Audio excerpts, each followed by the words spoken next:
So, friends, let us start the day from Delhi.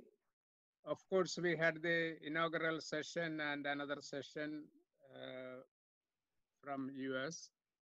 And this session, we will focus on human rights and peace and related issues.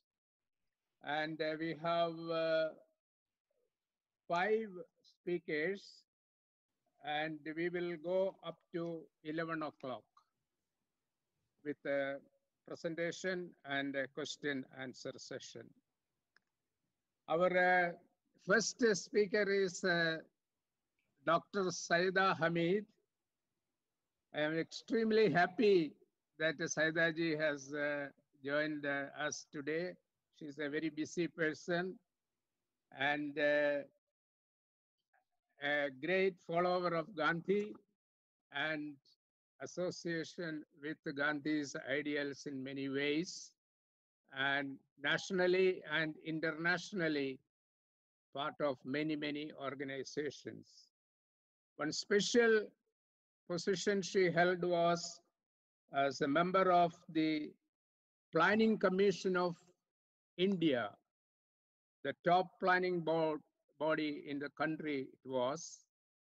And Saida ji, I am very happy that you could spare time for this program. And may I now invite you to speak. You will be focusing or you will be addressing on the issue of Gandhi and women empowerment, how that situation is today and how we shall look forward and what was Gandhi's message for us. Saida ji. Thank you very much. Am I audible? Yes, yes. Thank you. Thank you very much, Professor George Matthews. We have a very long-standing fellow travelers through many, many decades now.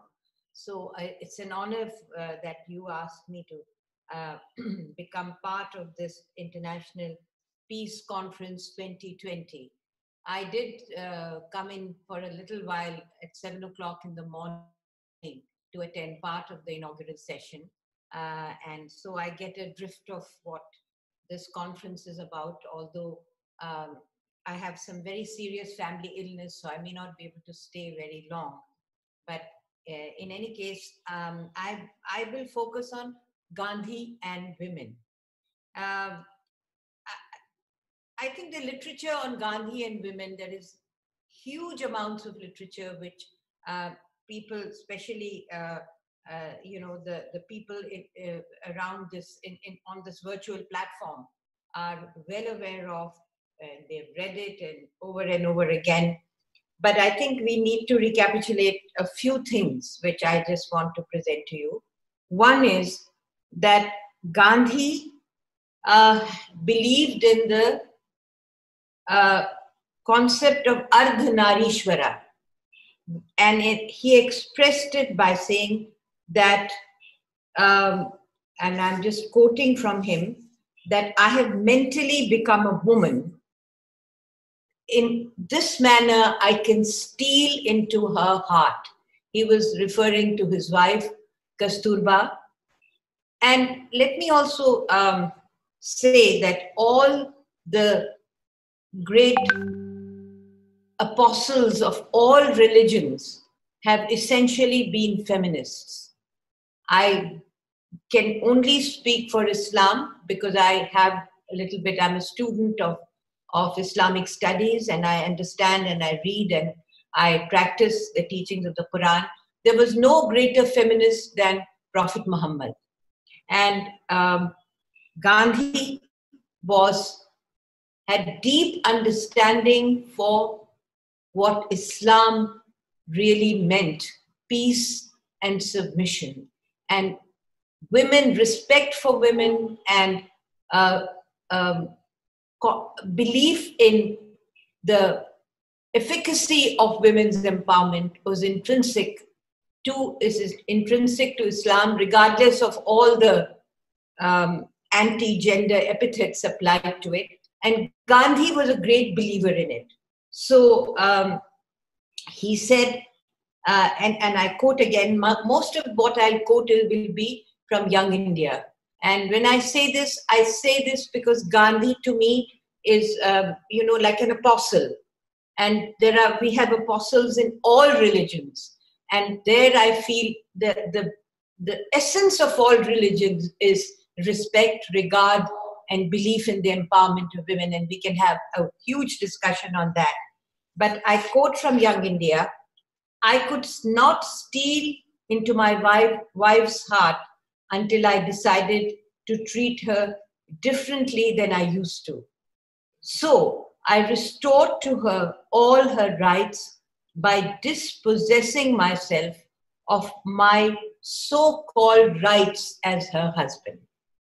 Now, these lines, my so-called rights as a husband, this is a huge meaning, right from cleaning the chamber pots of people who use the toilets, first asking his wife to clean it, but when she hesitated, cleaning it, and then, in a sense, giving her a personal example. If she wanted to follow, she could follow it. If she didn't want to, she was free not to. So all his belief in empowerment of women began in his heart. In his heart, in his soul, in his deep understanding of, the power of women.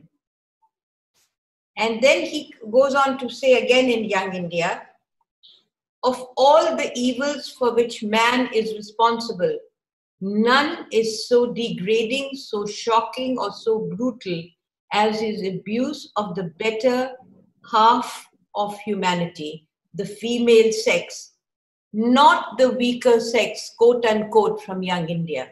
Not the weaker sex, it is the nobler of the two. And then he goes on to say, woman, I hold, is the personification of self-sacrifice. Now remember, he's talking 100 years ago.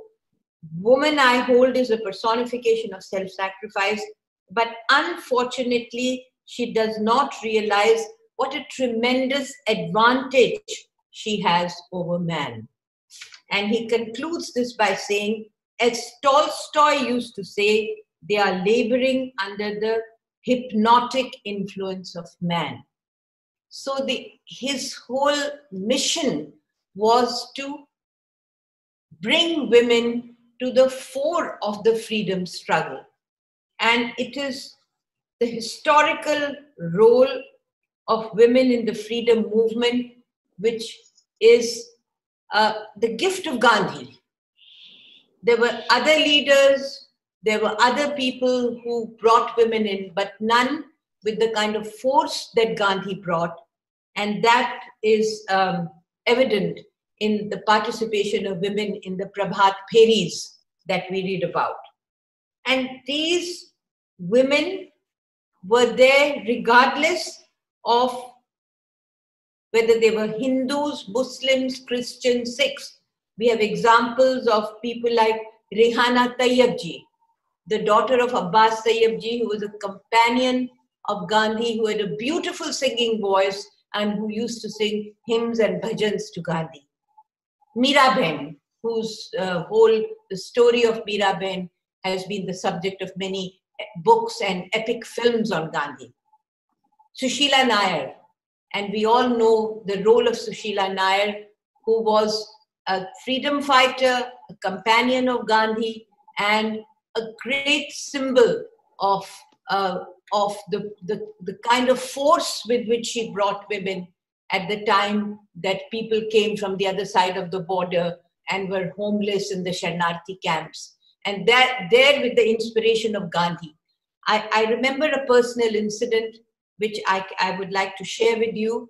It's personal because it was narrated to me by the person herself. And her name was Anis Kidwai. Anis Kidwai her husband was killed by the marauders. He was a DC of, I think, Dehradun or somewhere at that time, killed by the marauders, and she became a widow at the age of 26. And she went to Gandhi, and she said she was completely broken and totally, in a sense, completely helpless. What would she do now at that stage in her life? And Gandhi said, the very people who killed your husband, they have been rendered homeless, and they've come across from the other side of the border, and now they're in the Sharanarthi camp in the Old Fort. So your medicine is, your cure is to go and work with those very people. So he used to challenge, the young widow had nothing but anger and huge amounts of anguish at what had happened, but he threw her into the flames of the same kind of atmosphere. And then from there, she emerged and became one of Gandhi's most important. So she was a good friend of our family, and I remember her relating this incident to me. So Gandhi also, another little note that I want to share with you, which again from Young India, is that Gandhi wrote, woman is the companion of man, gifted with equal mental capacity. If by strength is meant mental power, woman is immeasurably man's superior. If non-violence is the law of our being, woman is immeasurably man's superior. And we all speak and we all propagate the fact that women's intervention in the peace process is something that is the only thing which will pull us back from this brink of disaster in which the world is standing.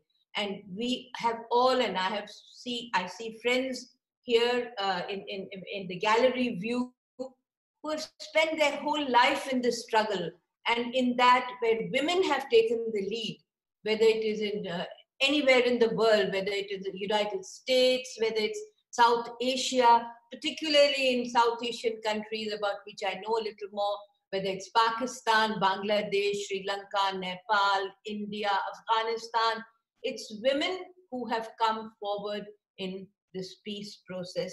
And when women take the lead in the peace process, that is where, the iceberg starts melting. And this is what Gandhi saw, and this is what Gandhi stood for. I also, when I was preparing to speak on the invitation of my friend Professor George Matthews, I went back to a memorial lecture I had given in 1997 in the Gandhi Peace Foundation, and the title of that lecture was Gandhi Ji aur Mahilaएं. The very same concept that has been being presented before this distinguished audience. And it was amazing how little has changed. This was 1997. I had just started my term as a member of the National Commission for Women. And I was asked to do this, and I spoke about Gandhi, his Ardhanarishwara concept, his saying that I have become a woman, and that all those lessons that we derived from Young India. And then I transposed it on the current reality. And in this lecture, in which I'm holding in my hand here from Gandhi Peace Foundation, I quoted 2 instances of brutal violence against women. One had happened in Rajasthan in a student hostel, a case of gang rape, and the other had happened in Bhim, in a place in a monastery, in a religious place where this heinous crime had taken place. It was called Bheenmal. Yes, now I remember, it was called Bheenmal. And it was like a deja vu for me when I thought, here we are at this International Peace Conference 2020, talking about Gandhi and talking about what lessons Gandhi taught us about the power of women, about the role of women, about, again, he spoke against all the violence that occurs in the societal norms, whether it's dowry, whether it's child marriage, whether it's bride burning, every single violence against women, lack of equal opportunities. Young India is full of that. And his biographies are also filled of that. But whatever it is, how little things change. So have we really imbibed, the teachings of Gandhi? And at this time, I think about Charles Dickens in A Tale of Two Cities, when he talked about this was the best of times and the worst of times. We all know this is a very famous quotation from Charles Dickens. I don't know whether we can even say today that this was the best of times and the worst of times, because all of what Gandhi has taught, how is it playing out in the theater of South Asia and everywhere else in the world? We women are part of this great movement called 1 Billion Rising, where 1 billion people across the world are urged to stand regardless of religion, regardless of sex, regardless of sexual orientation, caste, class, for women and against violence against women. And today, as I speak, we are grappling with the most atrocious, unspeakable violence against women, which has happened in our very backyard. And I'm talking of the violence of Hathras. I'm talking of the violence of Balrampur. I'm talking of the violence in Azamgarh, just within a matter of 3 days. So today, Peace Conference 2020, celebrating Gandhi, celebrating Gandhi's ideals, commemorating Gandhi, remembering Gandhi, and so many distinguished speakers are going to have already spoken, and Professor George Matthews is a great believer. In fact, like Professor George Matthews, my great-grandfather, who 120 years ago was the first feminist poet of this country, and who has heard of the great feminist women's empowerment that he spoke about in his poetry. And Gandhi wrote about him that he said, if any language of the world, if any language is the language of my country, it is the language of the poetry of Altaf Hussain Hali. Altaf Hussain Hali was the name of the man who spoke of the best of feminist poetry came from his pen, and Gandhi read it, Gandhi watched it, and Gandhi wrote about it as the best instance of the language of this country. So I was talking about Professor Matthews' commitment to Gandhi. I was talking about this conference, which is commemorating Gandhi, and I was talking of the ground reality. What are we looking at for ourselves? And our life is very much more or less over. But what kind of a world are we leaving for the future generations? Because it's whether it's Gandhi or whether it's Maulana Azad, whether it is Jawaharlal Nehru, whether it is all the great thinkers and freedom fighters, every philosophy that has been explicated has been speaking about women, but what is rolling on the ground is an unabated spate of violence. So I think in this conference, and this is the last thing I'll say, in this conference, we need to introspect and need to really introspect, not just in a whole bunch of words, but really introspect on how we Indians, we South Asians, and we global citizens, because this word after Corona has become, extremely, an extremely close, and it has proven that disease or anything for that matter has no borders and no boundaries. So that universalism then brings us to Gandhi's concept. We must introspect on it, and we have to come out with a very clear roadmap for the future. I'll end here. Thank you very much. Over to you, Professor Matthews. Thank you very much, Saidaji. What an inspiring presentation. And we have to seriously introspect how we can counter the present situation, which is deteriorating day by day. It is, as you concluded by saying, it is very disturbing. And are we totally forgetting Gandhi? Are we totally forgetting his philosophy and what he stood for? The beautiful quotes you gave today in the morning, this session on Gandhi's approach, Gandhi's attitude, Gandhi's understanding of our common life, men, women, and it is a big challenge before us. I understand you have to leave within an hour or so, or soon. Yeah, yeah. Yeah. So if there are some questions, should I take it now or little later? We can take them later. We'll take them later. Because I was planning to take the questions at the end of all the presentation. Please. Yeah. Okay. Thank you very much. May I now invite Dr. Varsha Das.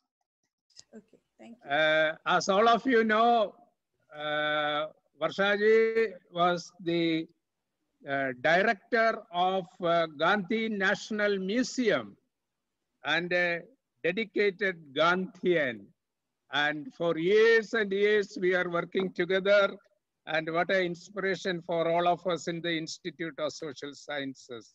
Whenever I say something, let us do on Gandhi, she will be always with us. And thank you very much for joining us today. And you have 15 minutes. Thank you very much, Dr. George, for giving me this opportunity to share some of my learnings from Gandhiji. Well, my topic is the Gandhian perspective of religion and peace. That's the topic you have given me. Yes, yes. So the purpose of religion is to lead people towards peaceful life. Gandhiji believed that true religion is in fact identical with morality, ethics, and compassion. Religion is no religion if it became mechanical or mere ritual.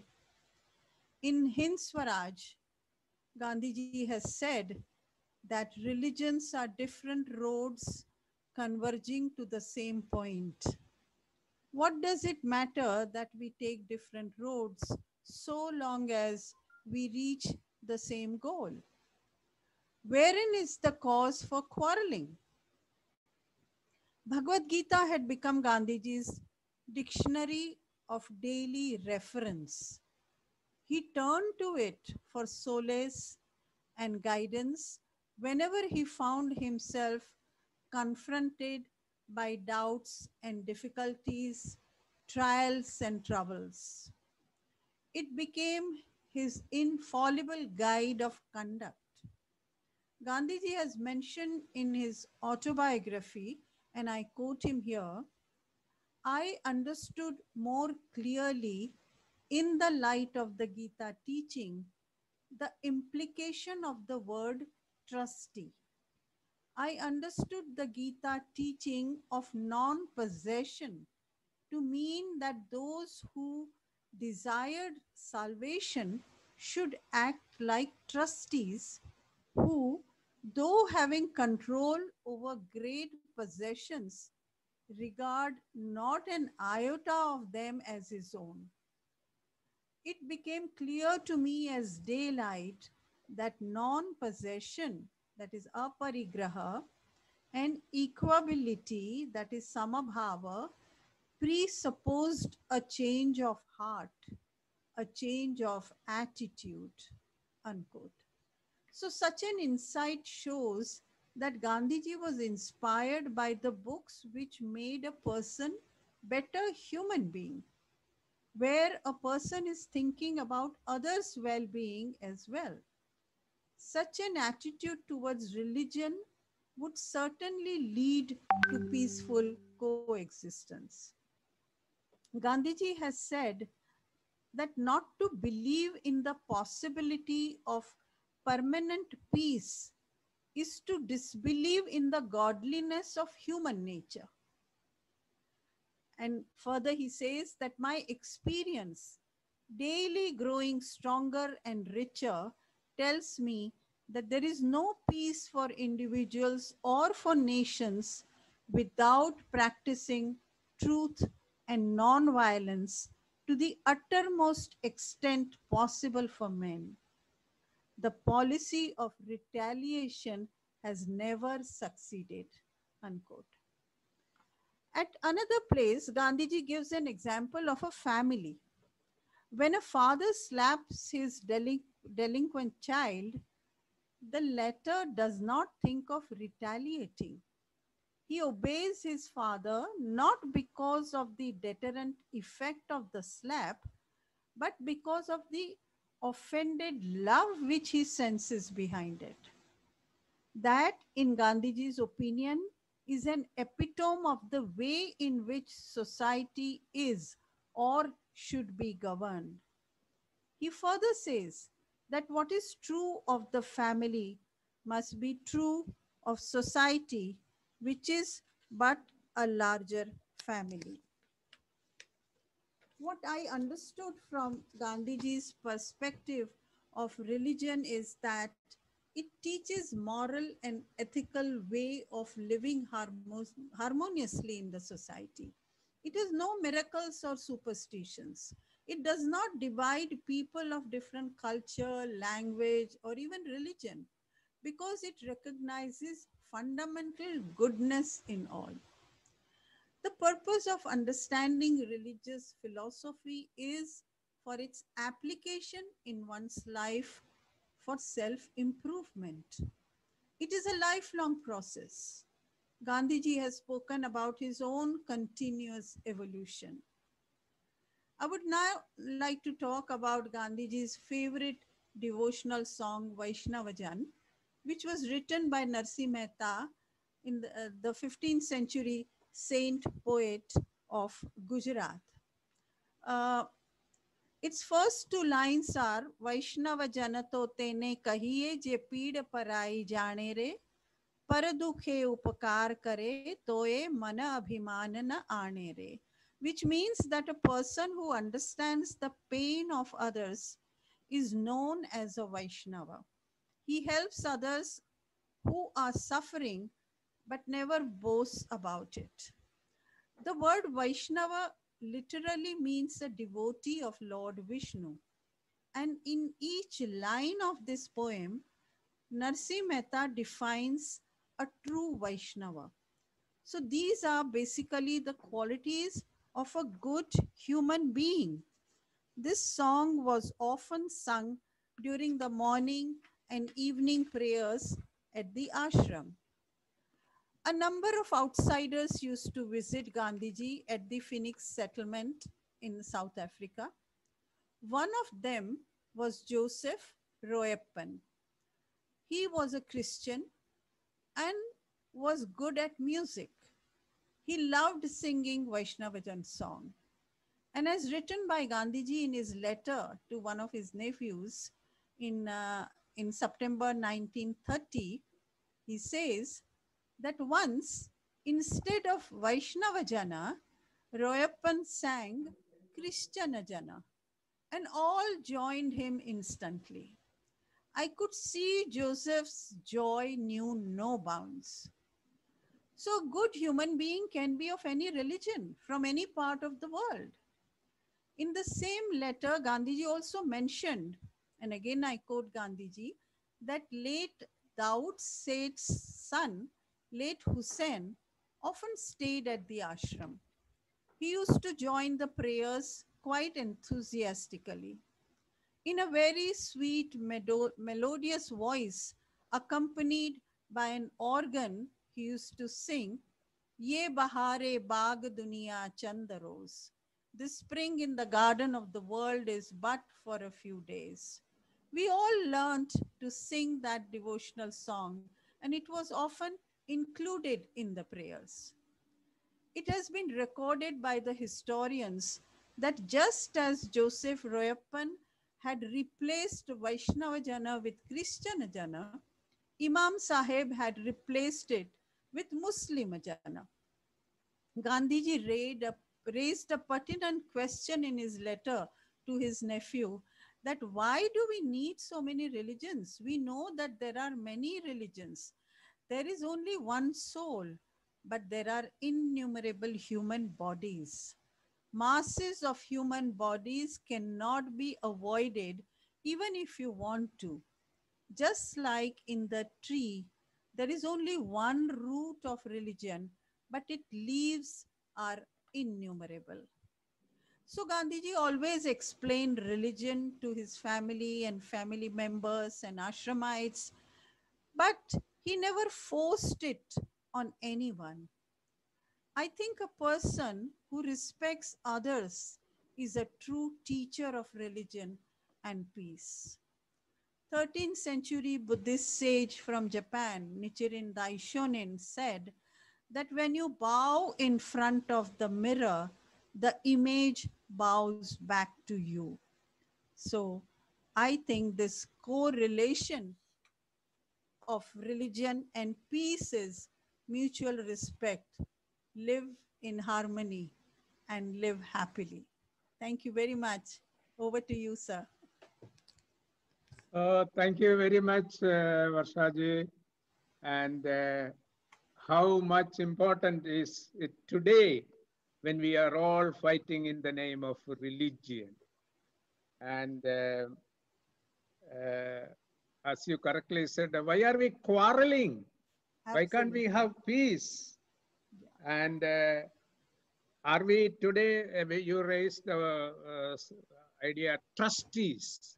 Yes. Do we have a trusteeship in our mind? Never. And instead of trustees, we are all enemies. That is the real situation you explained, which is very contextual, highly relevant for now. But that is what Gandhiji said, and I think we need to remember that and imbibe that. That is the only way for peace. Yeah. And we have to take social action towards that. Our next speaker is Rajini Bakshi. I understand that she has to leave at 10:40, but we have enough time to hear Rajini Bakshi. Rajini is a well-known author and writer. Her very famous book is Bapu Kutti, a wonderful book about Gandhiji. And she is the founder and curator of Ahimsa Conversations. Her terminology always she uses is Ahimsa. And it is a YouTube channel. And may I now invite Rajini Bakshi to give your presentation. Rajini. Thank you so much, Georgie. God bless you for having us all together and, bringing us all together. My greetings to Saida ji. So good to see you after such a long time. And also to Varsha ji. So I had suggested that perhaps I could speak on freedom from resentment as the essence of ahimsa. Correct. And I suggested this because I realized that, you know, these days, we, all of us, are facing the challenge firstly within ourselves. Because I think the scale and the nature of the problem outside we know, and all of you have so starkly, you know, highlighted again what we are up against. Um, but I would like to focus today a little bit on the internal challenge that we are facing, those of us who want peace. Because I have seen that, I can tell you in myself, firstly, let me confess, I am always noticing that there is a great danger that I will end up hating the hater. Because when you see the, you know, the enormity of the animosity and the intensity of the poisonous nature with you know, that somebody is experiencing and that they are expressing, whether it is on a WhatsApp group or for that matter actually in a family gathering. So now instinctively, well, at least in the sense that my instincts are very much shaped by the influence of Gandhiji, I know that hating the hater will only make the situation worse. But what do you do? Where do you go from there? How do you change this? How do you cope with the challenge that is presented by the, you know, by ourselves being kind of, you know, our tolerance is also being pushed to the edge. So I want to share with you that one way in which I'm doing therapy for myself is that I've been revisiting that famous moment where Gandhiji is thrown off the train. Okay. Because I feel very much like all of us who want peace and brotherhood and non-violence, somehow I feel like we are, that whole mindset is experiencing what I call a thrown off the train moment just now. And I think it's global. Across the world, we are having this. And so I've been rereading that part of the autobiography, and I find it very, very helpful.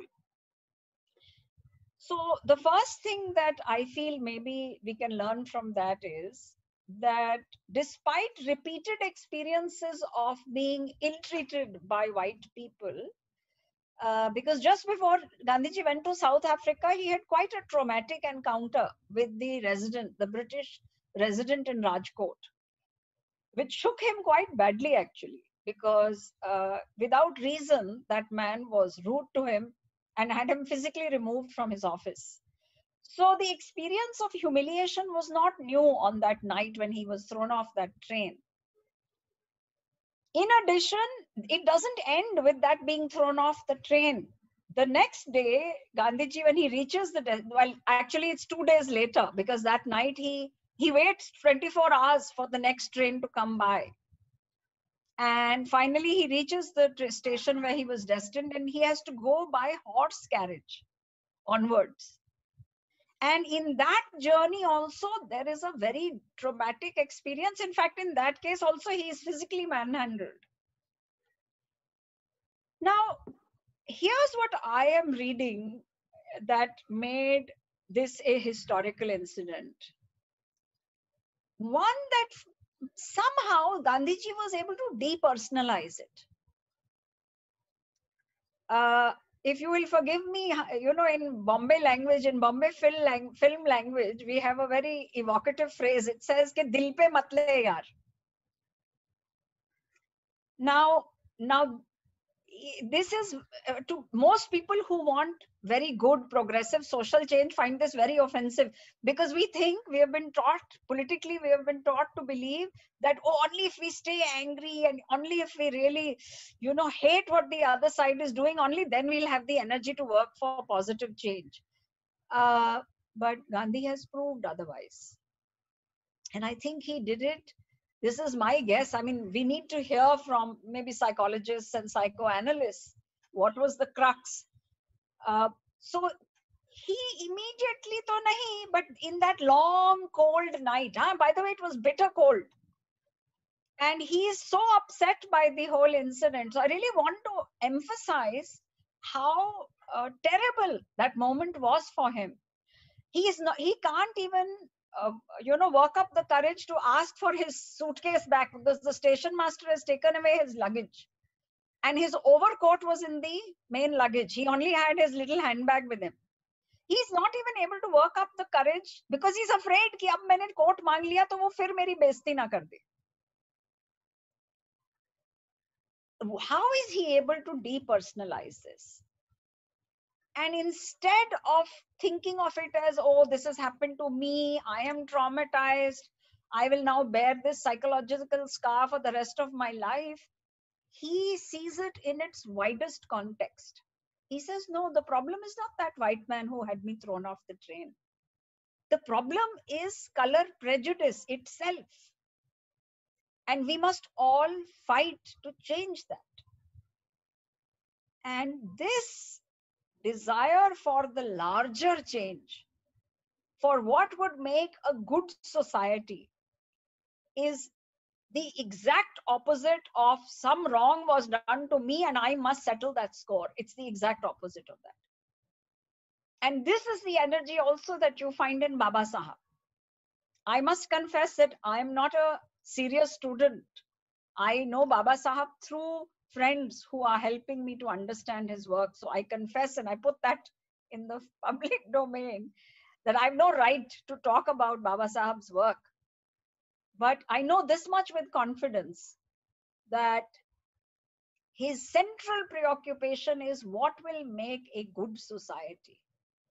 Not just what will bring uplift for Dalits and any other sections of society, but what on the whole will make for a good society. And there I feel the most important thing to learn from Gandhiji is never ever to lose the confidence that the larger effort will someday bear fruit. See, nothing could be, I mean, that I'm moving away now from the train incident. I'll rush to the end of his life. If you see the last 10 months of his life,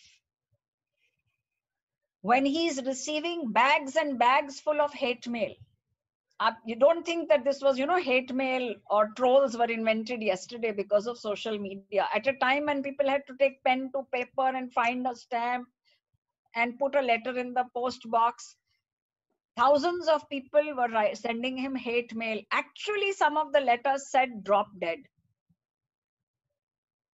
There was that much hatred coming towards him. So much so that on his last birthday, he says in the prayer meeting that evening on 2nd October, that now you all pray that I should be liberated from this body. Bahut ho gaya. This is from the man who had once said that he would like to be 125 years old because his work is so widespread, he needs that much time. Now, so I'm giving you the graphic detail of the extent of how shattered he was by what was happening around him, and we all know what was happening around him, right? The chaos, the genocide of Pakistan on both sides. He does not lose sight he does not lose hope that non-violence is still the way. I mean, and he says it repeatedly, my experiment has failed. I realize now, Gandhiji says that people never followed me in non-violence. The only thing Indians were interested in was passive resistance. And he has always said that passive resistance is not at all non-violence, because he says passive resistance is what somebody who doesn't have the capacity for violence does as a substitute and will quickly shift to violence the moment they have a chance.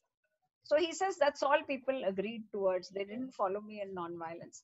And still, in that moment of utter and complete personal despair, he is able to have the confidence that in the long run, non-violence, it will win. And he has been more than validated. I think I'm running out of time. So I'll wind up by saying that in the last 70 years, more has been done to develop the ideal, the practice, and multifarious applications of the basic concept of nonviolence in many different ways. The idea of it's a term that Gandhiji didn't even use, not in these words, though he meant it in different ways. He talked about it. Restorative justice. And the more the crimes and the brutality around us grows, those of us who want to set it right will have to work harder to understand what is restorative justice. Because many of the things that are happening now, I believe, are a consequence of the times we live in. It's not about ideology. It's not even sometimes about the visible caste and religion group, etc. I think something is happening in our times. People have been pushed to the edge. So there's like an epidemic of the worst of our capabilities coming to the surface. What the Buddhists so beautifully call the afflictive emotions. And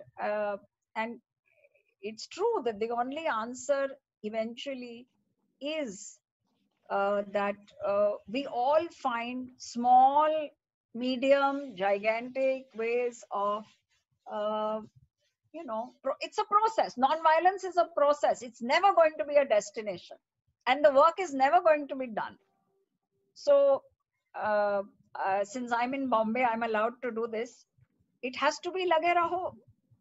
Munna bhai lage raho, George bhai lage raho, Saida man. And the more we are able to do this without feeling resentment towards the people who are doing such disturbing things, the better energized we will be. That's my hope. And thank you so much again, George, for inviting me. And greetings to all. Of course, there's time. We can have questions if there's any questions. Thank you, Rajni. And since you have to go immediately, any questions now? Any questions now to Rajni? Because we were hoping that the questions will come at the end. But if there are any questions, I think a system, I don't know how that will work now. Okay, Rajni, I am very, very happy that we could listen to you. And as you said, never, ever lose the confidence that the larger effort will bring results. Let us be optimistic. And all what you said about Gandhi, his life and his mission. George, can I have a last kind of, going away one-liner? Because pessimism is for better times. Pessimism? Pessimism is for better times. Things are so bad that we don't have the luxury. We don't have the luxury to be pessimistic.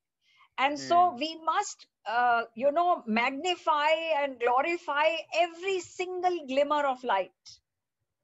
Right. That's true. But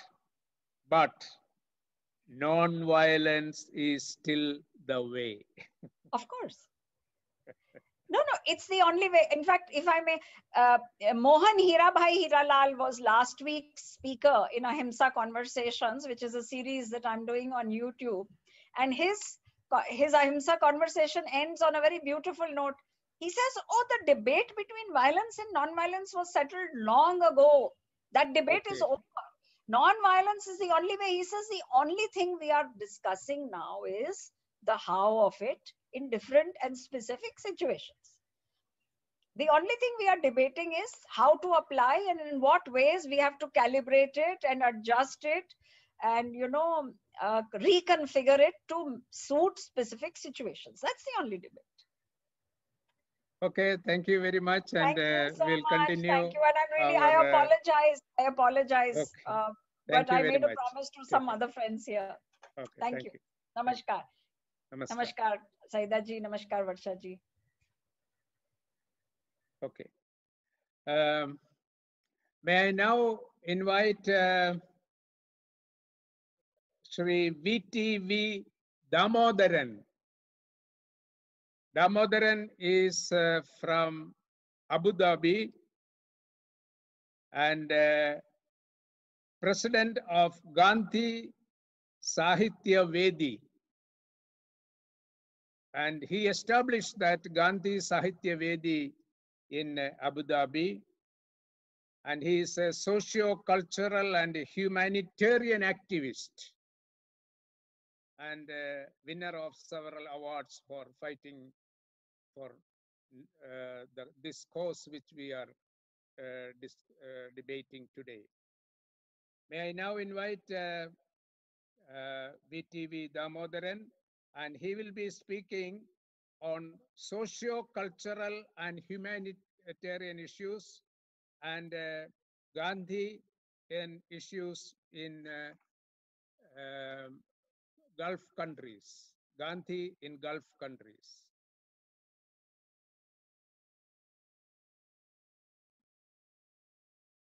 Damodaran? Yes. Good morning. Hello, welcome. Thank you. Yes. Okay. Gandhi was inevitable. If humanity is to progress, Gandhi is inescapable. He lived, thought, and acted inspired by the vision of humanity, evolving towards a world of peace and harmony. We may ignore Gandhi at our own risk, said Dr. Martin Luther King Jr. Dear friends, I feel privileged and honored to have been invited to speak on this august function. The International Day of Non-Violence is an occasion to disseminate the message of non-violence through education and public awareness. I am VTV Damodaran, hailing from India, blessed by the birth of Mahatma Gandhi, which upholds the great principles of unity in diversity. More than 2 decades, I have been a non-resident Indian living in the United Arab Emirates, the land of tolerance of His Highness Sheikh Zayed bin Sultan Al Nahyan. Payyanur is my birthplace, known as the second Bardoli, which was contributed hundreds of great patriots to the freedom struggle movement of India. On this auspicious occasion of the 151st birth anniversary celebrations of Mahatma Gandhi, International Day of Non-Violence, I wish to share my humble experience in promoting the teachings of Mahatma Gandhi in this part of the world. 10 years ago, with the support of some of the like-minded friends, I had formed an independent forum called Gandhi Sahitya Vedi. It's a Gandhi cultural forum in Abu Dhabi. The very purpose of the forum was to inculcate the teachings of Gandhiji among the younger generations by targeting the various Indian schools in and around Abu Dhabi with limited resources of money and facilities available to us. We managed to conduct various cultural programs on 2nd October and 30th January every year for the benefit of children from various schools in Abu Dhabi with the support of the Embassy of India, local registered and non-registered organizations and philanthropists. The Embassy in Abu Dhabi and all the incumbent ambassadors have been providing me all the support and guidance to promote Gandhian philosophy. United Arab Emirates and its vice rulers believe in equality, love, peace, and tolerance, who recognized Gandhian teachings and have shown very positive attitude towards Mahatma Ji and the people of India. In commemoration of the 150th birth anniversary of Mahatma Gandhi and the birth centenary of His Highness Sheikh Zayed bin Sultan Nahyan, the father of the UAE government initiated lots of cultural activities in the whole Emirates.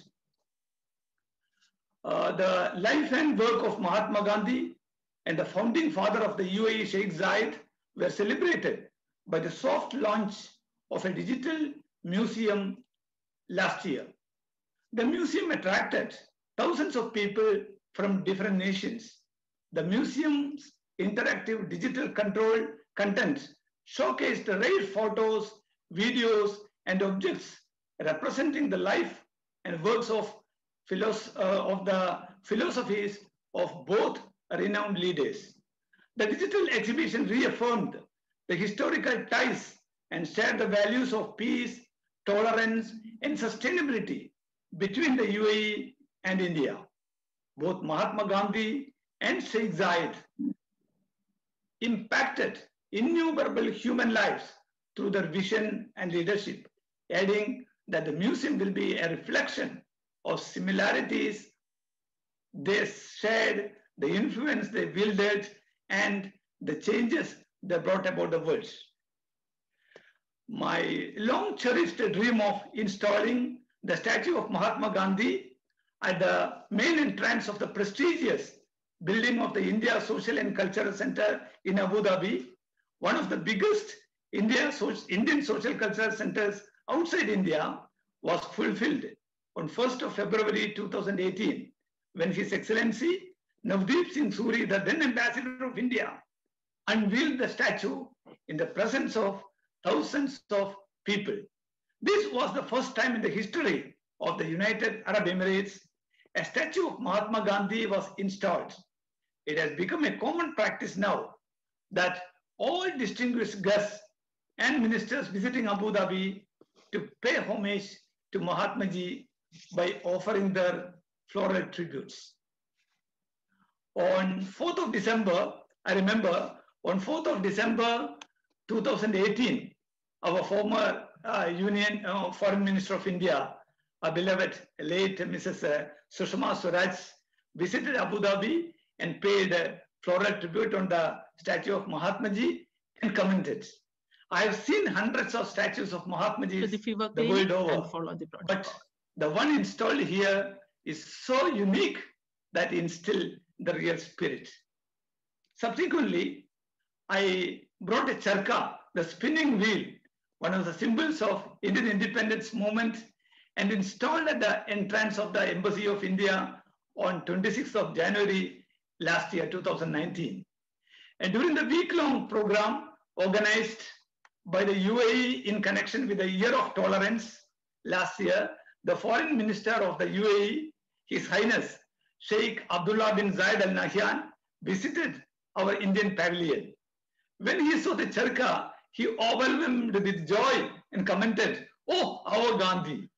Similarly, a few years ago, one of the distinguished guests, a UAE national, who was our chief guest at the Gandhi Jayanti Day in our embassy, said she had read the stories of Gandhi at her very younger age. On ethical and behavioral part, Gandhism has much significance today because society is witnessing the degradation of values.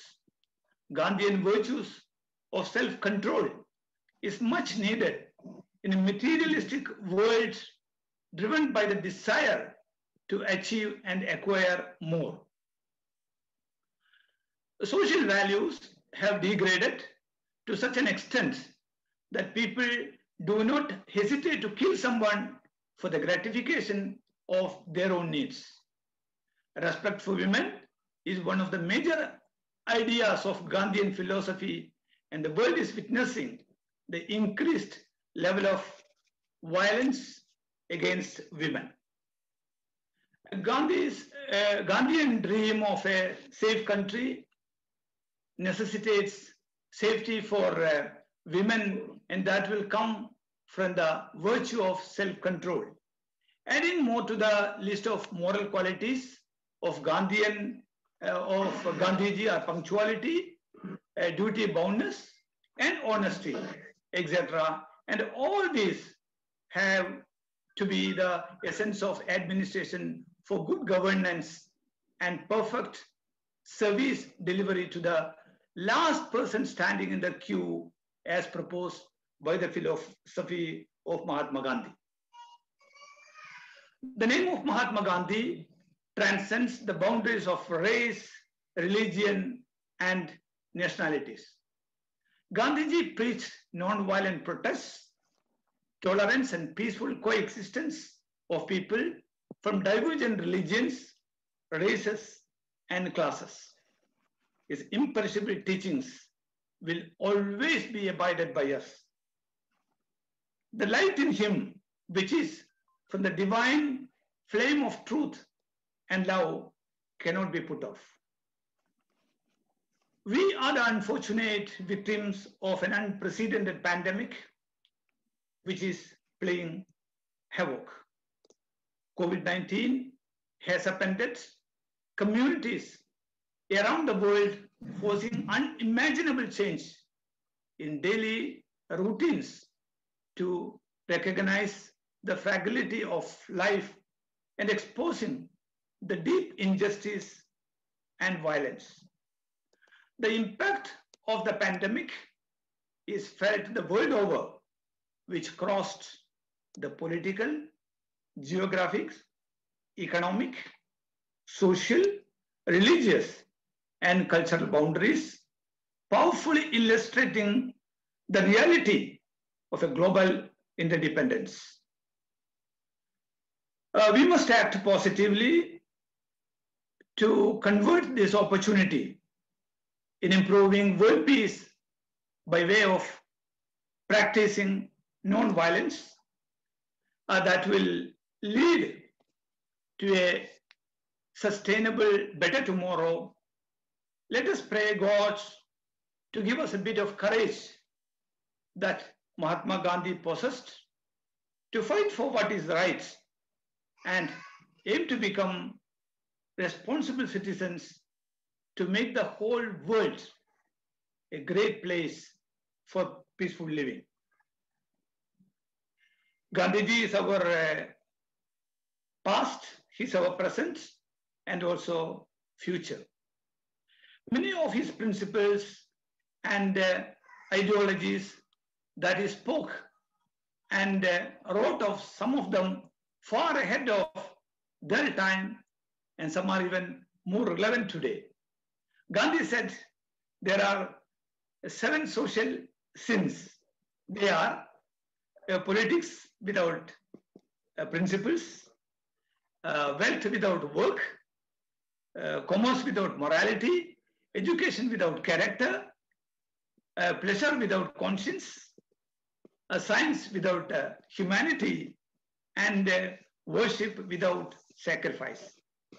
Gandhiji is the light of the world and an eternal hope for humanity. We sorely miss his presence in this world today. Let me conclude by quoting the inspiring words of Mahatma Ji. He said, "The world has enough for everyone's needs, but not enough for everyone's greed." Thank you. Jai Jagat. Thank you, Damodaran. Thank you. With your wonderful experience in the Arab countries and internationally, you have put a very relevant message for all of us and the whole world. Gandhi is our past. Yes. Gandhi is our present. And Yes. Gandhi is for our future. Definitely. Let us believe that. Yes, sir. And also thank you for reminding the 7 social sins Gandhiji Yes. used to quote. And what is frightening is the society is witnessing, as you said, a degradation of Gandhian values. Yes. We have to arrest it. We cannot Exactly. continue to degrade it. Right. So let us all work together. And I am sure that international cooperation and solidarity will Yes. come to save the values and vision of Gandhiji. Thank you very much for Thank you, sir. Thank you all. participating. Thank you all. Friends, now may I invite Dr. Geeta Dharampal. So I'm here, but I'm Yes. only on audio because my connection is very unstable. So, Okay. but I am showing slides. I sent you the PowerPoint presentation. I hope Yes. those can be shown so that Yes. at least you can see something. And I think the slides will compensate for the absence of my image. So Okay, please. thank you. Please. Let me introduce you to and the you- audience. But I'm, yes. Let me introduce you to the audience. Geeta Dharampal is a dear friend of the Institute of Social Sciences, and we work together. And she is the Dean of Research in Gandhi Research Foundation in Jalgaon in Maharashtra, state of India. And she was formerly with South Asia Institute, University of Heidelberg in Germany, and she is associated with various universities in India and abroad. I'm very happy that Geeta is with us today, and may I invite Geeta to tell us your message for the time. Yes. Thank you very much, George Matthews. It's an honor to be presenting among such a wonderful array of Gandhian scholars. I feel truly humbled, but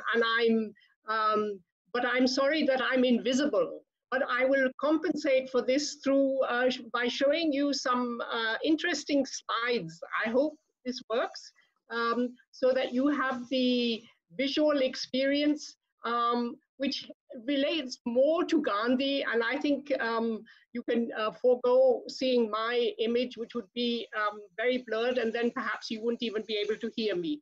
So I am talking about Mahatma Gandhi, the political healer, and I think this is quite a relevant time in the present scenario, where politics does require a lot of healing.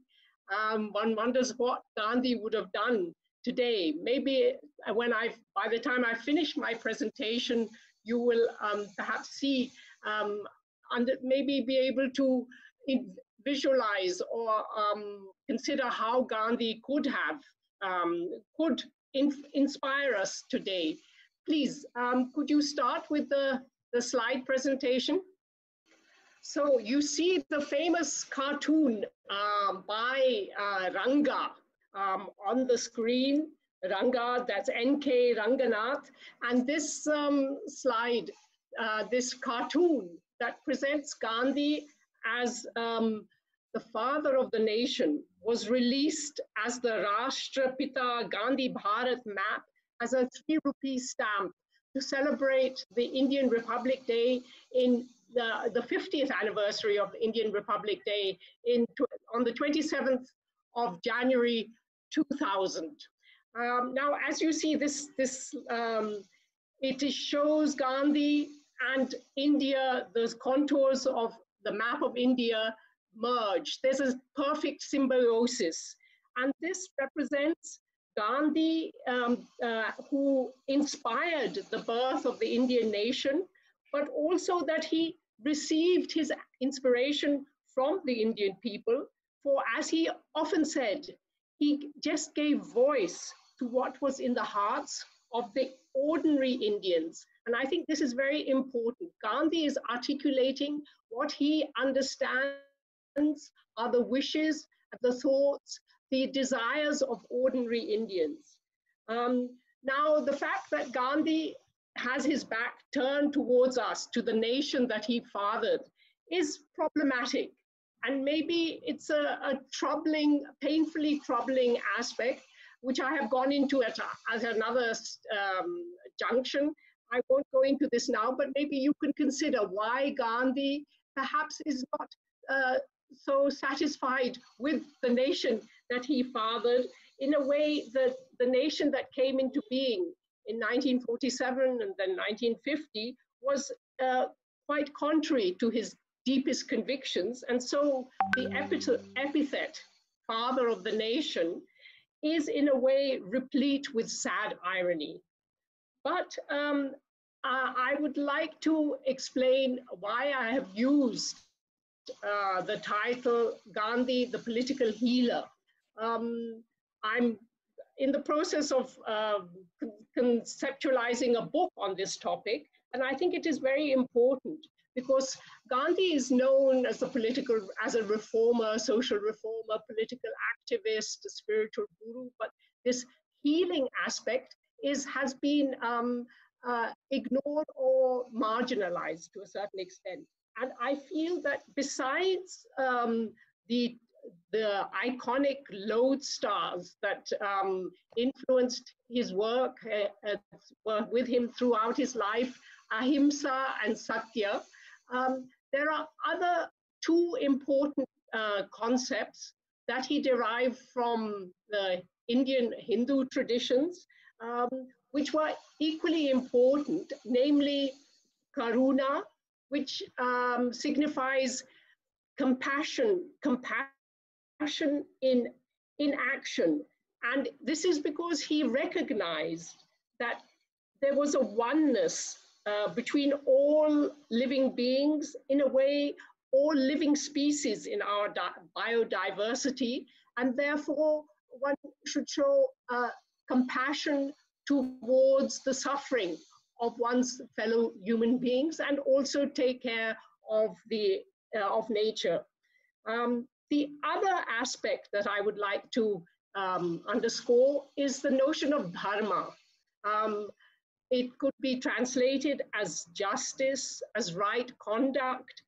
And Gandhi was very concerned, like a number of the majority of traditional Indians are, with the right dharma. One feels that one is of the opinion and convinced that dharma is what sustains the world. The third aspect that I would like to explain, elucidate, is that Gandhi was convinced that Indian civilization was basically sound. And this is what he expresses in his political manifesto, Hind Swaraj, in 1909. And he makes such an impact on people around him by his activities that the first biography that is written about him, that also published in 1909, by Joseph Doak, is called Mahatma Gandhi, an Indian Patriot. And Gandhi was a true patriot, not a nationalist, a patriot. And I think this is important.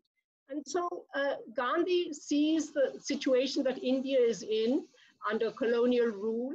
He sees its suffering, and he feels that in a way it's a wounded civilization, similar to how V.S. Naipaul has described India in his famous book, A Wounded Civilization. But I think Mahatma Gandhi understands this slightly differently, because he says that India is being ground down, not under the English heel, but under that of modern civilization. So it's not the British colonial authorities that are causing all this suffering to India, but rather the modern civilization that he considers to be a disease.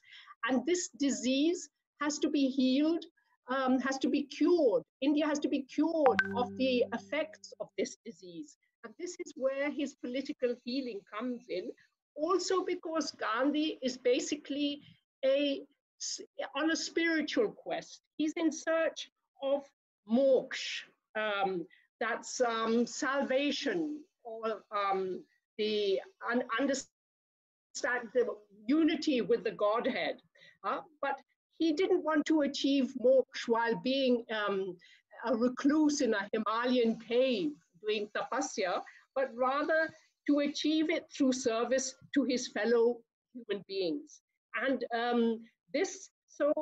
this is how he understands his intervention in the political scenario to be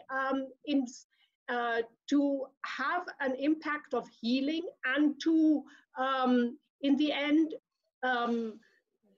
lead to an alleviation of suffering, and also that his quest for moksha would also be perhaps be attained. But we are really interested not at the moment more with his political healing rather than his attainment of moksha.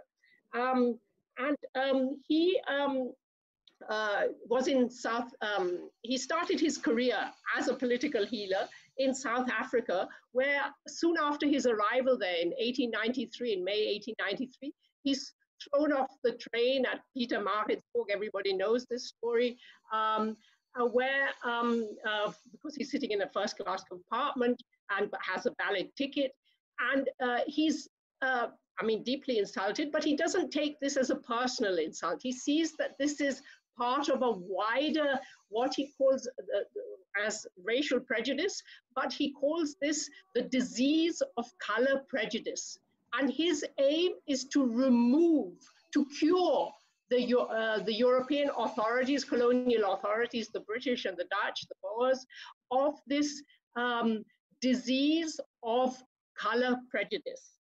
And this is, he goes about it in a very systematic way. In 1894 already, he co-founds the Natal Indian Congress, which is perhaps, he's influenced by the Indian National Congress. And then the Natal Indian Congress also influences the foundation of the APO and the ANC, the African National Congress. I'm just saying this because one often ignores the importance of Gandhi for African politics as well. And so then in 1906, the colonial authorities, they pass a reform or an act which is called the Black Act, which is very, it's a discriminatory act, and Gandhi against Indian migrants, Indian immigrants to South Africa, and he wants to oppose this. He opposes this with non-violent means, and there is a big meeting at the Empire Theatre in Johannesburg in September the 11th, 1906. Please, next slide, please. Next slide. And here I would like to just emphasize that this this first satyagraha was inspired by a Muslim's understanding of what the preeminent meaning of jihad is, namely an inner struggle with one's own conscience to arrive at the truth. And this understanding of jihad, which now we understand as the holy war, as terrorism, pure and simple, but Gandhi is influenced by a devout Muslim to understand jihad as a non-violent struggle with one's own conscience to achieve, to arrive at truth. And this influences, impacts on him to coin the word satyagraha, which also means a struggle, a striving to attain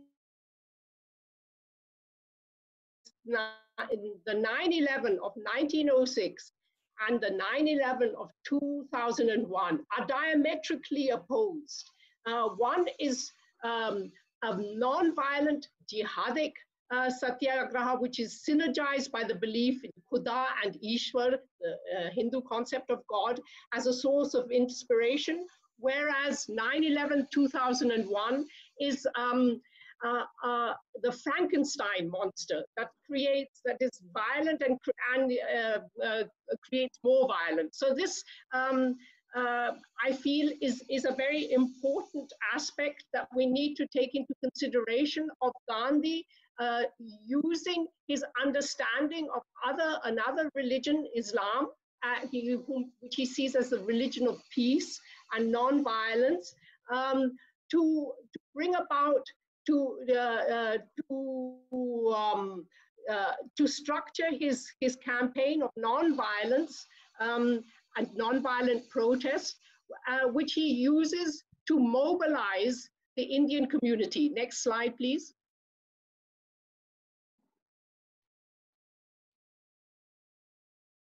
And this shows Gandhi, who's mobilized the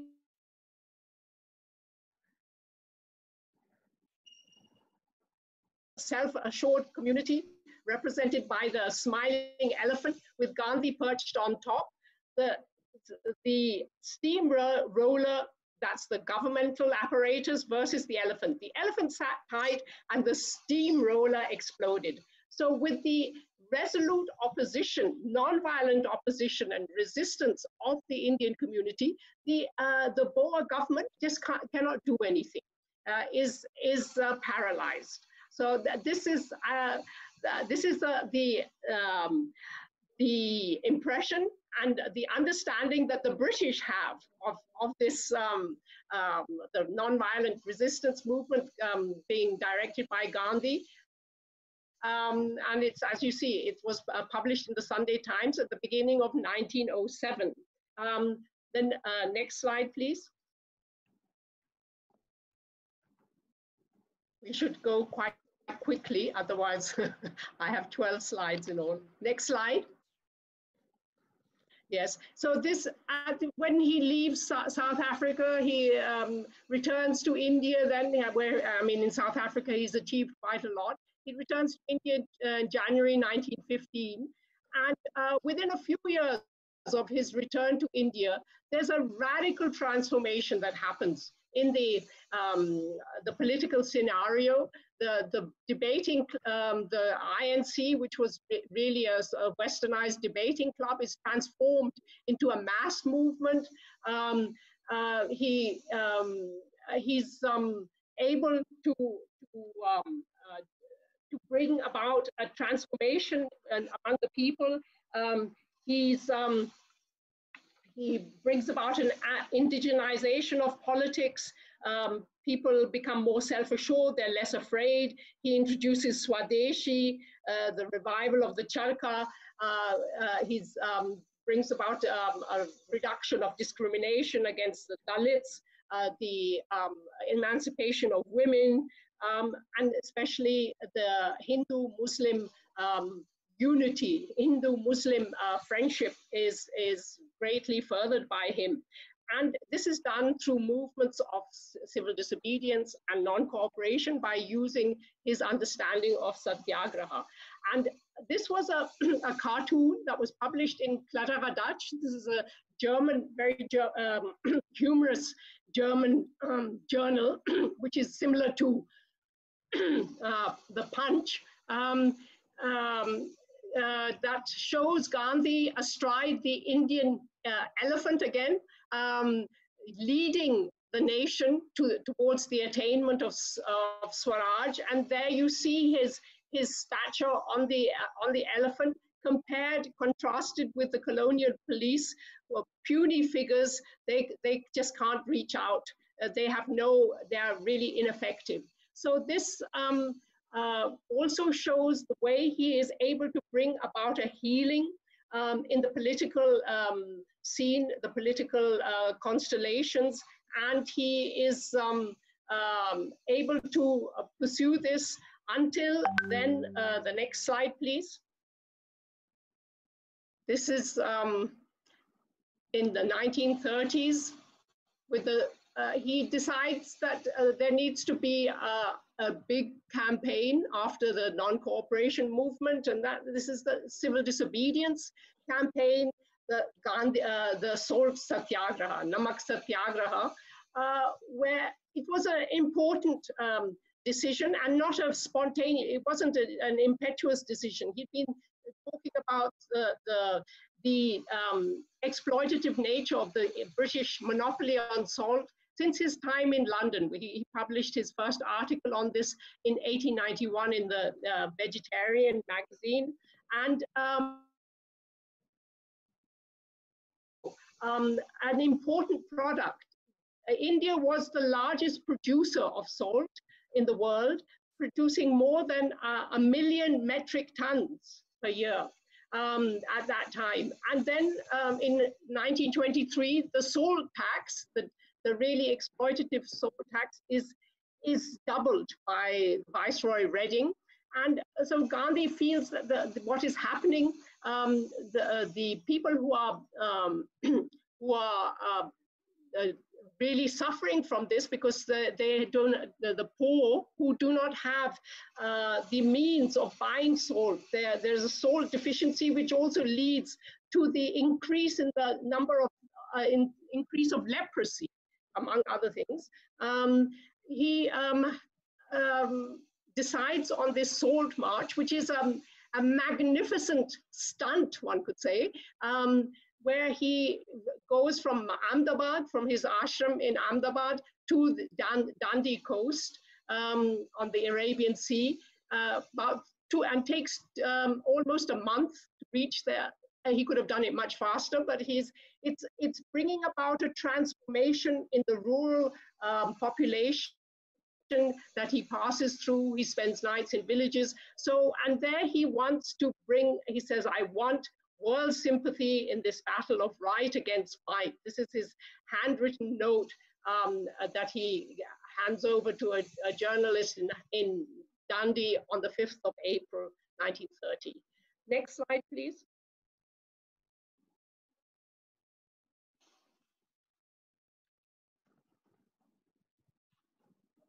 Then Gandhi is imprisoned a number of times. Next slide. But after he returns from the Round Table Conference, he's imprisoned by Lord Willingdon in 1932. But as you see, he's behind bars in Yeravda jail. Hardly has the key turned in the lock, Lord Willingdon turns round and he sees for the one Gandhi behind bars, there thousands of little Gandhis outside. So Gandhi has mobilized, has inspired the population to continue with the struggle. This is also a political healing that is taking place. And the British don't know what to do with this. Next slide, please. They don't know how to handle this opponent.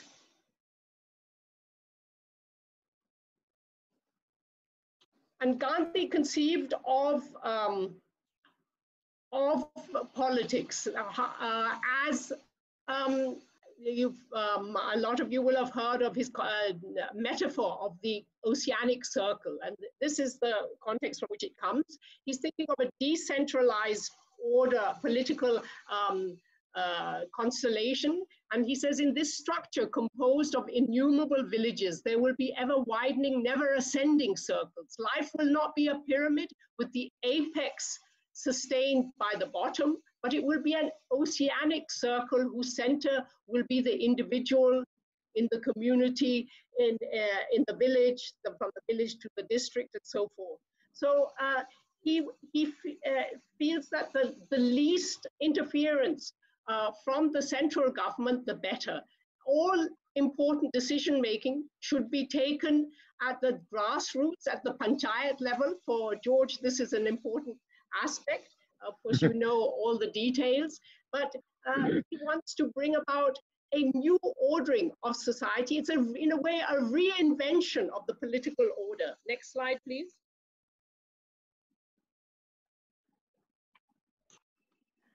So Gandhi, after his assassination, and he influences a number of people around the world. One of them is Martin Luther King, who is a great proponent of Gandhian satyagraha and non-violence. After his death, after Martin Luther's assassination in April 1968, there's this nice cartoon that appears, a very, I mean, it's full of meaning, with Gandhi sitting at the feet of Martin Luther King saying, the odd thing about assassins, Dr. King, is that they think they've killed you. So although both of them have passed away, have been assassinated, their spirit lives on. And we see this in America with the civil rights movement, but in India too, with the Gandhian spirit still living on. That is what we hope. And it should be even, there should be a revitalization of the Gandhian spirit. I hope as a result of these webinars, this is going to come about. And please, next slide.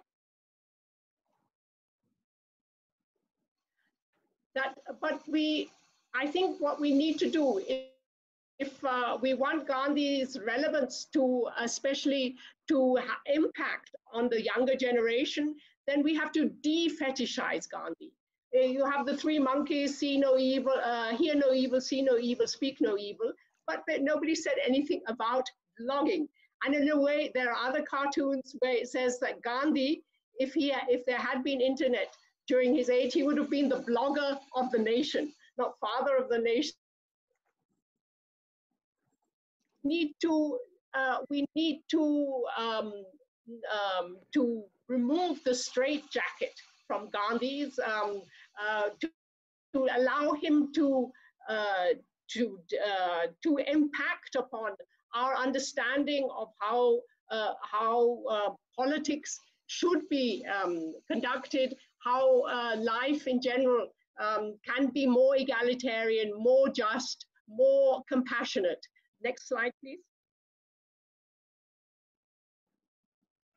And what Gandhi left with visitors shortly before his assassination was this, what is called Gandhi's talisman. I will give you a talisman whenever you are in doubt, and when the self becomes too much with you, apply the following test. Recall the face of the poorest and the weakest man or woman whom you may have seen, and ask yourself if the step you contemplate is going to be of any use to him or her. This is also what a political healer is saying, that we should think whether what we are doing is going to have any benefit for the poorest of the poor. Please, next slide. And to improve the life in the rural landscape, he devised the constructive program. 18 aspects to it. It's getting late, so I won't go through it all, but it covers more or less all aspects of rural life. And this could inspire us as a blueprint for startup initiatives in rural India. Maybe, George, through your interest in panchayats, the constructive program that Gandhi started, and he wrote a little brochure about this in 1941. I think this needs to be re-looked at and to be rendered more dynamic. Next slide.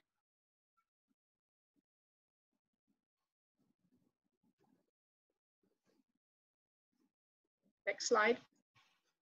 Yes, so we need to be inspired by Gandhi, feel that we have, that we should know what our own truth is. We know what our own autonomy is. We can attain Swaraj on through our own efforts.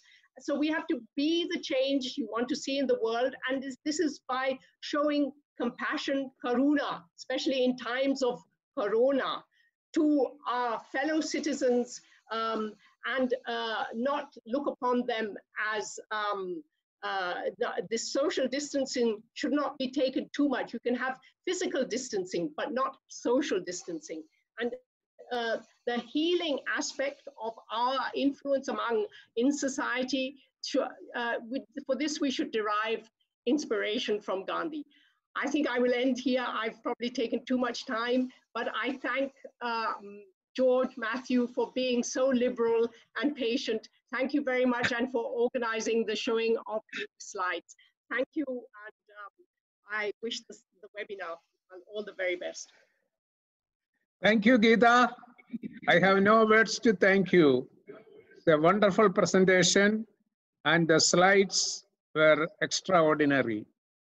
And as you said towards the end, we will be using this in our campaign to strengthen Panchayati Raj, Panchayats in India. So this startup initiative is very important. Yes, I would like to join you in that campaign. Thank you very much. Let us do a massive effort for that. And passive resistance in the transfer, that is very important. And let us go forward. And once again, thank you. And we are working together. And this is in solidarity we are talking. Friends. Thank you very much. Thank you. Friends, we are 15 minutes late, and I am sure we would like to have a break. So may I request all of you to take a short break and come back after 15 minutes. We will begin at 11:30, and we have 5 outstanding speakers till 1 p.m. And I conclude this session by thanking all of you, and we will start again at 11:30. Thank you very much. Thank you very much, George, and congratulations to you for organizing this excellent webinar. Thank you. Thank you. Goodbye. Bye-bye. Thank you.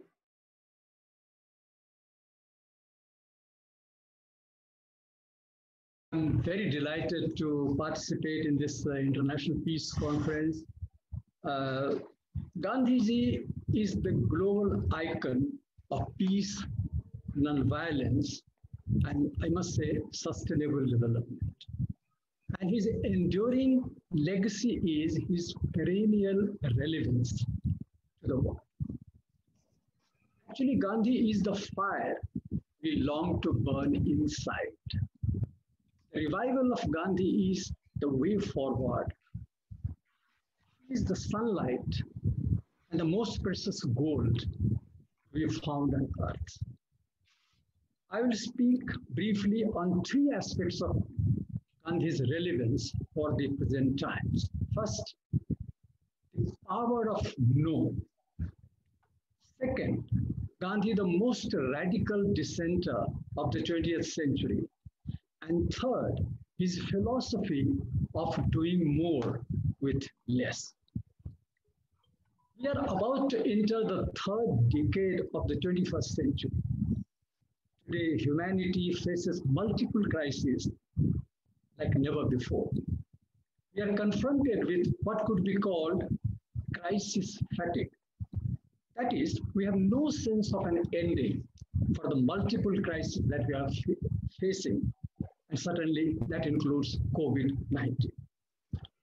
Capitalism promised that the golden age was within our reach. But what has this led to? We thought there was light at the end of the tunnel, but then suddenly discovered that it was not the light. Actually, it was a train coming from the other side. In the 21st century, we are all chasing a chimera. This is not a race, not even a marathon, because there is no finishing line to cross. We believe history happens to other times. The way the world is drifting today resembles a journey without a compass. Let me come to the power of no. Gandhiji taught humanity the power of no. No actually is a symbol of resistance. It also implies a halt, a cessation, and an insistence that enough is enough. As Dai Ching, the Chinese woman who resisted the 3 Gorges Dam, said, and I quote, "The highest expression of dignity can be summed up in a simple no." Some years ago, when we saw the outpouring of citizens' movement across the world, we heard the same Gandhian no. Kifaya, for instance, in the Arab world, and ya basta, que se vayan todos in Latin America. Kifaya and ya basta meant no, a very bold no. All these movements were united by a common Gandhian no. English writer Paul Kingsworth says pretty much the same thing in his book titled One No and Many Yeses. Governments across the world are trying to silence that no. They want only yeses. But no is perhaps the hardest word to say, but the most necessary word today. For most of our lifetime, yes has been winning the race. It is time for no to stage a strong comeback. This will be the ultimate homage to Gandhi. Gandhi's philosophy of non-violence, his simple lifestyle, and his moral courage to say no are more relevant than ever before, particularly because we are facing Islamophobia, terrorism, and climate change. In this age of infocalypse and the increasingly dangerous and untrustworthy ecosystem, Gandhi shows us the way. Let me come to the second point, Gandhi, the great dissenter. Gandhi was the most radical dissenter of the 20th century. As Martin Luther King said, Gandhi served as a continual reminder that it is possible to resist evil and yet not resort to violence. Governments and parties swear by Gandhi, but use Gandhi's name for their own political end, not for what he lived and died for. Daunting volumes of scholarly works have been produced on Gandhi, but the best minds have not yet been trained on Gandhi in the manner in which they have seen attention to the work of Marx, Freud, Heidegger, and Foucault. Today, the dam of development has broken figuratively and otherwise. Gandhi is being brought back through such ideas as sustainable development and development with a human face. Gandhi, therefore, should be seen as a great, his was as a great politics of dissent, which is becoming increasingly like extinct species. At a time when governments across the world are busy freezing dissent and shutting the individuals and organizations that differ with the government, Gandhi's politics of dissent is extremely relevant. Social sciences have done pretty little to illuminate the thinking of Gandhi, the extraordinary dissenter, a person who initiated the modern movements against racism and colonialism and offered trenchant critique of modernity long before the academy had embraced this. And I think Dr. Mary King this morning was referring to the blind spot in the academy. The third point is doing more with less. Gandhi's ideals hold key to solving some of the modern society's biggest problems, including the cycle of extreme violence and environmental destruction. In our obsession with the GDP-centric growth, we have failed to heed the tyranny of GDP. Chopping and selling trees adds to GDP, but planting them doesn't. GDP is often seen as a glass of champagne and a cherry on the cake. Equity and sustainability both are none. Greed, arrogance, and GDP-centric growth have led to unprecedented environmental crises. Gandhiji was an exponent of a development model which saw men working in harmony with nature. Doing more with less is the core principle of Gandhi's views on ecology. He once said, "Those who do not know when enough is enough will never have enough." But those who know when enough is enough already has enough. J.C. Kumarappa, Gandhian economic philosopher, summed up his ideas in the volume Economy of Permanence. He saw the difference between mass production and production by the masses. As he said, and I quote, mass production is only concerned with the product, whereas production by the masses is concerned with the product, the producers, and the process. He was the greatest exponent of sustainable development. Gandhi was perhaps no philosopher of ecology, but he was definitely an ecological in thought and action. His social practices also reflected his ecological vision of life. Gandhiji wrote voluminously on various aspects of life. These include his views on man's exploitation of nature and excess of materialism. He was a dedicated practitioner of recycling much before the idea crept into the lexicon of environmentalism. He always observed certain environmental principles like austerity, introspection on self, renouncing positions beyond need. In that sense, Gandhi contributed immensely to the modern idea of sustainable development. Gandhi rejected the Western paradigm of development. Dr. Geeta Dharampal had alluded to this just a couple of minutes earlier. He had a holistic view of life. He rejected a model that promoted a culture of man exploiting the nature. Gandhi propounded a total philosophy of life from which economics cannot be divorced. His philosophy was based on truth, ahimsa, and service to society, particularly the poor and the downtrodden. Gandhiji did not make a distinction between economics and ethics. Today, India has moved far away from Gandhi and his vision. India takes pride in being described as a bright spot in the global economy, but its path of development is resource heavy, often dependent on non-renewable resources.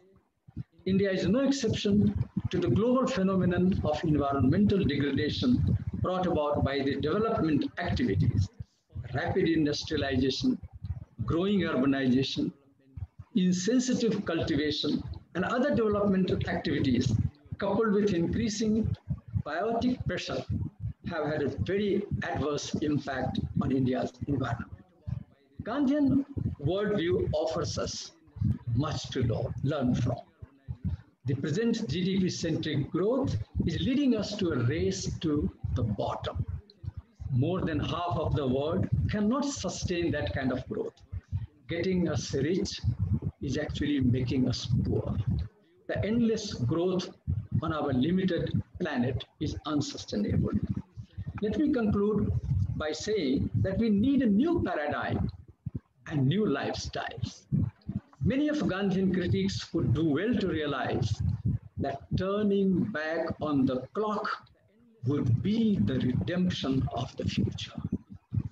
Our past can still turn the tables, and hence let us work for today, tomorrow. Good morning. Gandhiji is and will continue to be relevant as long as the issues he raised remain relevant. There is no time for despondency.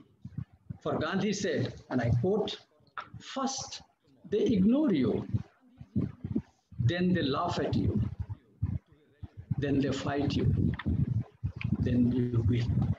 Thank you very much.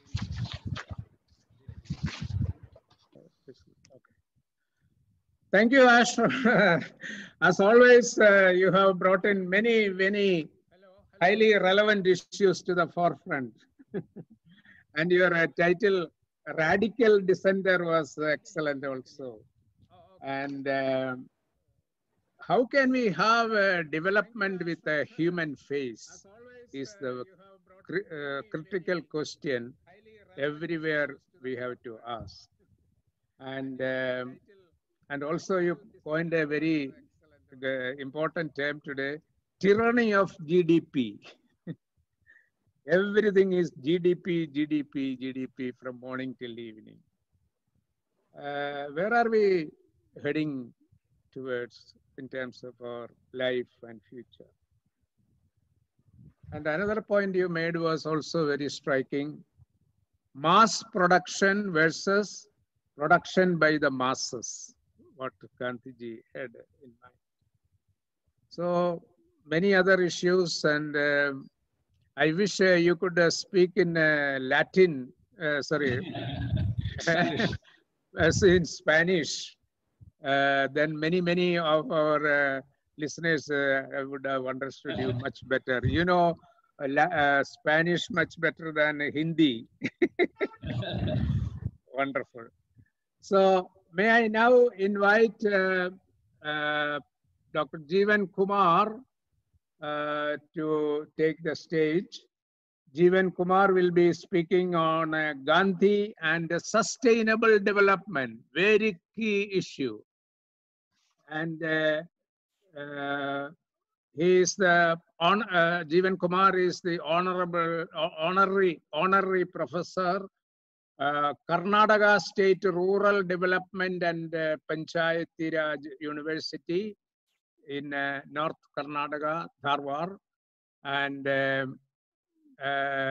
he has a lot to speak from his experience in Karnataka and around what is the relevance of Gandhi today. Jeevan Kumar. Thank you, Dr. George Mathew. It's indeed a pleasure to be part of this International Peace Conference. Let me say a little bit more about me. I taught political science and Gandhian studies at Bangalore University before I retired. Post-superannuation, this is an honorary position that I'm occupying at this Rural Development Panchayat Raj University in Gadag, close to Dharwad. The topic that I have chosen to speak on is Gandhi and sustainable development. In my presentation, there are 3 questions that I am raising and attempting to answer.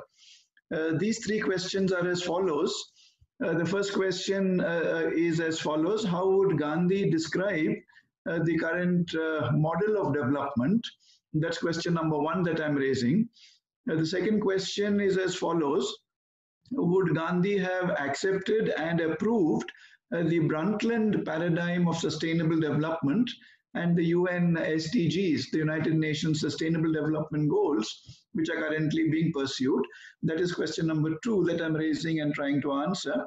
And the third question is as follows. What would be the contours of the Gandhian vision of sustainable development? Because I think there's a vision that we need to understand in the present day context.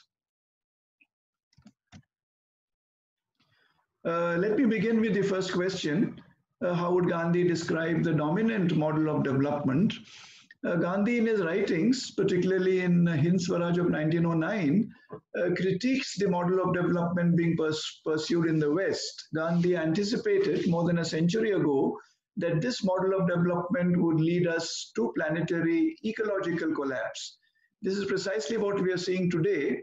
There may be a lull due to the pandemic, but everybody seems to be wanting to get back to the old normal.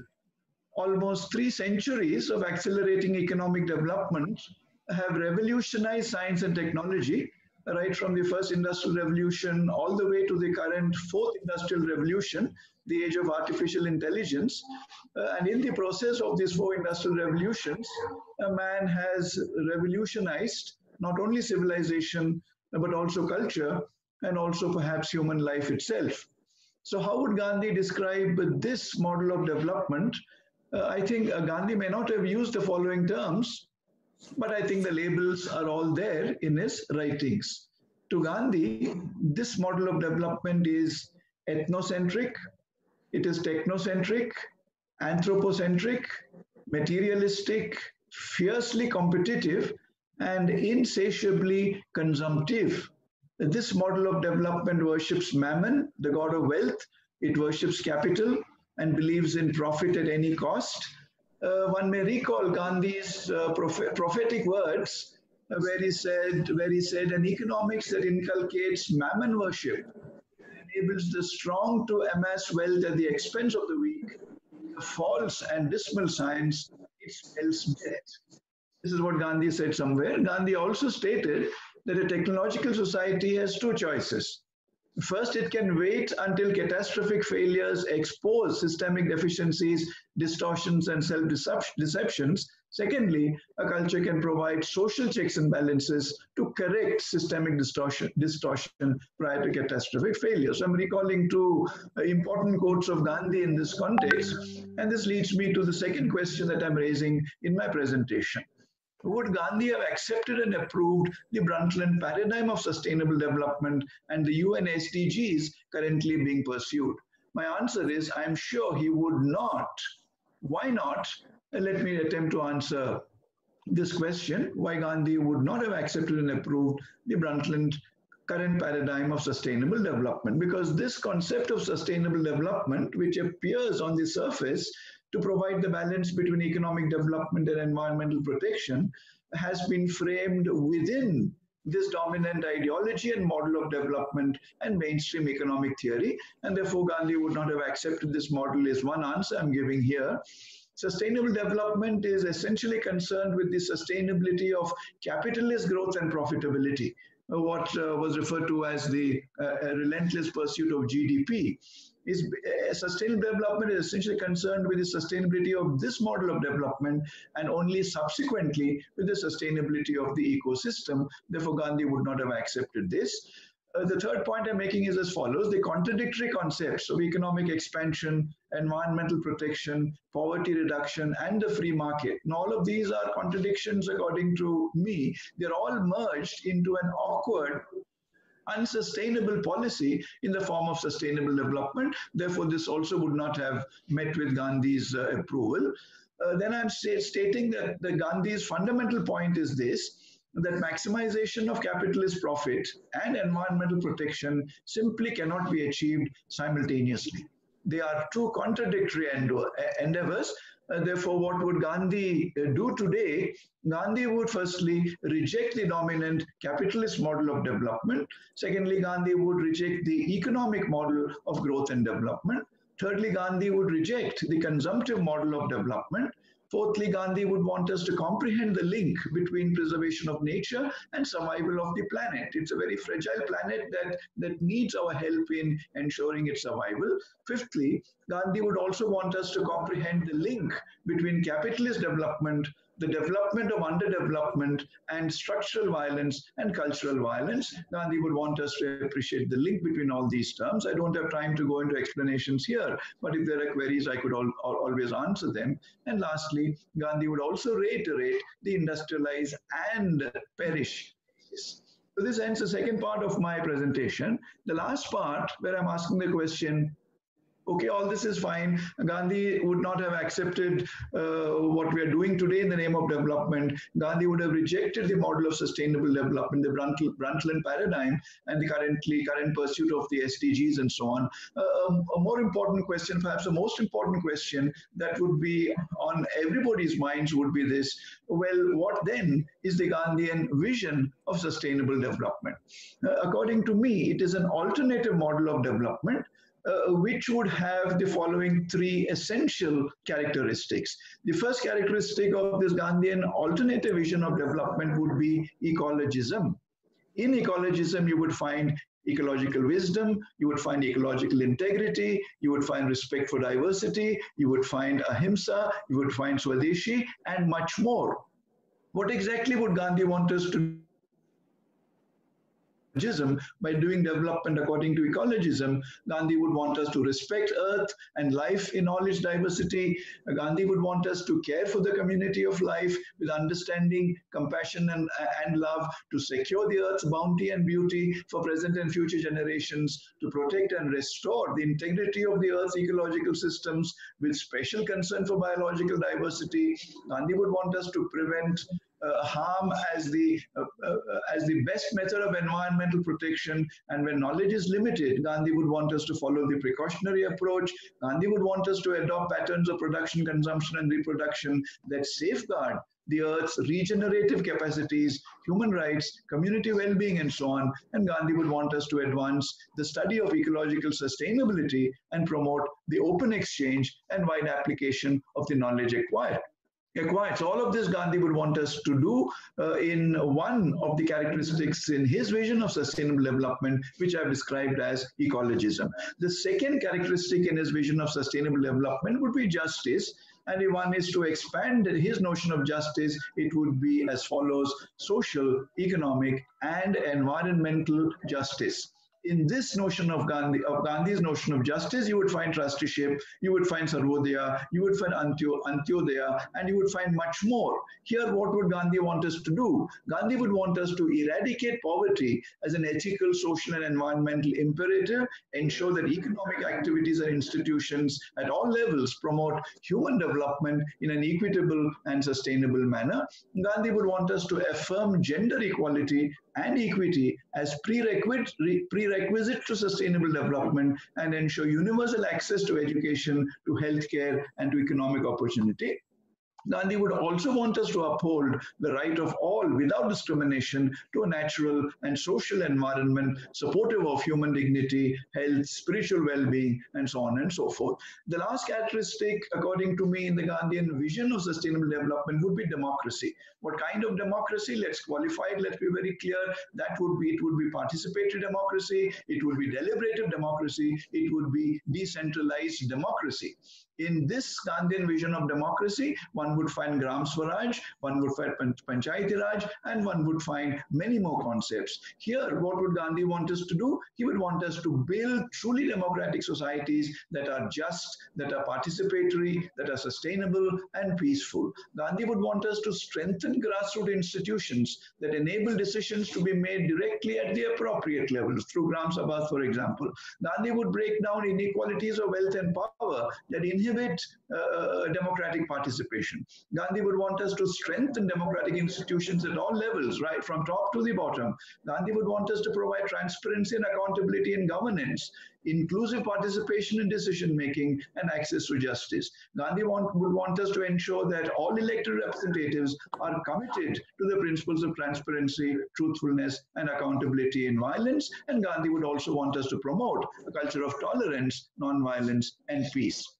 So I've come to the end of my presentation, Chairman, sir. By way of concluding observation, this is what I would like to say, that the Gandhian vision of sustainable development represents a crucial way forward in advancing a revised and reformed project of sustainable development. The current project that we are pursuing, I think, is not Gandhian, attempts a lot of compromises, is full of contradictions, and therefore, if we wish to do sustainable development properly, if we wish to understand sustainable development in the right way and do it in the right way, I think the Gandhian vision of sustainable development is important for us to recall.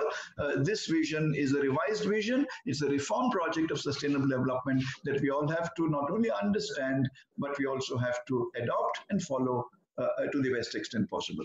Thank you, Dr. George Mathew. Oh, thank you, Jeevan Kumar. Very, very insightful presentation.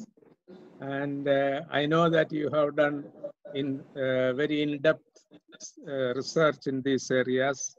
And all those points you mentioned about a dominant model of development today, how it is a disaster.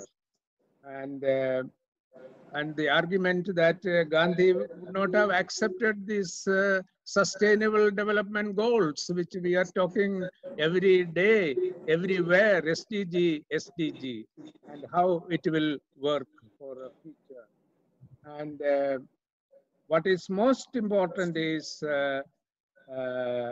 maximization of capital, which means not only financial capital, but human capital and ecological protection.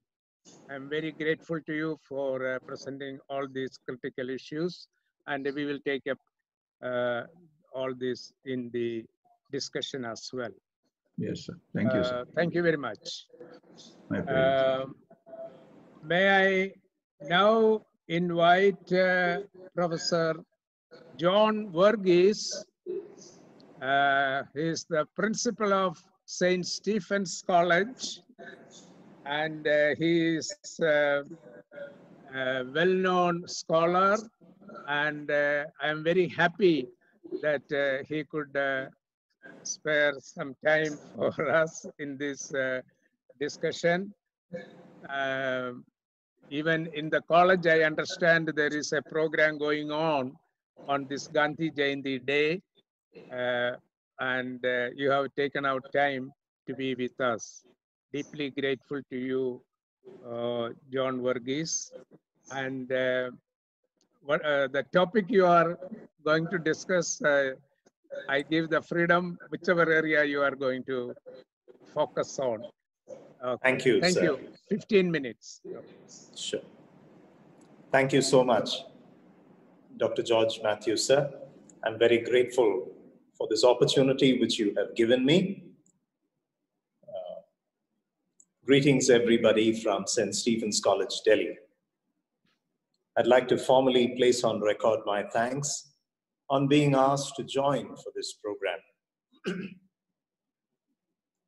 St. Stephen's College has had the privilege of hosting the Mahatma on several of his visits to Delhi. My predecessor, Principal Rudra, was not only involved in bringing Gandhiji from South Africa to India, but he was also a good friend and host to both Gandhiji and the Nobel laureate Rabindranath Tagore in the very house where I now have my abode. I hope that I will be able to follow in my predecessor's footsteps and bring to all of us, if not a person, then at least an idea whose importance has only increased in the desperate and dissolute times that we now live in. And the idea that I wish to bring up is that of education. Education as the means for promoting peace and justice. It is so important now because we are now in a time where peace and justice is bartered for considerations like money and power. I know that the man whose birth we celebrate today will hang his head in shame to see how in his country the poor are not only ignored, but are harassed, raped, murdered, and to add insult to injury, all that is being justified.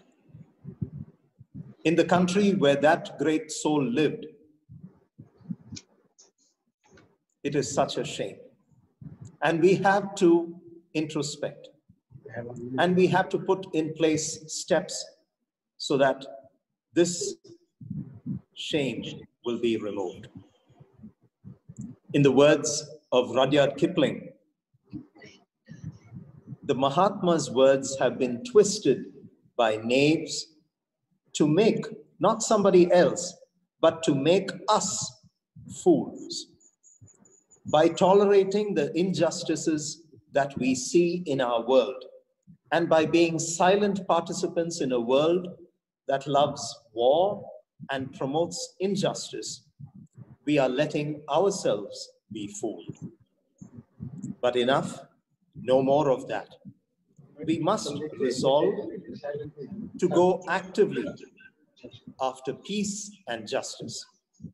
And we must do that in a non-violent manner by educating our young people.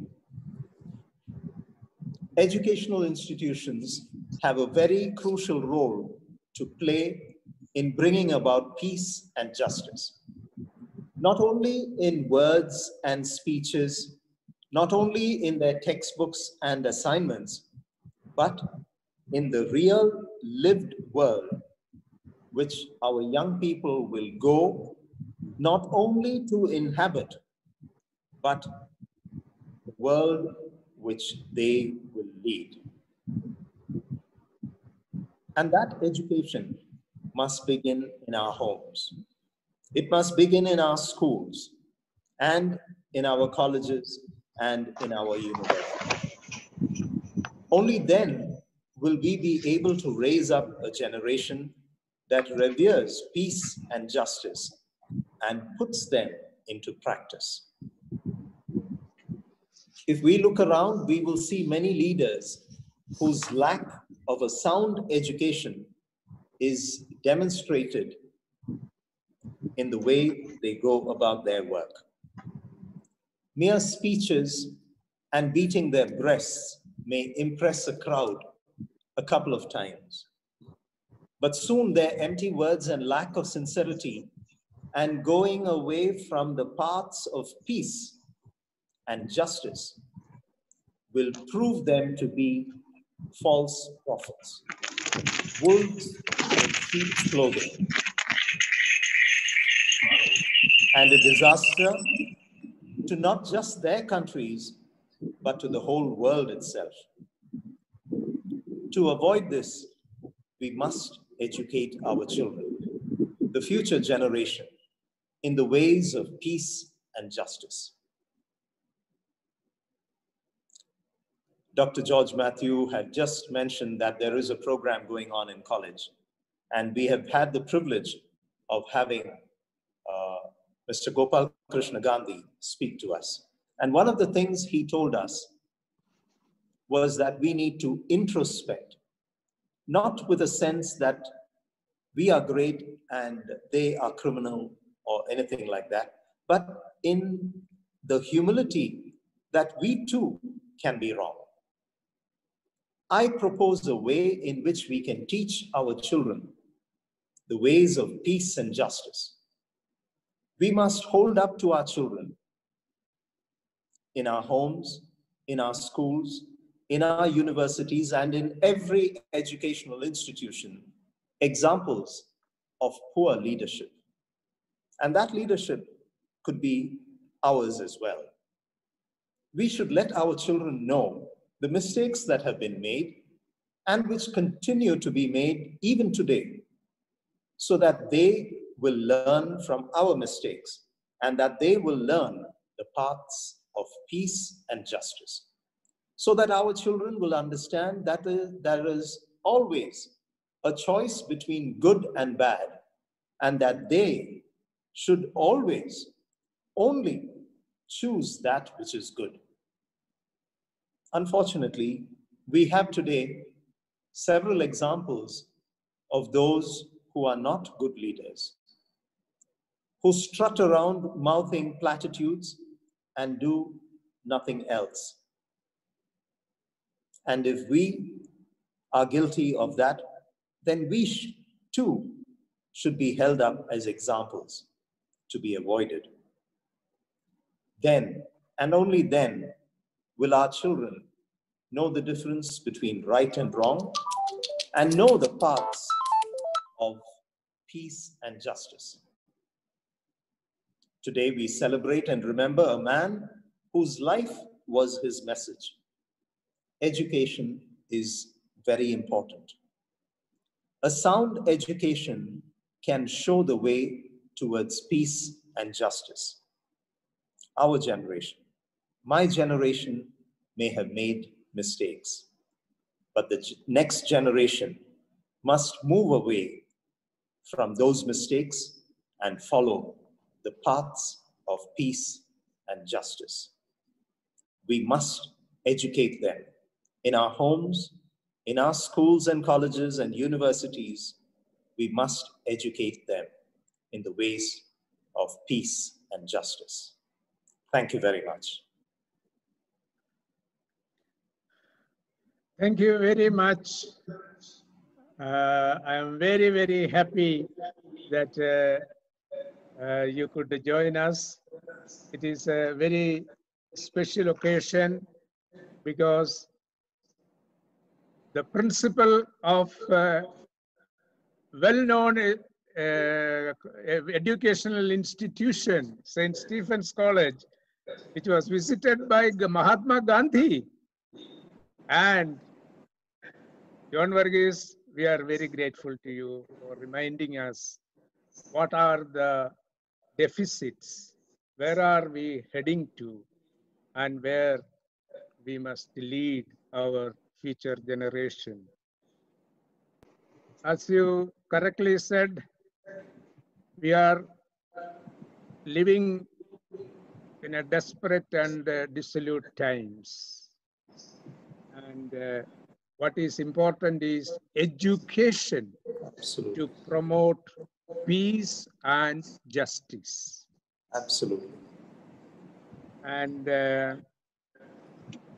Gandhiji stood for that.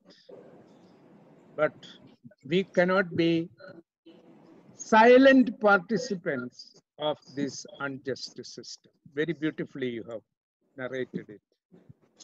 And we must educate our children the path of peace and justice, great leadership. These are the issues. Thank you very much. And we continue, we look forward to work with you in future as well. Sure, sir. Thank you. Thank you. Our next speaker is Professor Manoranjan Mohanty. Hello, Mano. Hello, good morning. Good morning. Good. I'm very happy you are here. A veteran Gandhian from Delhi University and many other areas which I don't have to narrate to our audience. They all know you. And when you were a professor of Department of Political Science in the University of Delhi, what a wonderful contribution you made in these areas we are discussing today. And all are waiting to hear from you what you have to say about Gandhi and global faultiness today. Gandhi is not for India alone, the global faultiness. And Mano, it is your test. Thank you. And Jai Jagat. That's the Gandhian greeting to all my friends who are listening. My topic is Gandhi and global fault lines today.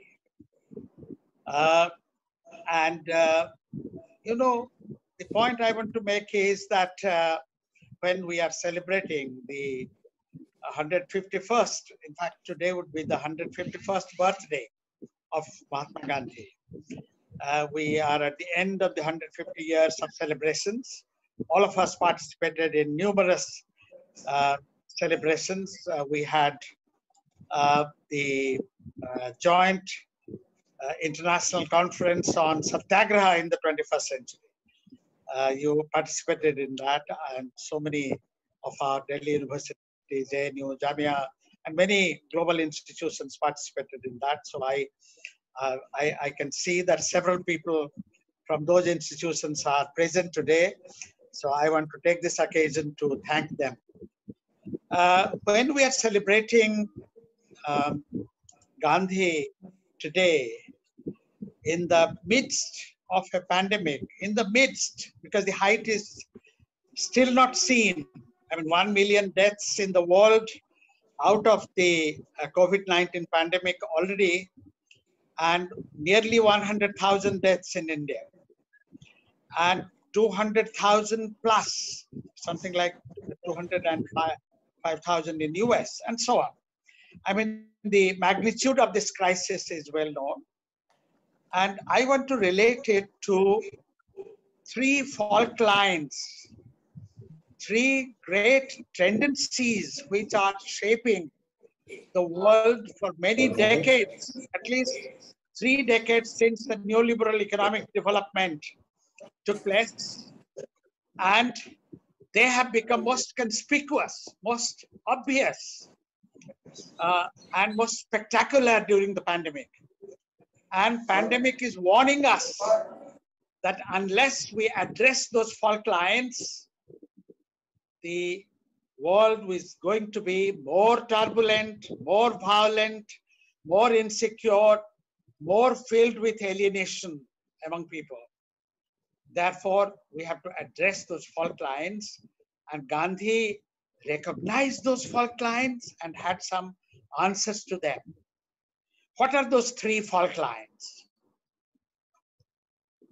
I'm identifying three. First is rising inequalities.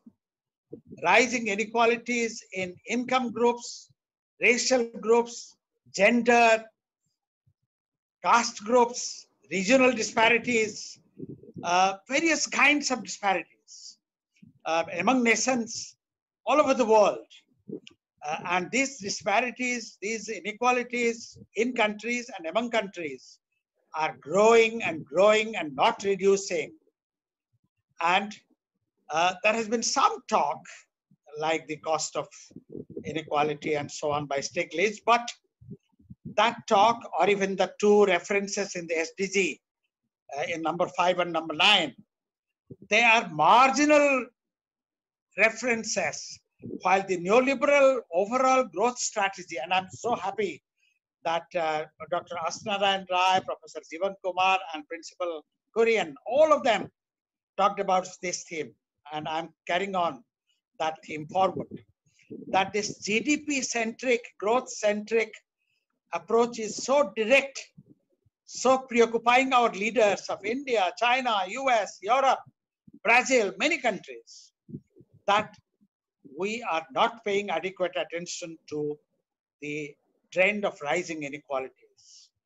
I think the inequalities figure are very, very real, and everybody knows them. I will not repeat. I will come to what Gandhi would have done about it. Now, let me mention what are the other two right away, and then I'll come to Gandhi. The other two fault lines are decline of publicness in recent decades. What do I mean by this?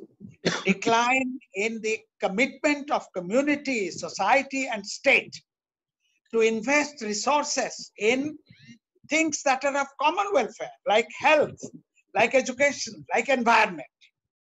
As a result, health is one source of rising inequalities.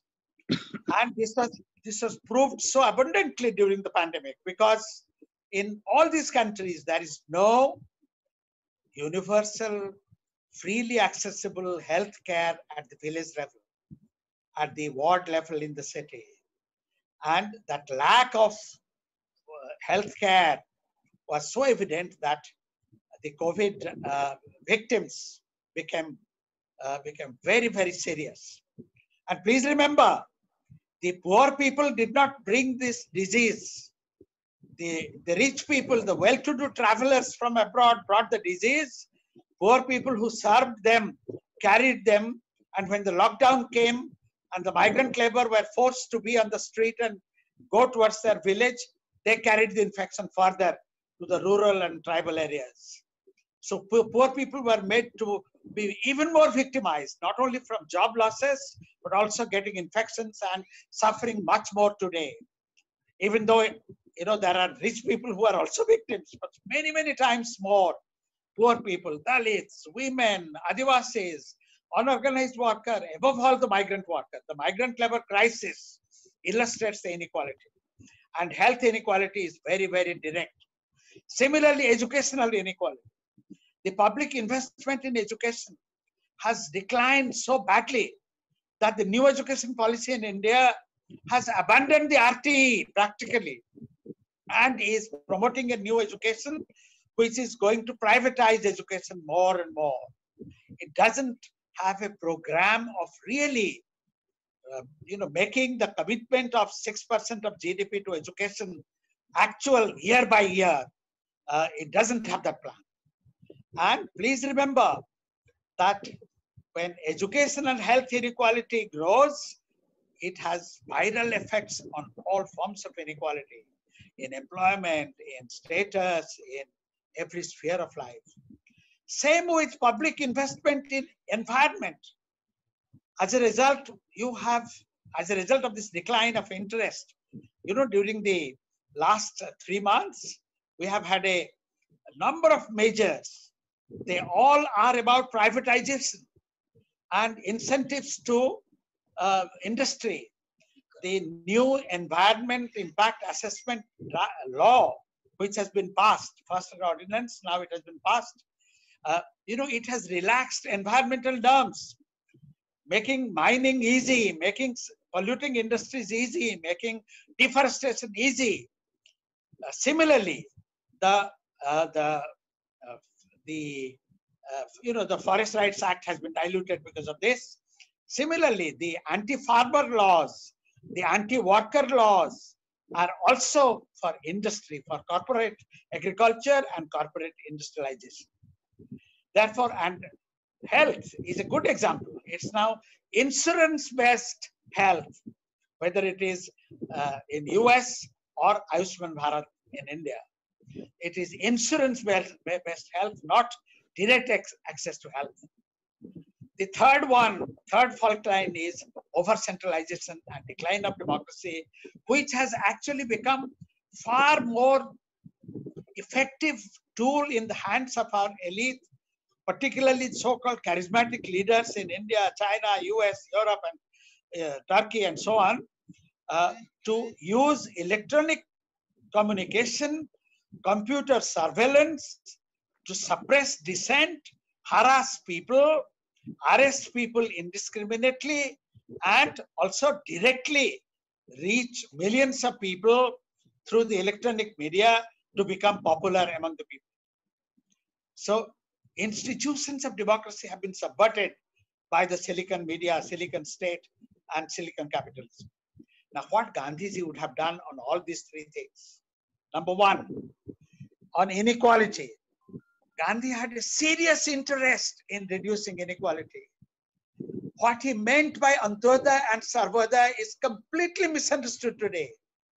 It has been caricatured to mean rich people's philanthropy for the poor, or to translate into welfare state programs, Garib Kalyan Yojana, or stimulus giving some in US, they call it stimulus giving some, for 3 months, some doles to the workers. Sorry, the Gandhian view is property belongs to God.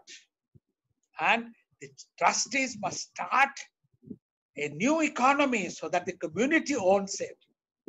I think people should find out what is happening in the Mendha Lekha village and panchayat in Gadchiroli district, the most Gandhian experiment in rural and tribal development in India in Maharashtra Gadchiroli district.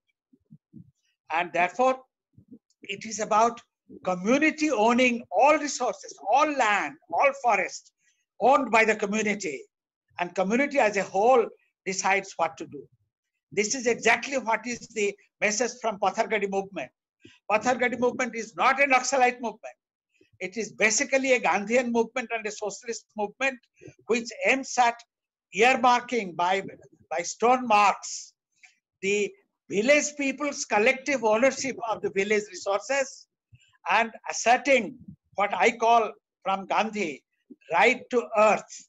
That is village people's right to own resources of that village. So Gandhiji wanted community ownership of resources, and that's what was, the Gramdan movement. When a Gramdan village of Binoda, took shape, the whole Gram owned all property in that village.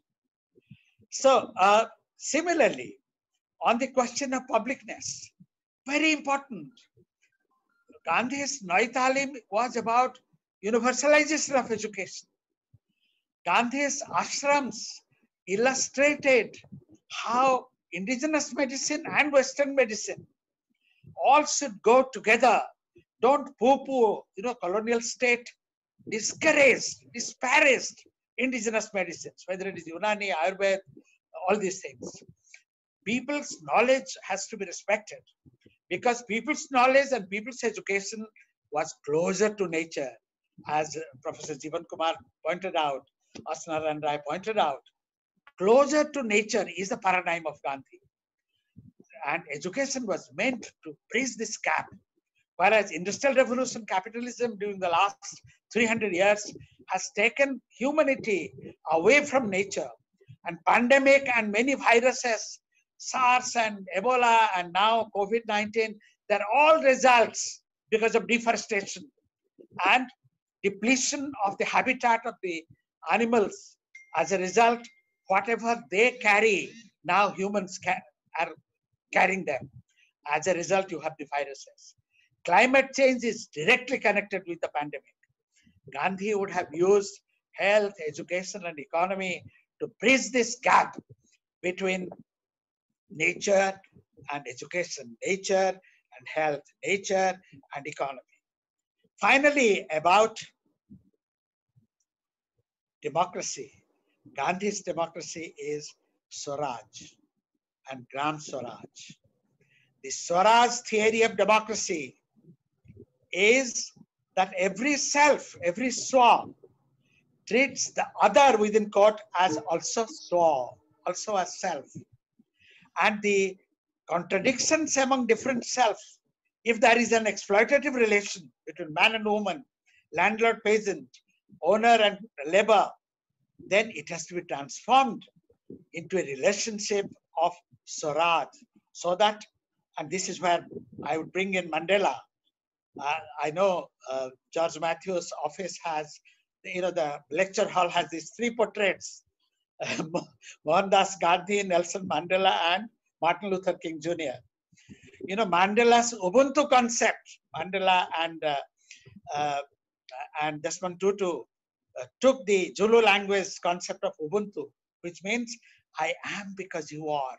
This is the self and self, the Swaraj concept, that it is about mutuality. We all have to benefit and benefit each other, resolve our contradictions for our common good. And Gram Swaraj, collective ownership, Mandalika model of development, with right to earth being asserted by the village community, and the village planning zero unemployment development strategy. As a result, there will be no distress migration. People will get jobs, get employment in their village, in the tribal area. They will negotiate if there is a need in urban areas for construction and so on. They will negotiate from a position of strength between the new rural job with not minimum wage like Odisha, but minimum wage and more than as in Kerala. 750 in Kerala, 150 in Odisha.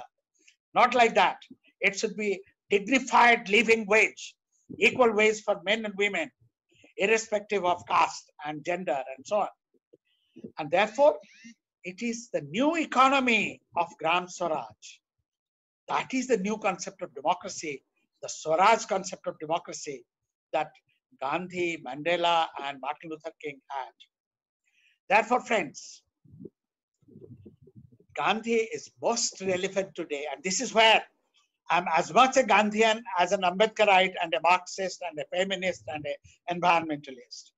Because Gandhi's Hind Swaraj was a critique of Western materialist civilization, Western industrialization, which destroyed indigenous knowledge and industry and handicrafts, and Western parliamentary democracy, which promoted corruption and elitism. Today, more than 100 years later, 110 years later, after Hind Swaraj was written and published in 1909, as Jivan Kumar pointed out, it is most relevant because on all these three fault lines, curbing inequalities, raising public consciousness and public commitment, public investment to health, education, and environment for collective development on a new paradigm of nature-friendly development. That will be sustainable development, as Jivan Kumar said. Not the slogan of sustainable development, which is used as a tension management legitimation instrument of neoliberal capitalism, which is based on growth. And thirdly, a new concept of democracy, not new. There are experiments in different parts of India and the world in self-development, Swaraj model of democracy. And that goal we have to pursue. Therefore, the best way to remember Gandhi and celebrate Gandhi today is to see how we can directly address the fault line so that our future and our children's future can be much better, so that they can have a future where it is genuinely nature friendly and really Swaraj form of democracy and Swaraj development strategy with a new paradigm of development. Jai Jagat. Jai Jagat. Thank you. Thank you. Thank you. I'm very, very happy that Manoranjan Mohanty could speak today with us. He's a very busy man, but when I mentioned this program, he totally committed to come and speak to the international audience. When I met Mano 50 years ago, I was not very convinced that he was a Gandhian. But today I am convinced you are ultra Gandhian. I'm so grateful to you for putting together all these issues, the 3 fault lines you articulated, and how to meet these fault lines. And what we need is this Swaraj model of democracy, which you have emphasized. But we are going far away from it today. I'm so sorry about it. And what shall we do in our generation? And as you said, what about the younger generation and the children? Even children now today cannot go to school today. Think of a situation because of pandemic and other things we can say, but behind pandemic also there are other forces. So let us come together and take this forward on the basic principle of Gandhi and Gandhi's concern for the poorest of the poor. Thank you, and we will have a discussion after this for some time, and we will close by 1 o'clock. Before that, we have another Gandhian in this panel, that is Palani Thurai, G. Palani Thurai from Gandhigram University, Tamil Nadu. And he was former professor, now Gandhian activist, and Palani Thurai is with us, and he will be speaking on Neo-Gandhians in action. Neo-Gandhians in action. Let us hear what he is going to speak. Hi, Palani Thurai, please come in. Yeah. My most respected friend, George Matthew, dear panelists and other fellow friends. My 30 years relationship with Professor George Matthew made me to speak to you in this pandemic period. Normally, when people are in despair, I used to look for hope. Where is the hope? Who gives the hope? So everywhere, people talk about the gloom. The problems that is being problems that are being confronted by various segments of the society. But I am always optimistic. There are people to redeem the situation. So I had a practice of always visiting villages, working with villages, panchayat presidents, civil society organizations, youth groups. All kinds of people I used to work with. So in that context, I've been seeing in the past few months, what is going on in the villages. Even in the pandemic period, the villages' activities are very normal in Tamil Nadu. Problems are mounting up, but villages are normal, their activities are on despite the lockdown, because that lockdown is not applicable to the villages because their activities are confined only in the village. So that is not a problem. But when we visited many of the villages, what I found, large number of youths, I mean, they are working in the field. If I closely work with them, I found, I mean, lot of people imbibed the Gandhian values. Their understanding of Gandhi is very contextual, very contextual. I mean, they are not the fundamental Gandhians. I mean, as we are all fundamentalist, Panchayat Raj fundamentalist or decentralization fundamentalist, I mean, they are not fundamentalist, I mean, in following Gandhi. They contextualize Gandhi. They work in different villages, but they are not groomed or shaped or trained in any of the Gandhian institutions. But they read Gandhi. They are all educated, but very dedicated. I mean, they work, they understand Gandhi. They work on Gandhian framework of transformation in the rural areas as constructive workers, but they never declare themselves as constructive workers. And they know the problems, and they fundamentally, they transform themselves first. And they earn the trust of the people in the villages. They build a relationship, and the way in which they work with them demonstrate that, I mean, they are Gandhians of a different style, different order. Very silently they are working in the villages, never participate in the political discourses, but they do politics. They do politics. What is the politics they do? That is the people's politics. That is people's politics. And they go beyond the party politics. And they demonstrated success to the people, and they work on different areas, because some of them working on strengthening Gram Sabha, some of them working on reviving water bodies, some of them are working on building the public institutions, some of them are working on educating the people on I mean, the values of life.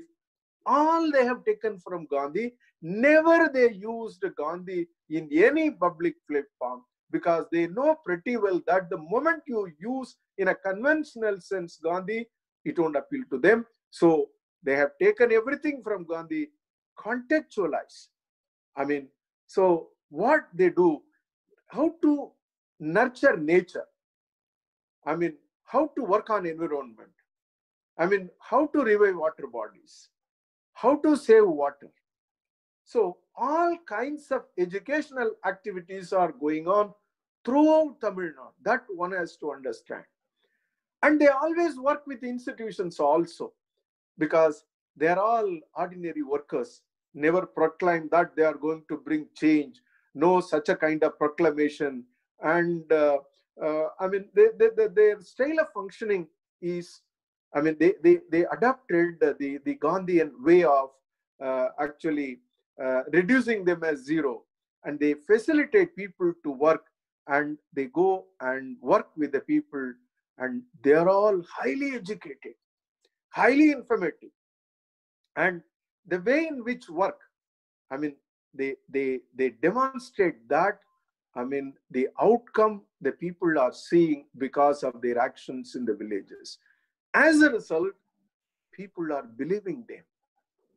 And the villages are divided on caste line, and discriminative practices are acute. In all those areas they are working, and they are demonstrating that, I mean, what is, I mean, villages? Is it a mere habitat? I mean, what is a responsible well-being? I mean, how to build our public institutions. Public institutions are not government institutions. As long as you are not capturing them, these are all public institutions. If you start participating in the public institutions are with the public. Otherwise, it is with the government. In such a way, they work in all those villages. In a conventional sense, they are not aping the NGOs, and they never look for, I mean, resources from elsewhere. Who will give fund, what project? Never.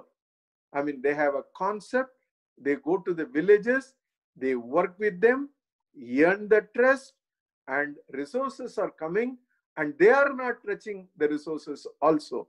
And the villagers are using, and whatever the program they conduct in the village, they collect and they spend, and they are only facilitators. In such a way they work. Interestingly, I mean, organic agriculture, natural farming, and all kinds of things. I mean, all are not, I mean, specialists. Some are specialists on agriculture. Some of them are specialists on IT. Some of them are specialists on, I mean, governance. Some of them are specialists on RTA. And some of them are specialists on RTE. Some of them are specialists on panchayat administration. So in all the domains, they are working. But interestingly, what one can understand, the moment, I mean, always the government is very sensitive on many of the things. When these people, because they analyzed where from these people descended to the village, descended in villages. And they analyzed, some of them have come from abroad. I mean, some of them come from the Jallikattu agitation, and they are in those villages. So, I mean, they are real challenges to the traditional, conventional political parties. And they are not in a position to, I mean, actually oppose them, because they are very submissive, closer to the community, working with the community, and they are interested in negotiating whatever the problem comes in the village, in the form of caste, in the form of political party. They know the method and nuances, how to evolve a dialogue, and through the dialogue method, how to resolve the problems. So successfully, they are tackling all those things. As a result, I mean, a new, I mean, paradigm is emerging. The conventionally, our political parties, they know that villagers are beneficiaries, dole out something very easily. You can, I mean, mesmerize them, and during the time of election, you can bribe them, and easily you can come to power. Then they are all beneficiaries. One after another, you send a benefit.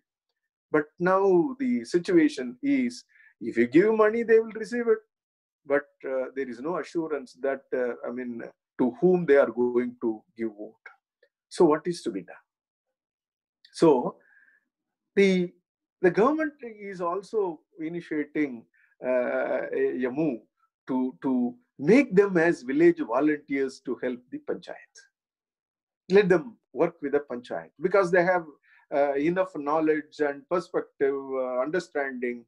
I mean, village volunteers, if they train them as, but they are already trained, but not groomed by the Gandhian institutions, not groomed by any training institutions, because they are all, I mean, self-learners, and they are all highly educated, very sensitive people.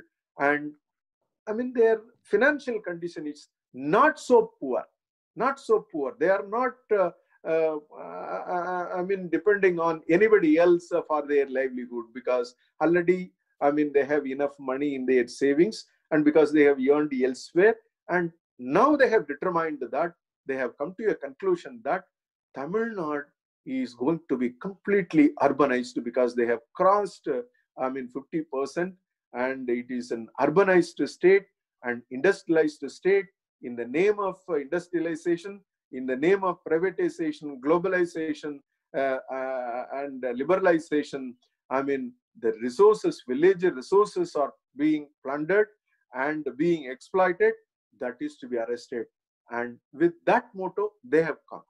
So in that context, silently they are preparing. So how valuable are resources? Because you have constructed huge buildings in the urban areas. Where is the water? Because all the knowledge system, what they have developed by the Tamils for water conservation in the whole of India, Tamils have experts in knowledge, water conservation and water harvesting, but absolutely they have been dismantled. But these, youngsters, they revived the knowledge system what they have in the past. So slowly they are educating the value of the natural resources, because previously sand is being lifted from the rural areas, and the blue metals are being broken and lifted from the rural areas. Now you find everywhere. Even in the recent struggles, these people were behind the people's struggles. Interestingly, in Tamil Nadu, you will find the political parties are not struggling for anything. They issue only statement, moral, oral support they extend to people's struggle. But happily, these youngsters, they are actually supporting the people's struggle everywhere. Whether it is Neduvasal or Nidamangalam or any other village, completely this is the villagers' struggle. For this, they are the backbone. But at the same time, they strongly believe in democracy, but it is not a number democracy, consensus democracy, the value democracy they believe in. That is why they know the strategy. So what strategy we can adopt to solve this issue? Because all the time, the market forces are coming into the villages only by dividing the villages. But these people, and they are actually acting as a cementing force to tie together the village community as one community. If you save your water bodies, save your natural resources, and your life is, valuable. Otherwise, it will be hell. But these people are international citizens. They are coming in and they are taking your resources and selling elsewhere and profiting. So such a kind of sons they have given.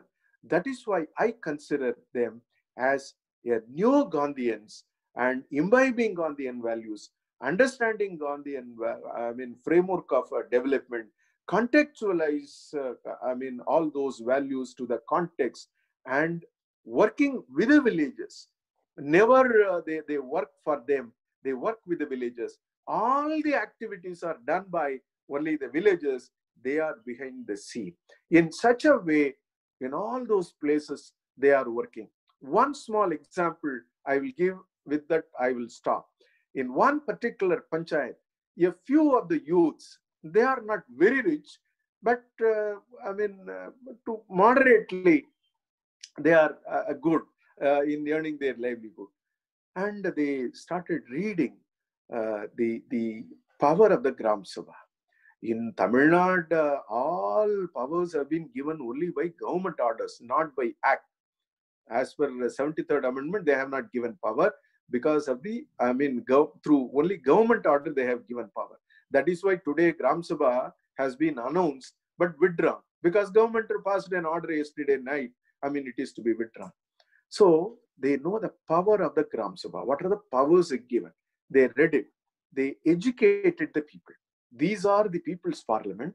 You please come. You participate. In one Gram Sabha, near about 800 poor people thronged in Gram Sabha, and they educated them how to raise question, how to develop a discourse, how to develop a discussion without antagonizing anybody. They know pretty well that they are, actually the corruption is a huge, in such a way things are going on, but they are exposing how they expose by putting questions. In your expenditure statement, you have mentioned that road has been created worth about 19 lakhs. Where is the road? The question is being raised. But very interestingly, I mean, they have a connection with the media also. So it is going on, I mean, completely on live. So immediately, collector passed an order that an inquiry committee has been constituted. You please go to the next item. In such a way, they mobilized and they demonstrated that the power of the people, I mean, if you raise question, somebody will answer. If you keep mum, nobody will answer and nobody will come to your rescue. So in one village, they have done that exercise and it spread in many of the villages surrounding. I mean, it is very near to Madurai. Kambur is the best, Gram Sabha village. People used to say that. So in that context, they are all neo-Gandhians. They are in action. And these people are going to create a new India. If such a kind of people, I mean, start working together, because federating them is a problem in this state. I mean, they are working well in their domain, the respective areas, but joining together, because that is the one issue. And these people are initiating discourse with them among themselves. And in my opinion, it will emerge. And in my opinion, a new politics will emerge. That is people's politics. It's not a party politics. And the new Gandhians, in my opinion, they are all youth, men, women, joined together, doing this exercise in the rural areas. And they will bring a change, a new political culture, a new development politics will emerge out of their actions. That is my hope, based on my interaction with them and working with them. So with this, I thank Professor George Mathew for having given me the opportunity to share some of my experiences with you all. Thank you. Hi, thank you, Palanidurai. You have brought a new chapter into our discussion. That is, Neo-Gandhians are working. Neo-Gandhians who are active. Yeah. That is important, not on paper. Yeah. So what a wonderful concept. And I hope that this Neo-Gandhian network will expand within Tamil Nadu and also to other states.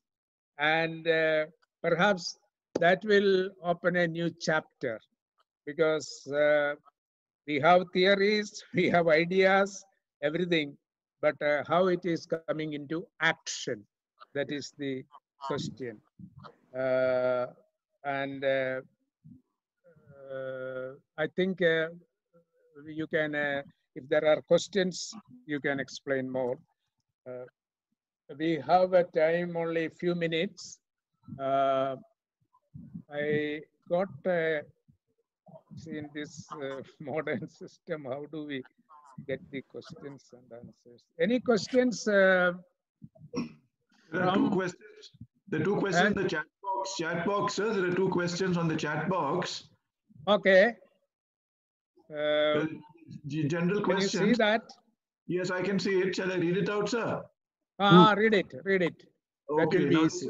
this is from Kavya Krishna Kumar. To everyone, she says, in accordance to all that our distinguished panel members have pointed out in the session, I would like to ask you, sirs, what would be the current form of dissent, DISSENT, correct form of dissent in today's society, one that would be as effective as one Gandhiji had led. Media has been letting people down with exaggerating information, which might not be as important as some other issues in the present context, when non-violent protests are answered with police brutality and segregations are wider as compared to patriotic solidarity. So it's a long question, but basic point is asking us to respond to is, what would be the correct form of dissent in today's society? So who would like to answer that? What would be the correct form of dissent? Dissent, yes, sir. Mano, you would like to answer? What is the correct form of dissent? No, I think she said not correct, but current. Current form of. Okay. Yeah. I think what we see in society already demonstrates that. Can you hear me? Yes, yes. Okay. Yes, sir. We already see in society three forms of dissent. One, the poets, the artists, the filmmakers, they are using their medium to to question the system or to question specific policies or specific wrongdoings. That is one form of dissent. And I think that is quite correct also and current also. And this has happened throughout, throughout history. Art has been the most creative and most effective form of dissent. And sometimes the elites, sometimes the rulers find it difficult to suppress artists, but sometimes they are quite blatant even in suppressing artists. Okay, and we have the Habib Tanvir tradition here, in theater, or the Raj Kapoor tradition in film, or the M.F. Hussain tradition in art. I think these had effects on society's misdoings, wrong deeds, the rulers' wrongdoings, which people will not forget, ever. The second form of dissent which is going on is really satyagraha. And satyagraha in the 21st century, both legal and non-violent, but civil disobedience. That is violation of law, but not resorting to violence. Now, for example, yesterday, some people wanted to go to Hathras, to join the grieving family of the raped and killed, the victim of the mass rape. And they were arrested. But the act of going there, or in May, there was the, I think on the May Day, there was the Central Trade Union leaders arriving in Rajghat to protest against the ordinances which extended workers' working hours, suspended right to strike, and liberalized the norms of employment, hiring and firing, which now have become part of the 3 labor laws. Now they were all arrested and prevented from taking a demonstration from Rajghat. But this was Gandhian civil disobedience in protest against unjust laws.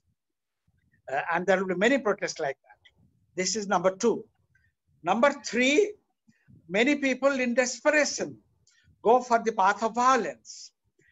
In my view, that is where they are wrong, because today the state and global capital has far more coercive apparatus to suppress acts of violence of terrorists, and therefore, I think acts of violence, particularly in democracies like India, have less effects, but they happen because some people are convinced that state is more violent than the rebels. So that happens, but it may go on, violence and counter-violence, with no result. Therefore, all 3 forms of violence are current and globally available. But what comes out as the most effective, I think what Black Lives Matter today represents, non-violent mass protest, what JP movement put in history as a model of revolutionary politics. And therefore, you have all these 3 forms of protest, and all of them are going on. Thank you very much, Mano. Jeevan, you would like to say a few words before we conclude? No, sir. No direct question to me. Any comments? No, sir. No. Not at this point of time. Okay. Thank you, sir. Ashnarayan Roy, you would like to say a few words? Well, I will just say that it has to be Gandhian, that's for sure. Another point is that even if one single individual stands committed and determined to face oppression, that serves the purpose. So I think let's not be discouraged by the oppressive measures that internationally the police and the state is capable of taking. So it is Gandhian. Another point is that in the rural areas, you have large areas where I think, unless as I think Mary King was telling us, that when the mass movement starts at the grassroots, it has greater potential to survive and become agents of change. So I see a lot of hope against such oppressive measures in the rural sectors, rural areas, where people get organized, and then it becomes really a mass movement all across the country, and that becomes. So these are some of the things that Manoranjan has already articulated very well. So this is all. Yes, yes. We had a wonderful panelist. Dr. Palanithurai, you would like to say a few words before we conclude? Any comments? Yeah, this is actually a very, very interesting question she has raised. In my opinion, because in the 73 years of the party politics, experience of party politics demonstrated that, I mean, instead of transforming based on the constitution, instead of transforming the societies, what they have done, I mean, they went in quite opposite to the direction of the constitution. That is a problem. And now party politics has come to I mean, in my opinion, the last stage. A new kind of politics has to emerge, and the hope is there. In my opinion, a politics which is beyond party. In my opinion, that is called people's politics. If a person is in a position to, recently I have been witnessing in Tamil Nadu especially, I mean, whenever people are facing plethora of problems, the parties are giving, I mean, next election, we will include it in the manifesto. Beyond that, they are not in a position to give a solution. And immediately people are fighting. But during that time, this is the role of political parties, but parties are not trained to do a struggle, but only people are struggling. So in that context, I mean, a new politics is needed to this country. If we ponder over on such a way, I mean, in my opinion, a new politics will emerge based on the framework of Gandhi, and people will understand Gandhi, I mean, much more valuable than in the past. That is my opinion. Thank you, Palanithurai. And I thank all the panelists. I must say this was an excellent, very insightful discussion on various aspects from the practical and sincere research and studies we are doing, and our commitment is shown in the presentations.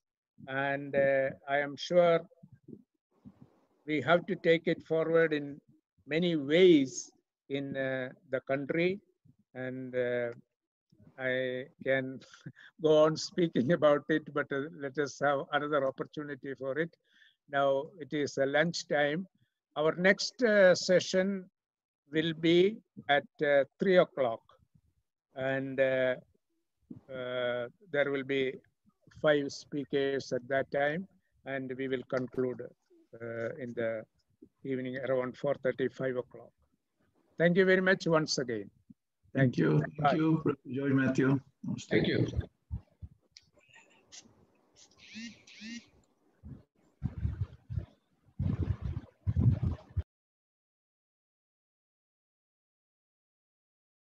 We had a very, very inspiring program in the forenoon. Actually, we started it at 7 a.m. and it was an international one till 9 o'clock. And then it went on and you got the program schedule and new ideas and action and how to go forward. And on this very, very important day in our life, Gandhi Jayanti. So this afternoon, we have 5 speakers. My dear friend, Professor Anand Kumar, and Irfan engineer, very busy. He was in Bombay, but he was very happy to join us. Then we have Ganesh Devi from Karnataka, and then James Sarpadaraj, and the veteran Gandhian K.M. Nadaraj will be also with us this afternoon. So we shall begin the program with a presentation by Anand Kumar. Anand, you have 15 minutes and then we will have a discussion following and we will continue this. So every speaker has 15 minutes presentation and we will close with the question and answer if there is any. So Anand, please begin. Thank you, George. I'm very privileged to join all of you on the invitation of Dr. George Mathew and Institute of Social Sciences to engage in exploring the challenges of peace building in the 21st century with focus upon the Gandhian way. I do have an understanding that my capacity to engage you with any deep discussion is very limited because most of the invitees in this program are people of substance who are not only analyzing the situations of violence and peace building, but also peace builders. They are frontline activists in many ways. So with due modesty, I want to draw your attention to 3 parts of the question of challenge of peace building and the Gandhian way.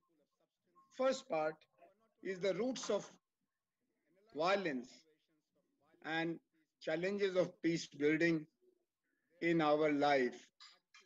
There are 3 layers of violence in our life: intra-community or within the society, international, and between human civilization and the rest of the nature. Second, we also have sites of Gandhian engagement in the Gandhian period and in post-Gandhian period, where peace building has been attempted by following the Gandhian way. And finally, the gray areas. And there are 4 gray areas which demand going beyond Gandhi in many ways. So let me start with the first frame of my presentation, the roots of violence in our life, in our existence. Within a country or society, Gandhi confronted, and we are confronting, at least 4 domains of violence. One has to do with gender. Relation between man and woman is very sadly continuing to be defined and determined by capacity of violence, which is called patriarchy by the women movement today. Then caste-related violence, which is very prominent in Indian subcontinent across the religions, but mostly among the Hindus, with continuity of cultural violence, very inhuman forms of discrimination, deprivation, and destitution of victims of the caste system. And it has spillover effect with the Christianity and Islam, Sikhism, and Buddhism also. The third question, of course, has to do with the religion. The coming together of religions and their practitioners because of media, communication, revolution, and globalization, migration at a very large scale has created the challenge of dealing with religious diversity, religious plurality, with the memories of inter-religious conflicts and violences, Christians and Muslims, Muslims and Hindus, Sikhs and Muslims and Hindus, Buddhists and non-Buddhists, all religious identities do have very dark chapters of religion-based violence. And there are three international domains where violence has been a recurring reality. Nationalism, people of post-colonial world still respect and worship nation state and nationalism, though in Europe it has been on the decline because of their two tragic war experiences, First World War and Second World War. The home of nationalism is now converted into a zone of civilizational unity in the form of European Union.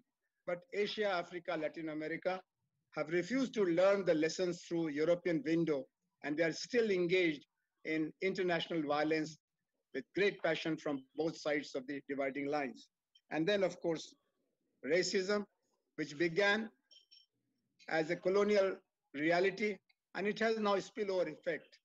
And really recently, we had the question of African Americans in the United States of America, and soon the fire engulfed even European countries like France and England and Germany and Holland. All multiracial societies are yet to settle, though there was success to Nelson Mandela in South Africa, to some extent success to Dr. Martin Luther King, but the question is yet to be buried and settled. And finally, colonialism and post-colonial oppressive systems of empire building, where not direct but indirect negotiating capacity of arms industry and exporting arms to these countries which are still infected by the idea of exclusive nationalism, and they get into war again and again, most prominently India, Pakistan, or many of the Arab countries, Iraq, Iran. There are many examples. And finally, we have the civilizational challenge of violence against nature, which is attracting the attention of young world. Children below 16 are very angry with all of us. Youth below 35 is leading green movements in various parts of the world. They are disenchanted with the civilizational journey we have undertaken so far on the basis of energy created by science and technology, particularly through industrialization and large-scale urbanization. So if you look at natural crisis, environmental violence, colonialism or imperialism-related violence, racism, nationalism, they are all infecting the international system, and the United Nations organization has paralyzed. It has become marginal in negotiating with challenges of international violence. You can see it written all over. In various nation states, religion, class, gender, and in South Asia, caste, are continuing to be perennial sources of wounding the societies and perpetuating culture of violence. Now, Gandhi had confronted some of these issues, particularly caste-related violence. He offered himself to ridicule by Sanatani Hindus when he attacked the practice of untouchability, forced Hindus to consider opening their temples, ponds, and wells. It was not an easy process. Many Ambedkarites still blame Gandhi for perpetuation of untouchability. But more than Ambedkarites, many Sanatani Hindus still blame that this was the man who promoted anti-untouchability campaign and polluted our identity. The caste violence was related with communal violence, and Gandhi was killed by a Sanatani Hindu after freedom, months after freedom. And he charged, Mr. Godse charged Gandhi in his written testimony before the court of law that I was respecting him as a Mahatma, but he had become too dangerous because he was pleading for Pakistan, he was pleading for Muslims, and both was unacceptable for us. Gender violence, Gandhi himself was an agent of gender violence in his early part of marital life, which he admitted so impressively in his autobiography. And from there to his pleading with men to treat women with decency, to treat women as partners and friends, and not as object of desire and their lust.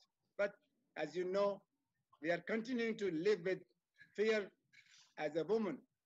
The women in India, the women everywhere feel that they are moving from a prison to another prison, from household, domestic violence to public sphere.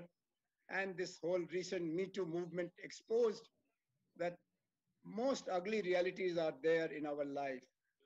Gandhi also tried to confront nationalist violence, but in his negotiations about international violence, nationalist violence, he is still being debated, being criticized by four categories of people.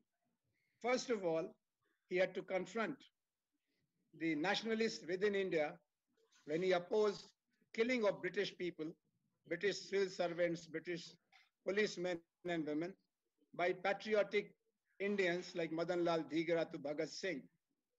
Until today, there's a charge against Gandhi that he collaborated with the colonialists to make these patriots suffer and be punished. Many people do believe that Gandhi-Irvin Pact could have saved life of Bhagat Singh, but Gandhi was not so interested. Facts are yet to be clarified, but the charge is there. The second charge on Gandhian approach or Gandhi himself was about Hitler and Mussolini. Many Jews believe that there was no Gandhian solution, no firm opposition to Nazism and fascism. Yes, it is true that Gandhi did meet Mussolini. He met Mussolini and he had some appreciation of Mussolini. And of course, about Hitler, there's an undelivered letter by Gandhi to Hitler. But victims of Nazi Holocaust do believe that Gandhian approach to peace building in situations of Nazism and fascism were casual at best. And third was post-colonial nationalism. Gandhi's followers became in charge of India. They were president, prime minister, deputy prime minister, but they did not listen to Gandhian solutions for international wars, because in his own lifetime, Kashmir question erupted and Gandhi was found to be sanctioning use of army against the invaders in Kashmir. So these three sides of unsolved problems, Nazism, fascism on the one hand, anti-imperialist patriotic violence on the other hand, and third, post-colonial nationalism of the people who were followers, who were trained by Gandhi, and India failed to develop any alternative beyond what was available in the international system. And partition of India, which became his trial, his final call from Noakhali to Bihar to Delhi, and he was found so helpless, so lonely, and that proved that Gandhian engagement about peace building had many known shortcomings. His idea of Shanti Sena, for example, army of peace, could not take off in his lifetime and after his assassination. So friends, being a believer in Gandhi Lohia Jayaprakash tradition, a follower of the politics of non-violence, I do bring to you the questions which I have been collecting all these years as a practitioner and as a teacher and a campaigner. And I want to share these questions before you, for you, so that this conference becomes a more purposive engagement than a routine ritual exercise to say that Gandhi was one of the greatest makers of peace, practitioners of nonviolence. He was, there's no doubt. He is a reference point, source of inspiration for any resistance against injustices, against violence, against exploitation. But there are unfinished solutions. There are impractical projects, and we got to go further on the basis of light created by ideas and life of Gandhi and countless Gandhians. Thank you very much. Thank you. Thank you. Anand, as always, you are very inspiring. Thank you, my dear. You brought to the surface many hidden truths. And as you are a researcher and an academician, a lot more research has to be done about it. And not only the archival research, but field studies and contemporary attitude to these present situations. And very true, there are many shortcomings, but can we count only shortcomings, or shall we take the achievements and plus points and go forward? So this is a challenge before us, not only nationally, but internationally. And here is an icon for humanity, and that is Gandhiji. And I'm sure we will be able to take this message forward. Thank you very, very much, Anand. And our second speaker this afternoon is dear friend Irfan Engineer from, shall I say Bombay or Mumbai? Yes. Mumbai. Mumbai. Yes. And I am a very close associate of your family. Dear father, what a great inspiration for us and the Institute. Now, thank you very much for joining us. And may I request you to speak on Gandhi and communal harmony. Communal harmony. What a critical issue today. Thank you. Irfan. Thank you, George Saab, for giving me this opportunity to speak at this international seminar organized by Institute for Social Sciences. Let me come straight to my topic, Mahatma Gandhi and communal harmony. The Sangh Parivar has been trying to appropriate Mahatma Gandhi in order to mislead people to believe that Gandhiji and Sangh Parivar have similar views.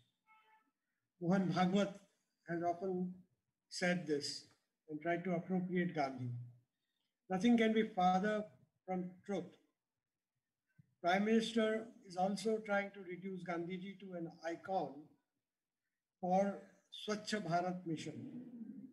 The future generations might think that Mahatma Gandhi was someone who swept the streets of India very sincerely. Let us not forget that the followers of Hindutva political ideology, Godse, assassinated Gandhiji as Hindutva was fundamentally opposed to Gandhiji's idea of inclusive nationalism based on Hindu-Muslim unity. He wouldn't call it communal harmony, he would call it Hindu-Muslim unity, and removal of untouchability. These were two primary goals of his Swaraj that he was wanting to achieve. We proposed to examine Gandhiji's approach towards Hindu-Muslim unity. Gandhiji had an ambivalent attitude towards secularism. At one time, he would oppose the idea, but later he would support. His support or opposition would depend on how one imagined the concept of secularism. Gandhiji famously stated that those who talk of separation of religion and politics know little about both. Should religion be based on irreligiousness? We would ask. However, religion to Gandhiji meant moral values of love and compassion, brotherhood and sisterhood of all. Religion to Gandhiji meant more than rituals, institutional arrangements, priesthood structures, and more than boundaries and walls essentializing distinctions between religions. If religion was reduced to bundle of religious doctrines or source of dividing human beings and constructing walls of identity, in that sense, religion should have no place in politics, he wrote in Harijan in 1942. Religion, according to Gandhiji, would be a source of uniting human beings, even if they followed different religions. If we give up the feeling of supremacy of religion or demanding privileges on the basis of religion, then existence of different religions will no longer divide people. The key to the solution of the tangle, and I'm quoting him, of different religions, he wrote, lies in everyone following the best in his own religion and entertaining equal regard for other religions and their followers. He wrote in Harijan in 1948.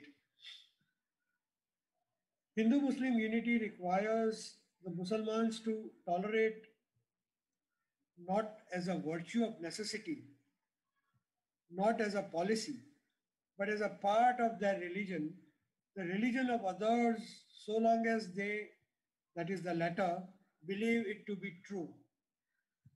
Gandhiji would require all to accept all religions to be true. I would love all the men, not only in India, but in the world, belonging to different faiths, to become better people by contact with one another. And if that happens, the world will be a much better place to live in than it is today. At the same time, Gandhiji was against the idea of a state associating with any religion and vice versa. That would harm religion in question as well as the state. Religion for Gandhiji was a personal matter in so much as it was for individuals to choose her path to reach God. No third party should have any role or say in the matter. Both the aforesaid propositions are at the fundamental variance with the Hindutva political ideology. Sangh Parivar misuses Hindu culture to define their idea of nation and propagate that Hindu religion and culture is superior to any other religion and culture in the world. And Hindus are, quote, within quotes, Vishwaguru in the past. And they should once again dominate the world. They further believe that the state should be subservient to the Hindu society or the Hindu nation. Gandhiji entertained no such ideas. In fact, religion should not become an identity marker. The moral teachings of all religions were more important and they are similar. The superficial difference arose from rituals and cultural traditions. I'm quoting Gandhiji. I do regard Islam to be a religion of peace in the same sense as Christianity, Buddhism, and Hinduism are. No doubt there are differences in degree, but the object of these religions is peace, unquote. He further wrote in his autobiography, and I quote, I began reading Gita with the Theosophists. Reading of the New Testament produced a different impression, especially the Sermon on the Mount, which went straight to my heart. I compared it with Gita. My young mind tried to unify teachings of Gita, the Light of Asia, and Sermon on the Mount. unquote. The master key to understand underlying unity within different religions was truth and non-violence for Gandhiji. I quote Gandhi, after study of religions, to the extent it was possible for me, I have come to the conclusion that if it is proper and necessary to discover underlying unity among all religions, a master key is needed. The master key is that of truth and non-violence. When I unlock the chest of a religion with this master key, I do not find it difficult to discover its likeness with other religions. Discovering this source of unity in religion then became source of unity between communities. I quote Gandhi, heart unity between the communities can be built only if we learn to sacrifice everything we have, even our life, for the sake of truth. These days, you don't sacrifice your life, you take life of others for your religion. Even our life for the sake of truth and for the sake of religion, unquote. Religion must teach humans to rise above ordinary and sacrifice for the gains of others and for achieving higher goal of truth and non-violence. Gandhiji opined, individual sacrifices himself for the community sacrifices itself for the district for the province for the nation, and nation for the world. Neither religion nor even nationalism divided the world. Gandhiji calls for the nation to sacrifice for a higher interest of the world. The sacrifices should not only be for the community, not even only for the nation, but for the world. I quote Gandhi, a man whose spirit of sacrifice does not go beyond his community becomes selfish himself and also makes his community selfish. I quote Gandhi, in regard my study and reverence for the Bible, the Quran, and other scriptures to be wholly consistent with my claim to be a staunch Sanatani Hindu, my respectful study of other religions has not abated my reverence for and my faith in the Hindu scriptures. They have broadened my view of life. They have enabled me to understand more clearly many and obscure passages in the Hindu scriptures. Unlike others, to Gandhiji, religion did not mean only a bundle of theological doctrines or rituals. He would say, lived religion and not believed religion. Religion essentially meant service to humanity and to the neediest. Gandhi wrote in his autobiography, I had made religion of service my own, as I felt that God could be realized only through service.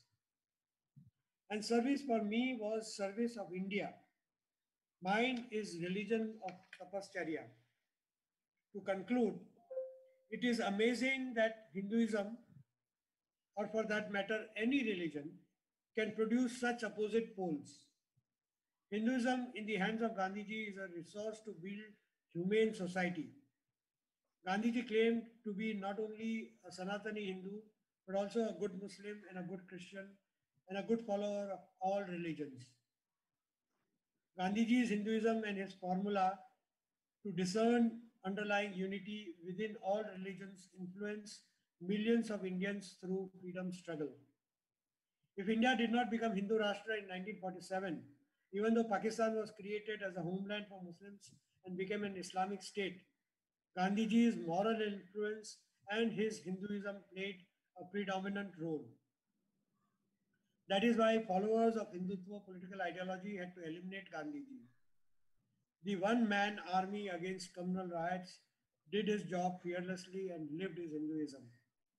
At the same time, Hinduism can be misused by Sangh Parivar as a resource to spread hatred against non-Hindus.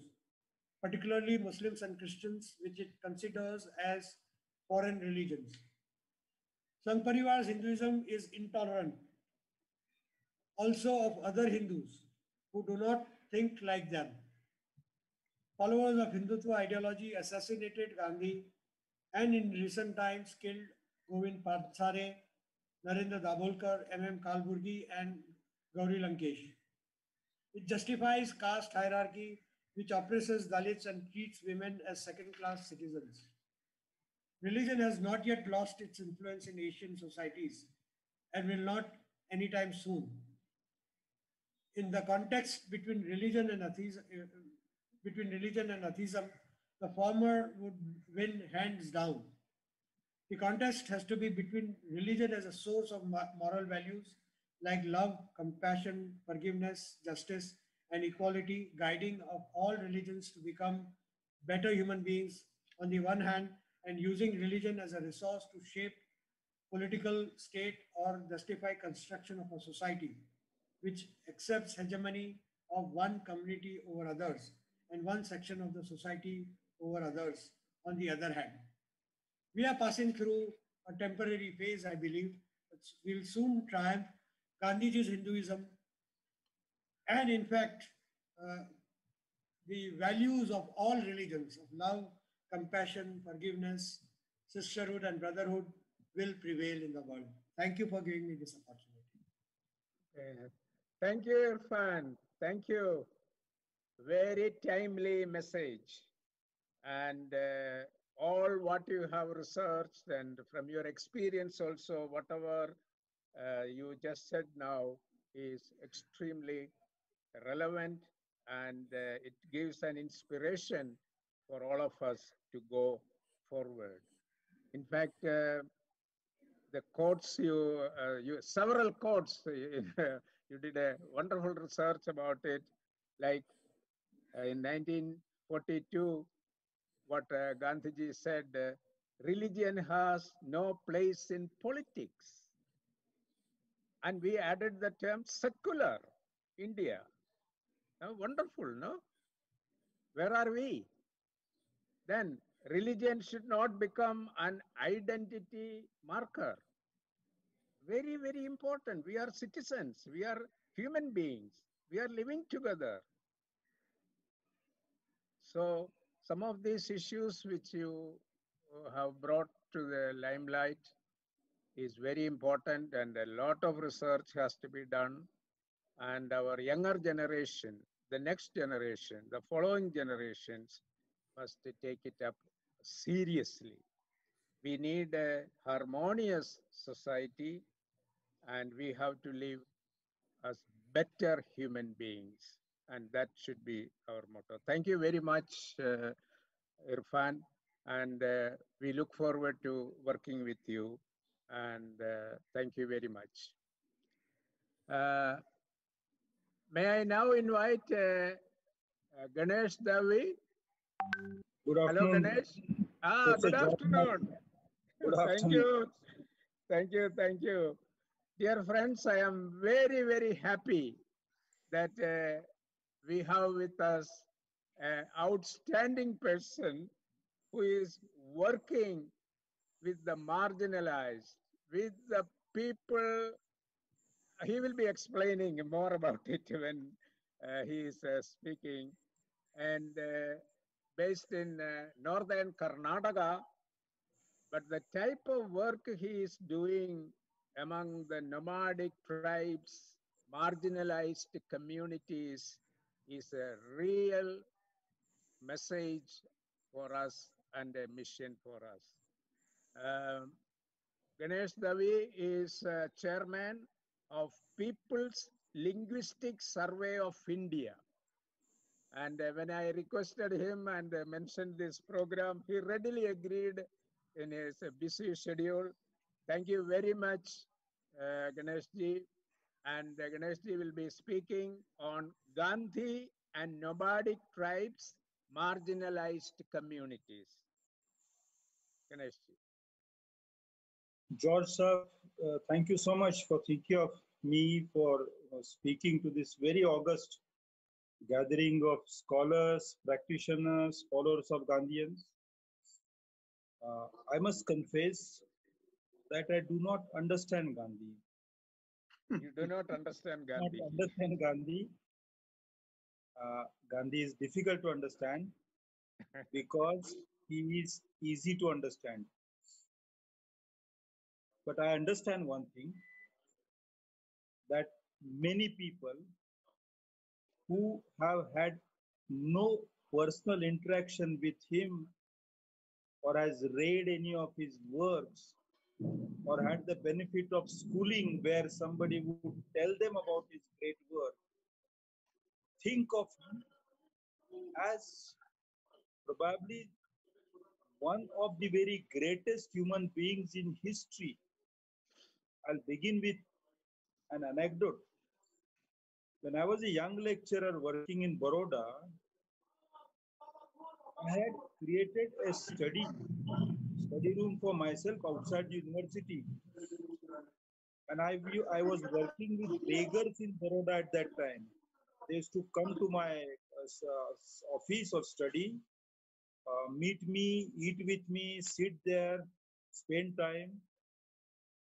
One day, one 65-year-old woman from Andhra who was begging in Baroda, that was a profession, rejected by her family, rejected by her caste, rejected by the system, entire system.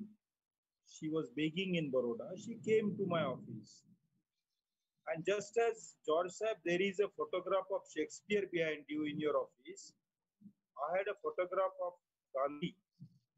I asked her rather jokingly, out of some kind of arrogance, I said, do you know who this man was?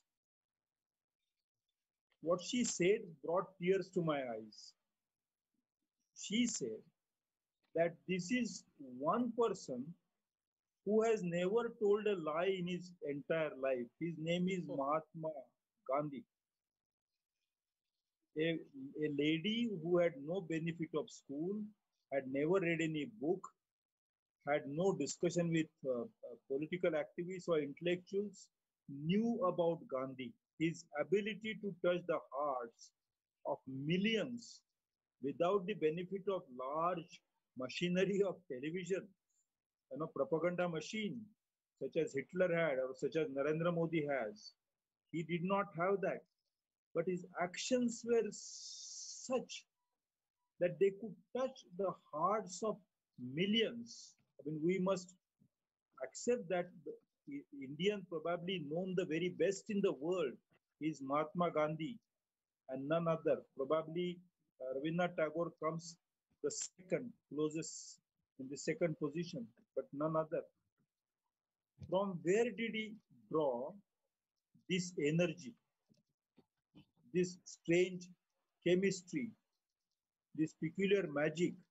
Is a question which has continuously defeated my understanding, my analysis. Because after all, here was a man who was born towards the end of the 19th century. I mean, please imagine, he was already 31-year-old when the 19th century came to a close. A good part of his life had already been spent in that time. His work in India is roughly 1917 to 1947, 3 decades only, not a very long time. As an answer to that question that I raise, let me say that these are precisely the years when someone like Adolf Hitler was active. When Adolf Hitler becomes Gandhi's exact contemporary, because the end of the First World War and the end of the Second World War spread between these two dates. As Gandhi's contemporary, Hitler had amassed power, weaponry, and influence in European countries, who had in turn influence in other parts of the world. And yet, at the end of the Second World War and post it, mentioning the name of Adolf Hitler became a stigma. People felt ashamed of talking about him. And though Gandhi was assassinated 2 years after Hitler committed suicide, mentioning Gandhi's name brings a sense of empowerment to people in different continents.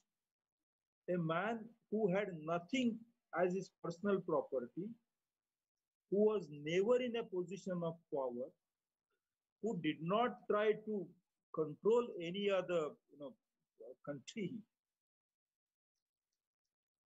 What is this magic? The magic arises out of the values that Gandhi brought to the center of his political work, of his personal life, of his thought. And the most important among them, that is non-violence, which we need to see further, opening it up, was aparigraha. Because in Gandhi's opinion, violence took birth in greed. As he famously said, there is enough for everybody's need, but not enough for everybody's greed. Greed was the mother of violence in Gandhi's theology and Gandhi's philosophy. I said Gandhi's theology because in support of this tenet, he used to quote the very first verse of one of the Upanishads, Isha Upanishad, Tena Taktena Bunjite, that one can enjoy it only by giving it up. The aparigraha, the non-greed, was the mother of non-violence, and greed was the mother of, generator of violence in Gandhi's opinion. Gandhi was talking about giving up in the times when the material history of the world was in a very big rush to acquire, to increase acquisition. All other philosophers were talking about conflicts surrounding the need to acquire. Gandhi was talking about, unlike them, the need to give up and therefore subduing those conflicts and redeeming humans of those conflicts. I think that is the uniqueness of Gandhi. Today, in the 21st century, Gandhi becomes even more relevant because in the 20th century, of the 4 major triumphs of the world that I can list, one was the success of the revolution, such as the Russian Revolution, then the Chinese Revolution, revolutions in South American countries and some of the Eastern countries, Asian countries. The second was the annihilation, the conquest for fascism by a unity among the democratic and the socialistic countries. The third was the creation of the idea of welfare state and actually delivering welfare to people who need it by making state the agency and therefore slowly minimizing the importance of the state, though that did not happen to the very end. The fourth was creation of international institutions in continuation with the wisdom at the Treaty of Westphalia and the 19th century League of Nations, arriving right up to the United Nations, to ensure that nation does not conflict with nation without having some checks and balances. These 4 were great inventions, great achievements of the 20th century, but for the 21st century, the inventions and the triumphs need to come from different quarters. The first among those is the very severe critical condition of nature, of ecology, of environment. Scientists have told us that we have already crossed so many tipping points and we have already entered the Anthropocene. And to cope with that, what we need today is not great political philosophies. We do not need great international institutions that were there in the 20th century.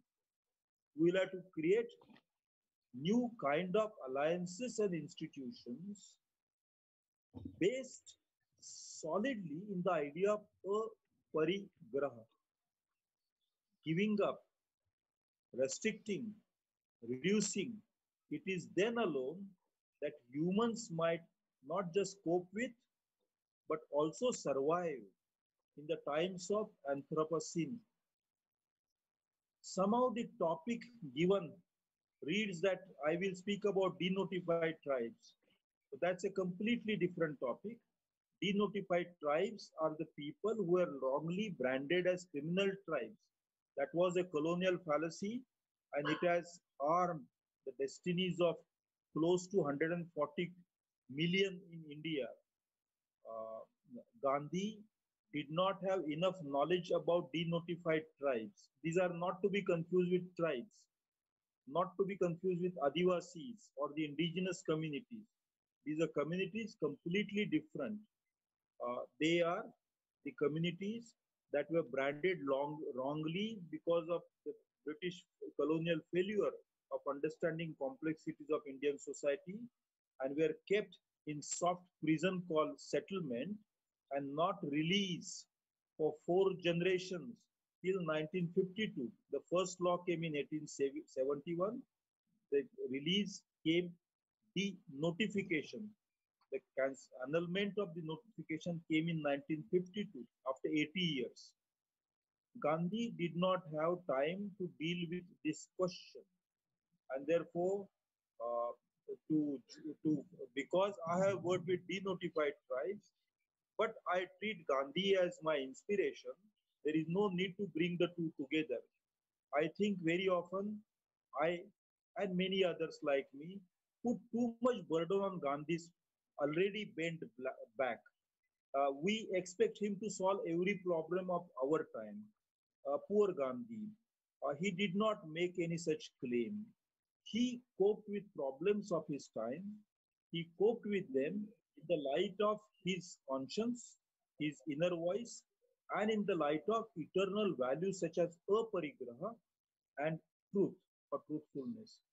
I believe that in the times when the state has adopted post-truth as its policy and become dictatorial, I'm going to end in 1 second. In the times when the state has adopted post-truth and become dictatorial, Gandhi's idea of truth is the only counter.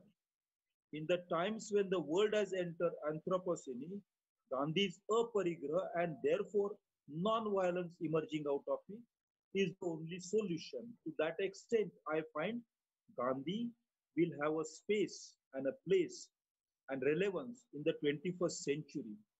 I say this with great humility because I have no claim on understanding Gandhi. As I said at the beginning, Gandhi is so very difficult to understand because he's so easy to understand. Everybody feels that she or he has understood Gandhi, but Gandhi actually escapes anybody's full comprehension. He is still an enigma, and probably centuries later, we will have understood the full significance of this enigma. That he happened in India is an accident. He was in nature, an action, a universal man. Therefore, India did not take undue pride in Gandhi's being an Indian. India should learn humility, and India should learn to regret repentance that Gandhi had advocated in one of the last chapters of Hind Swaraj, where he said this moment is moment for repentance. We should repent for not understanding Gandhi, for not using Gandhi for the purposes we should have used him, and creating a society which is intolerant and a state which is dictatorial. Thank you so much. Ah, thank you very, very much, my dear friend, for really giving an inspiratory speech, because I was waiting to see you and hear from you, Ganeshji. And you said in the beginning, you don't really understand Gandhi. Am I right? But I say you really understand Gandhi. What you said in the beginning is wrong. And at the end, what you said is truth. Gandhi is an enigma for all of us, or many, many key people. Gandhi is an enigma even now. They want to really understand Gandhi. If that is Gandhi is understood, this world will be different. And a key issue you raised today is aparigraha. Aparigraha. I'm talking in a Malayalam way. And you wanted, we have one thing real today, parigraha. That is greed. When are we going to say goodbye to parigraha and bring in aparigraha? With all the legacy we have of many, many leaders and Gandhiji, where are we heading to? Many, many issues you have raised. I am sure in the discussion, there may be some questions on these issues as well. Friends, I thank you once again, Ganeshji. And now we move on to our next speaker, Dr. James Arpudaraj. James Arpudaraj is internationally known activist, peace builder, and he is working in many, many areas related to peace and justice. And I'm very happy. He is our senior fellow, the senior fellow of the Institute of Social Sciences. And the kind of work he is doing globally is remarkable. And James will be speaking today on Gandhi's vision for a peaceful world. James, that is exactly what we need. And what is Gandhi's vision? Please articulate. James. Thank you, George, for your kind words, and Ash Narayan and ISS for organizing such an important webinar. It's an honor to be part of this panel with great Gandhians. I'm not privileged to live during the lifetime of Gandhi. Many of us learned his views on world peace through the publication collective works of Mahatma Gandhi. Gandhi is an internationally esteemed for his doctrine of non-violent protest, satyagraha, to achieve political and social progress. Mahatma Gandhi was a man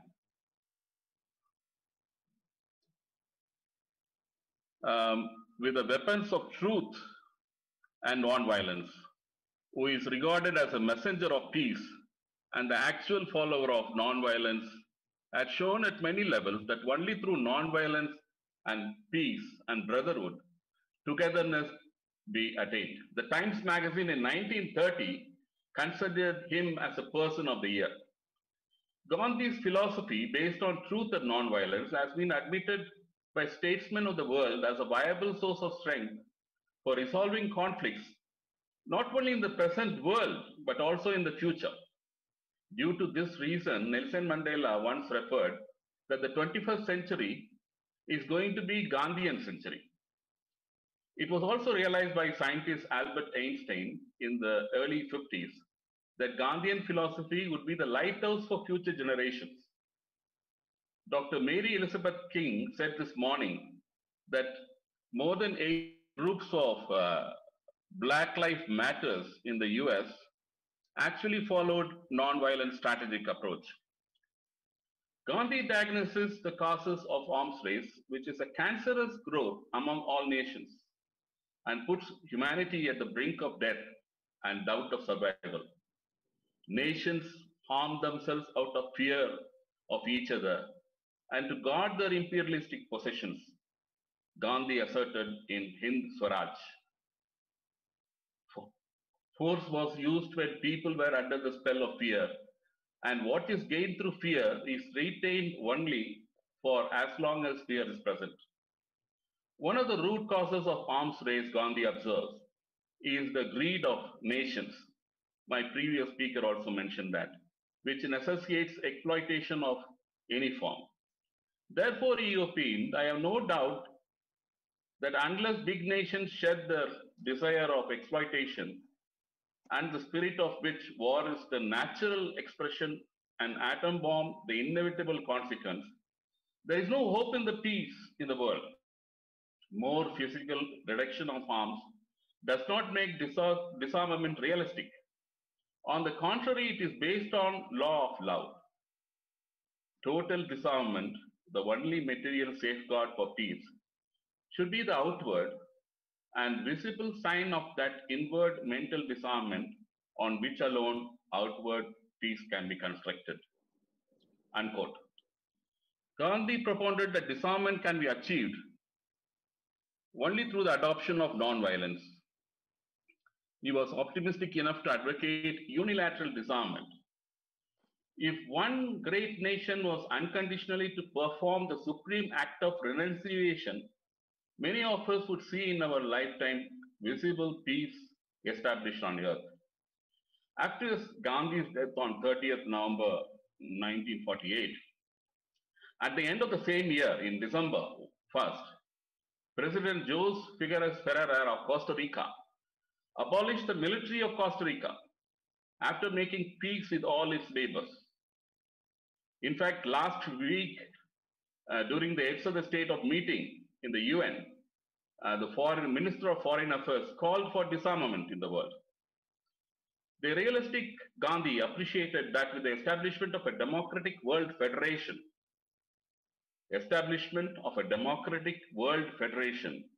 disarmament would be practical in all countries. The Indian foreign policy, which lasted for almost 3 decades, based on one world philosophy of Gandhi, owed much to him. Gandhi has been described as the apostle of peace. He strove and died for peace.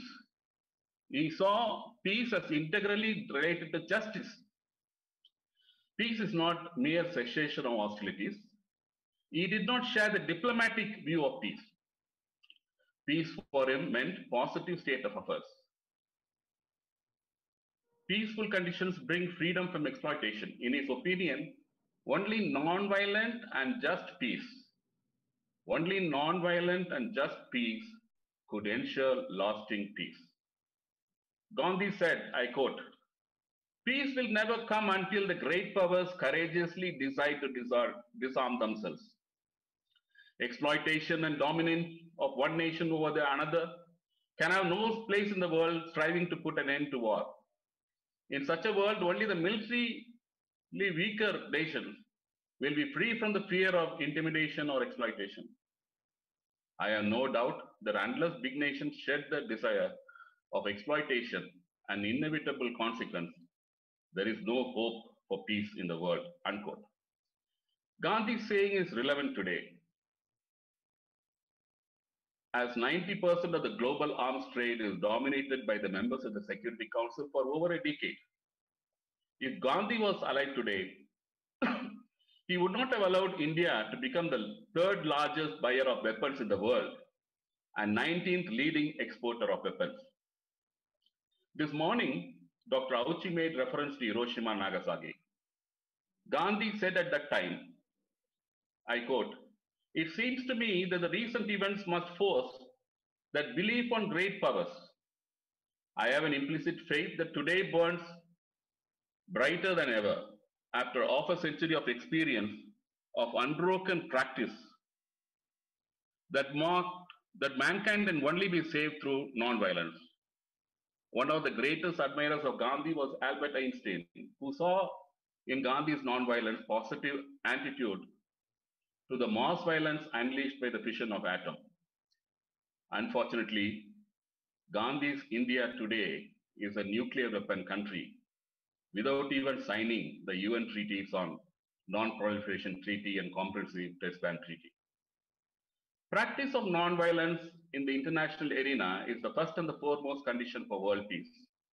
The Gandhian concept of world peace should be viewed as an integral part of his philosophy of life, and one should try to appreciate his attitude within the general framework of philosophy of ahimsa.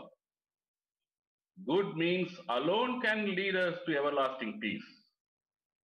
Martin Luther had observed that he learned from Gandhi operational technique of non-violence, which is an effective means to counteract injustice. Finally, the attainment of international peace, Gandhi laid down certain conditions, which are as follows. All nations should be independent. The equality of all nations should be recognized. Disarmament should be accepted by nations both in principle and in practice. Gandhi evolved Satyagraha as a weapon while he was in South Africa. While traveling from Pretoria to Petersburg, he was unceremoniously thrown out of a first-class compartment, and he was left shivering and brooding at the railway station. In retrospective, the journey from Durban to Pretoria struck him as one of the most creative experience of his life. It was his moment of truth. Henceforth, he would not accept injustice as part of the natural or unnatural order in South Africa. He would defend his dignity. In Pretoria, while he was there, he studied the conditions of South Asians, not just Indians, and educated them on rights and duties. But whereas in India, we chased away Amnesty International in the beginning of this week. In 1906, the Transvaal government in South Africa published a particularly humiliating ordinance for registration of its Indian population. The Indians held mass protest meeting in Johannesburg in September 1906, under Gandhi's leadership to defy the ordinance. Thus was born Satyagraha, the devotion to truth, a new technique for redressing wrongs through inviting rather than inflicting suffering, for resisting adversaries without rancor and fighting them without violence. But with 144 in place, in many parts, some parts of the country, we can't involve in non-violent action anymore in India. In the final phase of the movement in 1913, hundreds of Indians, including women, went to jail in South Africa. And but it became a kind of advertisement for the South African, worst advertisement for the South African government, that Britain and India accepted the compromise negotiated by Gandhi and the South African statesman General Jan Christian Smuts. Smuts wrote to a friend on departure of Gandhi from South Africa. He said, "The saint has left our shores. I hope forever," he added. A quarter century later, he wrote that it had been his fate to be an antagonist of a man for whom even he had the highest respect. Once during his not infrequent stays in jail, Gandhi had prepared a pair of sandals for Smuts, who recalled that there was no hatred and personal ill feeling between them when the fight was over. There was the atmosphere in which decent peace could be conducted. Gandhi was very humane in many of his dealings. Later on in India, he supported Vijayalakshmi Pandit to travel in ships to many parts of the world to lobby for initiating UN, because there were many doubting countries who were not willing to support the concept of UN. And she became the first world president of the UN, and she moved and passed a resolution against apartheid in South Africa, which was a very difficult task. Little later, she was also speaking about the president, and Gandhi reprimanded her when she impolitely referred to the president of South Africa.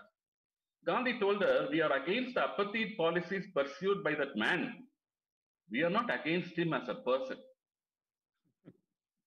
Prime Minister Nehru's objective of promoting just egalitarian order at home and non-alignment with military blocs abroad doubtless owed much to Gandhi. India took a lead in non-aligned movement and Group of 77. To me, he was more a statesman as he did not accept any public office. The only position he occupied was in December 1924 when he was named the president of the Congress Party, which he served for a year. He was not after power. The fast became the starting point of vigorous campaign for removal of disabilities of the untouchables, whom Gandhi referred to as Harijans or children of God. When the partition of the subcontinent was accepted against his wish, he threw himself heart and soul in the task of healing the scars of communal conflict, toured the riot-torn areas in Bengal and Bihar, consoled the victims, and to try to rehabilitate the refugees. In September 1947, his fasting stopped the rioting in Calcutta, and in January, he changed the city of Delhi into a communal truce.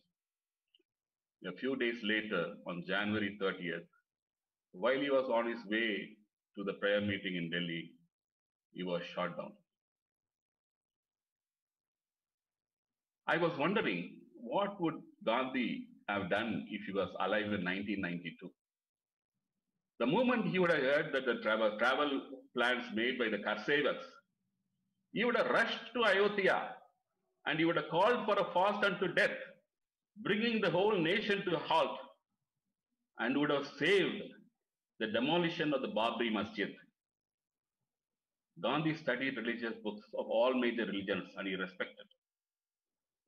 Therefore, ladies and gentlemen, my plea, my wish is that governance in India should be based on truth, non-violence, justice, peace and tolerance. India and other countries should reconsider embracing the one world, the world government as a strategy proposed by Gandhi. We should return to the non-violent global political vision exposed by Gandhi. Today, many leading organizations in the world like Greenpeace adopt non-violent action as one of the major strategies, thanks to Gandhi. Thank you, ladies and gentlemen. Thank you, James. You have covered a wide area of Gandhi's concept, ideas, and practice of disarmament, peace, and I'm deeply grateful to you for this wonderful presentation you gave. As you correctly said, governance in India will work if it is based on truth. And many, many aspects of that is there we have to implement. And solidarity with all others working for non-violence, people's development, humanity should come together. So you focused very, very promptly, correctly on disarmament and United Nations and Gandhi and South Africa. Thank you very much. And now we have a Gandhian veteran present here to give the concluding address, the valedictory address, that is Thiru K.M. Nadarajan from Madurai. And he is the chairman of Gandhi Smarak Nidhi in Madurai and many, many organizations connected with the Gandhian ideals. And I had the wonderful opportunity of meeting him last year in Madurai. And I am deeply grateful to you, Natarajanji, for accepting our invitation to be with us and give the valedictory address. And you told me, maybe to please me also, that you will be speaking on Gandhi and Panchayats. That is very important. And let us listen to your speech on ideas on Gandhi and Gram Swaraj. Natarajanji. I don't know how I will fit in this panel of professors and research scholars. I'm only a field worker. Let me try. I thank you very much for this opportunity. Gandhi's idea of village Swaraj. Better I should read out this. I quote, my idea of village Swaraj is that it is a complete republic, independent of its neighbors for its own vital wants, and yet interdependent for many others, in which dependence is a necessity. Thus, every village's first concern will be to grow its own food crops and cotton for its cloth. It should have a reserve for its cattle, recreation and playground for adults and children. Then, if there is more land available, it will grow useful money crops, thus excluding ganja, tobacco, opium, and the like. The village will maintain a village theatre, school, and public hall. It will have its own waterworks, ensuring clean water supply. This can be done through controlled wells or tanks. Education will be compulsory up to the final basic course. As far as possible, every activity will be conducted on the cooperative basis. There will be no castes such as we have today with their graded untouchability. Non-violence with the technique of satyagraha and non-cooperation will be the sanction of the village community. There will be a compulsory service of village guards who will be selected by rotation from the register maintained by the village. The government of the village will be conducted by the panchayat of 5 persons annually elected by the adult villagers, male and female, possessing minimum prescribed qualifications. There will have all the authority and jurisdiction required. Since there will be no system of punishments in the accepted sense, this panchayat will be the legislature, judiciary, and executive combined to operate for the year of office. Any villager can become such a republic, any village can become such a republic today without much interference, even from the present government, whose sole effective connection with the village is the exaction of the village revenue. I have not examined here the question of relations with the neighboring villages and the center, if any. My purpose is to present an outline of village government. Here, there is perfect democracy based upon individual freedom. The individual is the architect of his own government. The law of non-violence rules him and his government. He and his village are able to defy the might of a world. For the law governing every villager is that he will suffer death in the defense of his and his village honor. This idea of village Swaraj did not find a place in our Indian constitution. In the Constituent Assembly, many Gandhians, Anandasamana Iyengar, Kakkan, Krishnasamy Bharati, M.V. Kamath, and many others, raised a question. We have got independence under the leadership of Gandhi, but his concept of village Swaraj is not there in the constitution. How can we pass this? That is the query. And Dr. Ambedkar said, what is there in village? It is a den of ignorance. Think of parochialism, caste. It is good that village has not been the basis of our constitution. Pandit Jawaharlal Nehru had more or less the same opinion about the villages. It is revealed by his correspondence with Gandhi in 1946. So he said, let us have this constitution for 6 or 7 years. Then we can amend the constitution when necessary. Then B.N. Rao, the advisor, he said, we rewrite the entire thing, it will take time. At that time, K. Sandanam interfered and suggested that these things, Panchayat Raj, prohibition, things like that, can be included in the directive principles of state policy. It was accepted by Ambedkar and it was passed. But it is non-judicial. We cannot go to file a case against any violation. That is the thing. So 43 years after 1993, the period was wasted without any experiments with a decentralized village panchayats. In those days, if village panchayats were allowed to function constitutionally, they would have shown to the world a tremendous change in the administration of statecraft. Unfortunately, it is not there. Then 1993, because of the initiative of Rajiv Gandhi, 73rd Amendment to the Constitution, the Panchayat Raj has been passed in the Parliament and the states.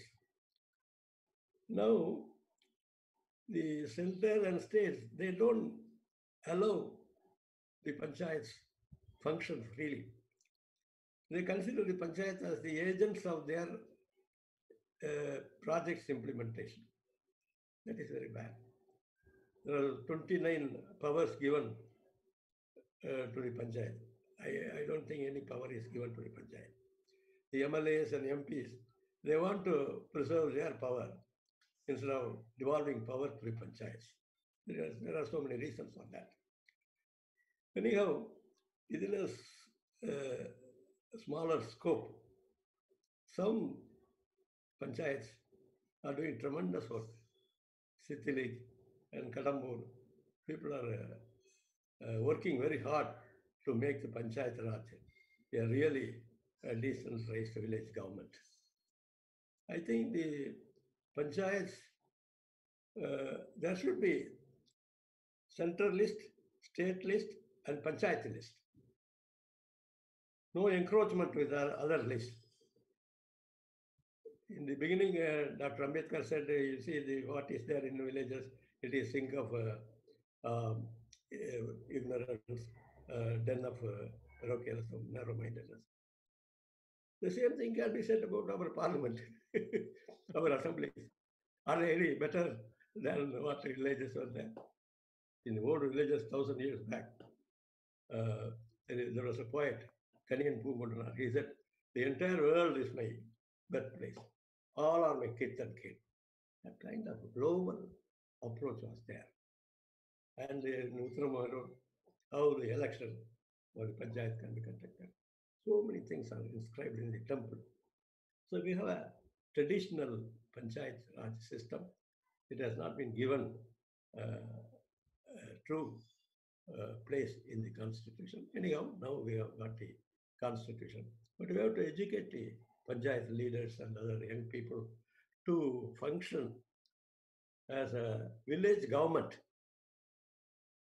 For that, Mr. Pradip Turai from Gandhigram Rural University and others, they are doing very good work in training the people, youngsters and youth.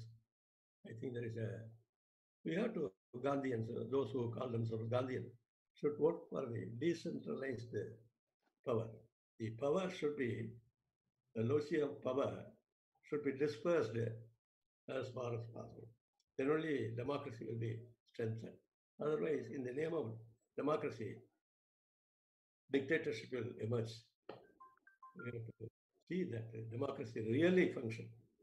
For that, every village should have its own government, panchayat system. I just say thank you. Thank you. I am very, very happy that you have brought to the center stage a very neglected and marginalized issue of Gram Swaraj, the Panchayati Raj. I'm very grateful to you. Natarajanji, and your experience in Tamil Nadu and all over the country, we have to learn from that and take it forward and give it to our next generation. In a way, it's the most disappointing factor that after 43 years, there was this constitution amendment, and almost 27 years have passed. Where are the panchayats today? That's a big question we have to ask in all the states except a few states. Even in these days of pandemic, are there effective panchayats to look into the problems the people are facing? And many issues we can discuss. Friends, we had a wonderful day. Various aspects of Gandhi's legacy we could hear, we could discuss, and we could look forward to how to implement that. Now, I don't know, the organizers have not sent me any questions which had come from the listeners. As of now, I didn't get any question from those who were listening to the speakers. But before I conclude, there are some of our panelists are here. I see James Sarpadaraj, Anand Kumar, and of course, Natarajanji is there. Irfan has left. Irfan, you are here. So what I will do is, I shall just go for one or two points. What do you like to leave?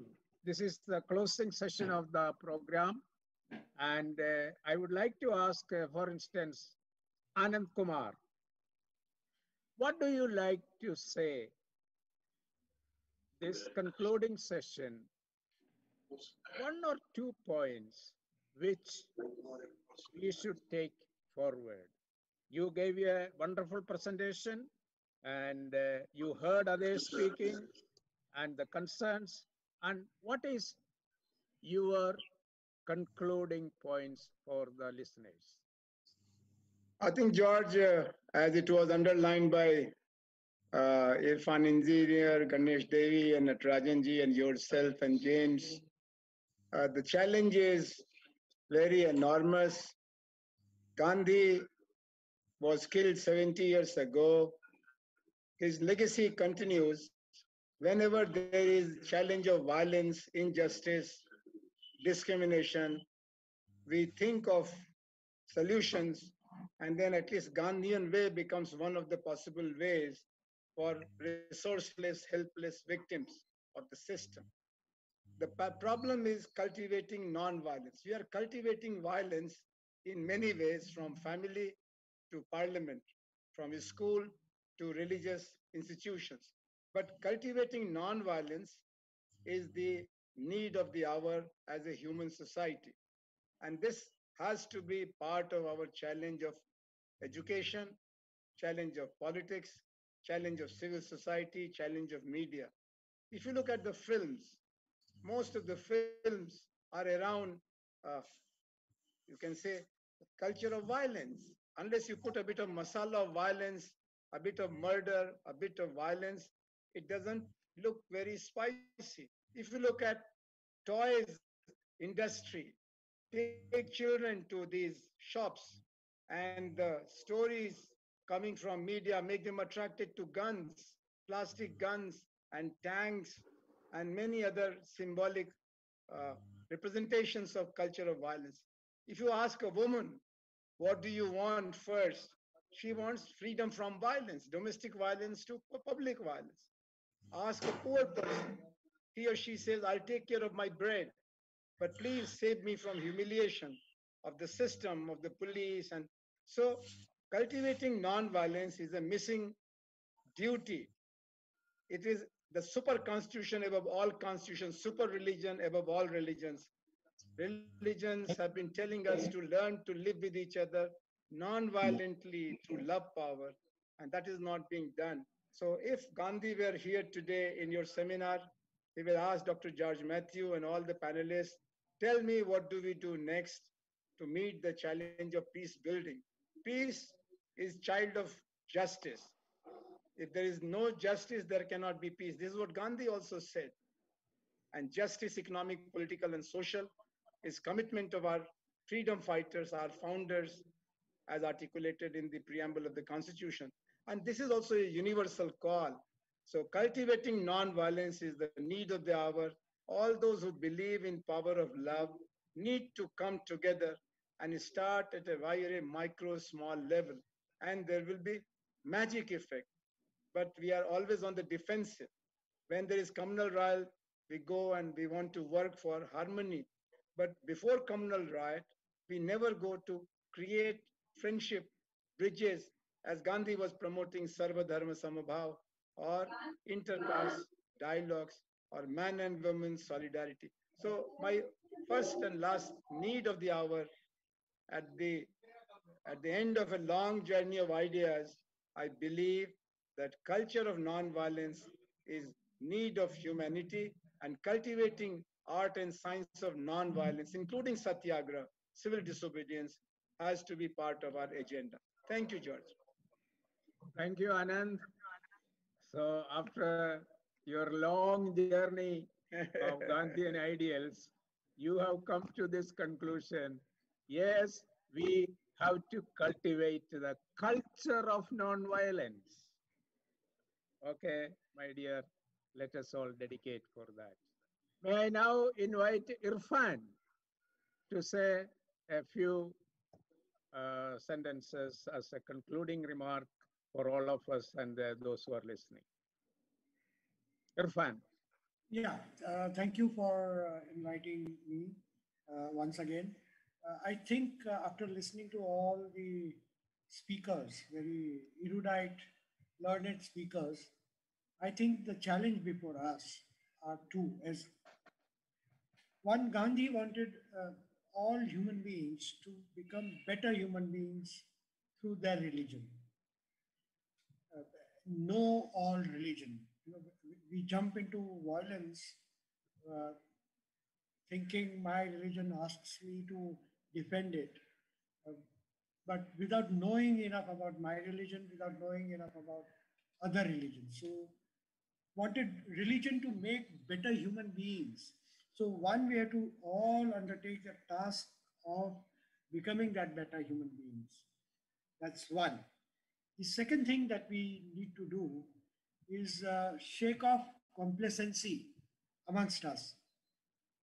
This rape on this 19-year-old woman has happened in Hathras, and we are still very complacent. How many people are protesting against it? There is complacency, there is injustice all around us, there is violence all around us, but we live in the hope that the violence will not catch up on me. So when would we respond to injustice everywhere? Martin Luther King said that injustice anywhere is threat to justice everywhere. So we become better human beings through our religion. We have to shake off complacency and challenge injustices everywhere that is happening. And Gandhiism also envisages building of a community of solidarity. Community will adopt the principles of aparigraha only in community. There are some selfish amongst us. So how to transform structures of injustices, where there is growing inequality, how to transform that, how to challenge, not only, and through building solidarities, overcoming our alienation from nature and from human societies. So I think these are the challenges that we should take. Thank you very much. Thank you very much, Irfan. I think these are very important issues, and we will take it forward. Then now we have Ganesh ji.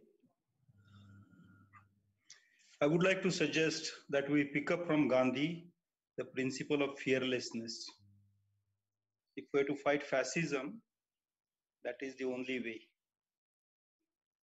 If fearlessness could free colonies from colonialism, it can also free society from fascism. The second thing is the village, as was said so well, is a very old institution in our in our part of the world, not just in India, at least 6,000 to 7,000 years. Despite all the ills that a village has, the latest farmers' bill, agricultural bill, has dealt a death blow to villages in the country. If this bill is implemented, then in about 30 to 40 years, we will have to only write history of Indian villages. I think we have to repeat Gandhi's struggle at Champaran and be with the farmers, oppose the unjust demolition of the APMC and the frightening specter of contract farming being brought into a country which has roughly 65 to 70 crores of people dependent on agriculture or agriculture related livelihood practices. Two things I suggest. One, to be with the farmers, be with the villages, and oppose the government on behalf of the villages and the farmers. Second, to be fearless and be ready to go to jail.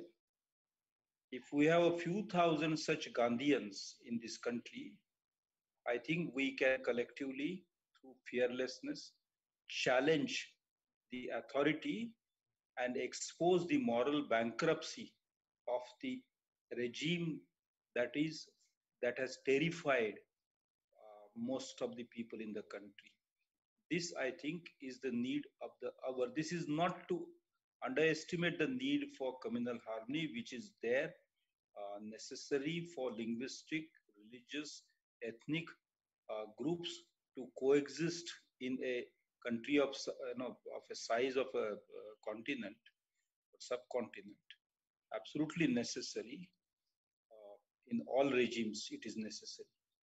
But my priority is for fearless citizens, exposing the moral bankruptcy of the power that is, and taking side with the farmers and the villages today against the onslaught of the corporate greed and the government fatwas brought out under the pressure of the corporate greed. I am very clear about these two, because these will bring us numbers to fight the government. These will also bring us, these two that I mentioned will bring us the moral courage to fight an unjust rule. Thank you. What a challenge before us, my dear. I am very happy to hear all these points from you. I'll just summarize later, Ganeshji. James, what are your two very key points you would like to? After listening thank to you, George. Ganeshji, I mean, you said about fearlessness. I think with a few Gandhian scholars left and Gandhian practitioners left, I think your word is very important, fearless.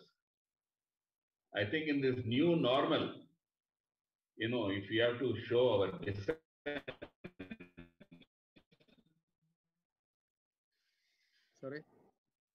to environmental damage the country is doing and the damage to the judiciary, fearless. Gunnar Myrdal, who wrote about research on the poverty. He said Gandhian solution to, but somehow I think we have neglected Gandhian economics. I would suggest the Gandhian scholars to work much more and then even bring out, practical measures of how, because the current model of economy that is followed in the country in terms of tribal, this is not sustainable. And also now, when we have to be fearless and dissent, there are still 144. I mean, these are all draconian laws. Sedition, 144 are draconian laws implemented by the British. We have to take it away. We have to fight for it.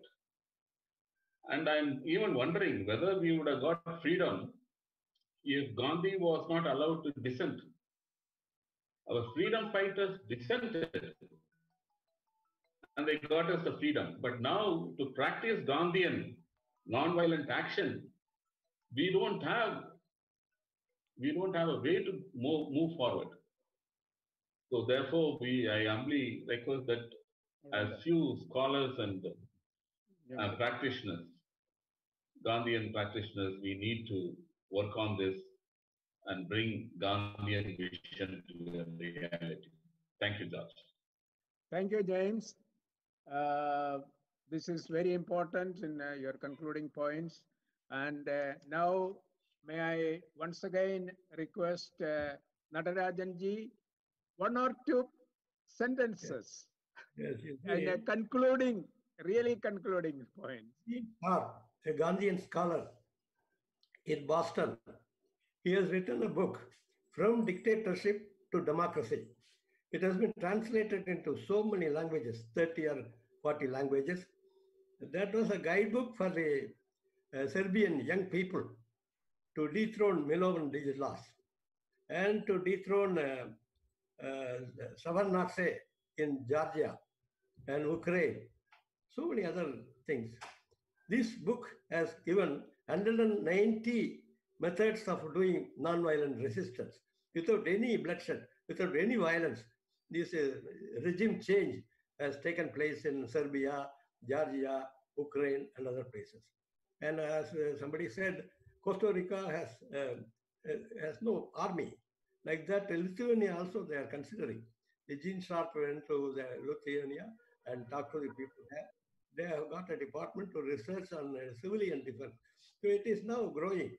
As Louis Fisher said, Gandhi is very dead in India, but he is very alive outside India. And he may be alive here and there. So we have to work hard for keeping him alive in our country. Thank you. Thank you very much, Natarajanji. Before I conclude, I have a very good news that Professor Kuriakose has joined us from California. I think the California time maybe very early 4 o'clock morning. 4 o'clock 4 o'clock in the morning, and he had no sleep and he wanted to join us.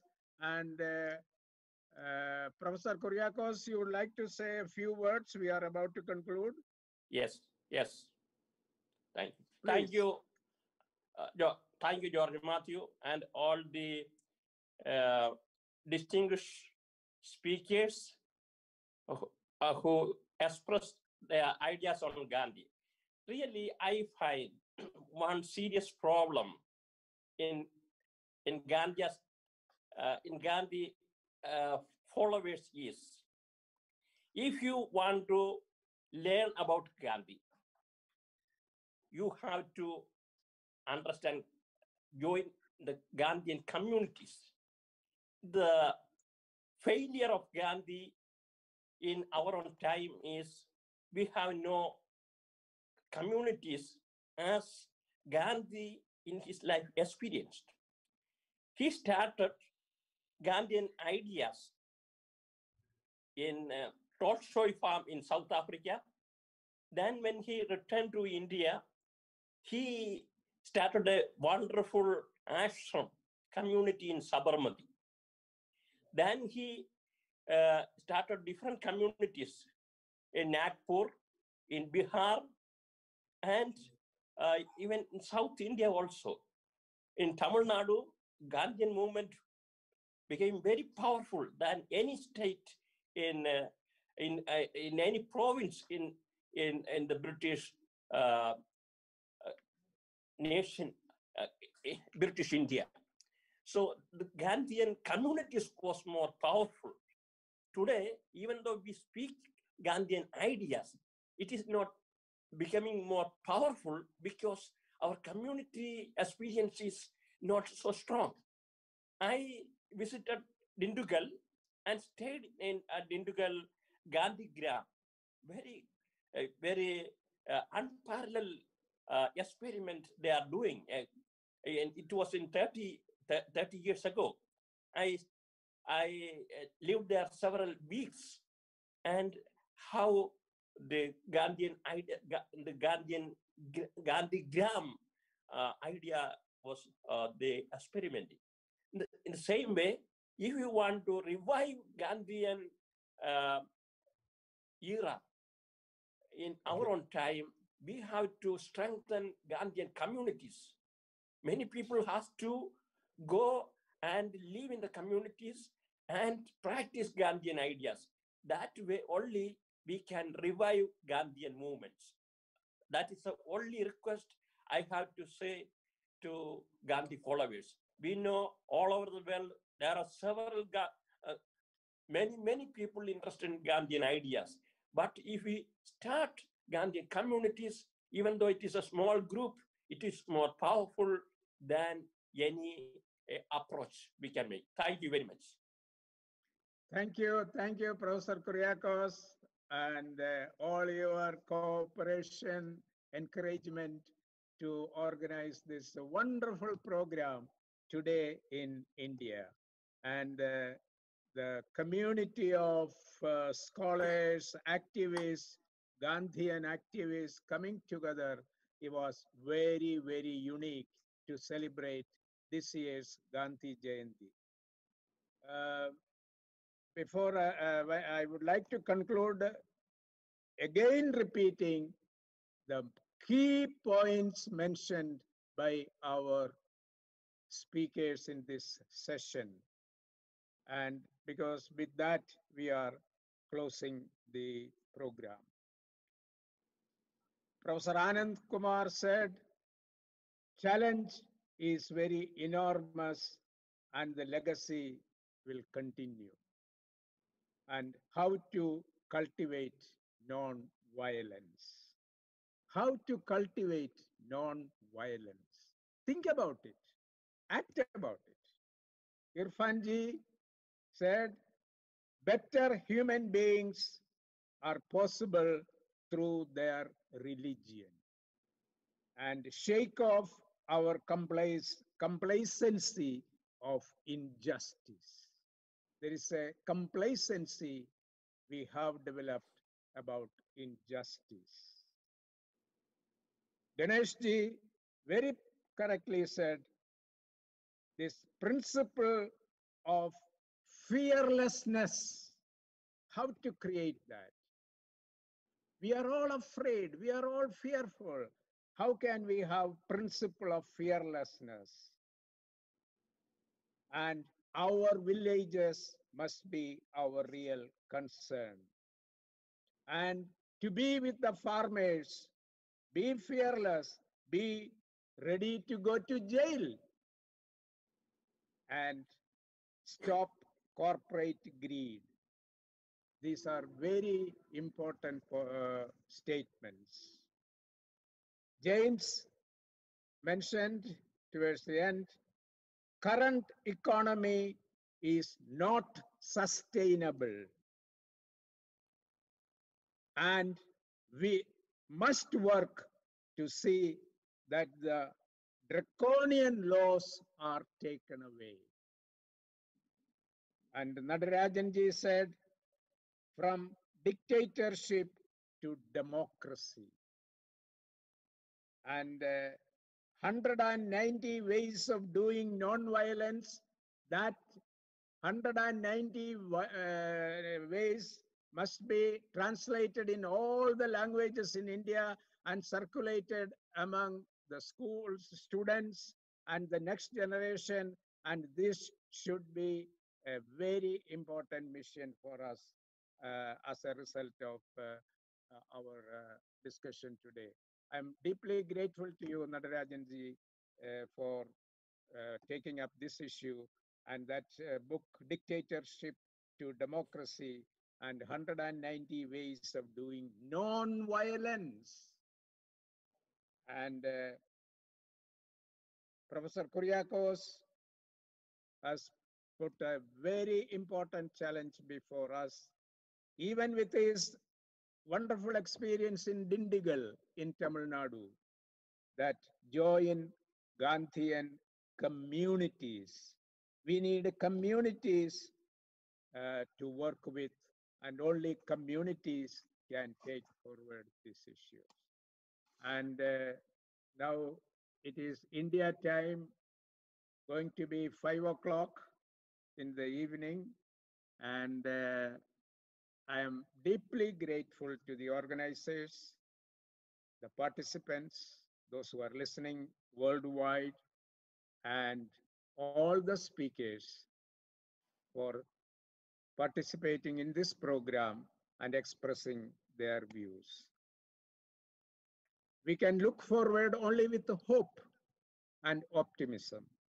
Let us hope that next year will be different, and we are moving towards a Gandhian era.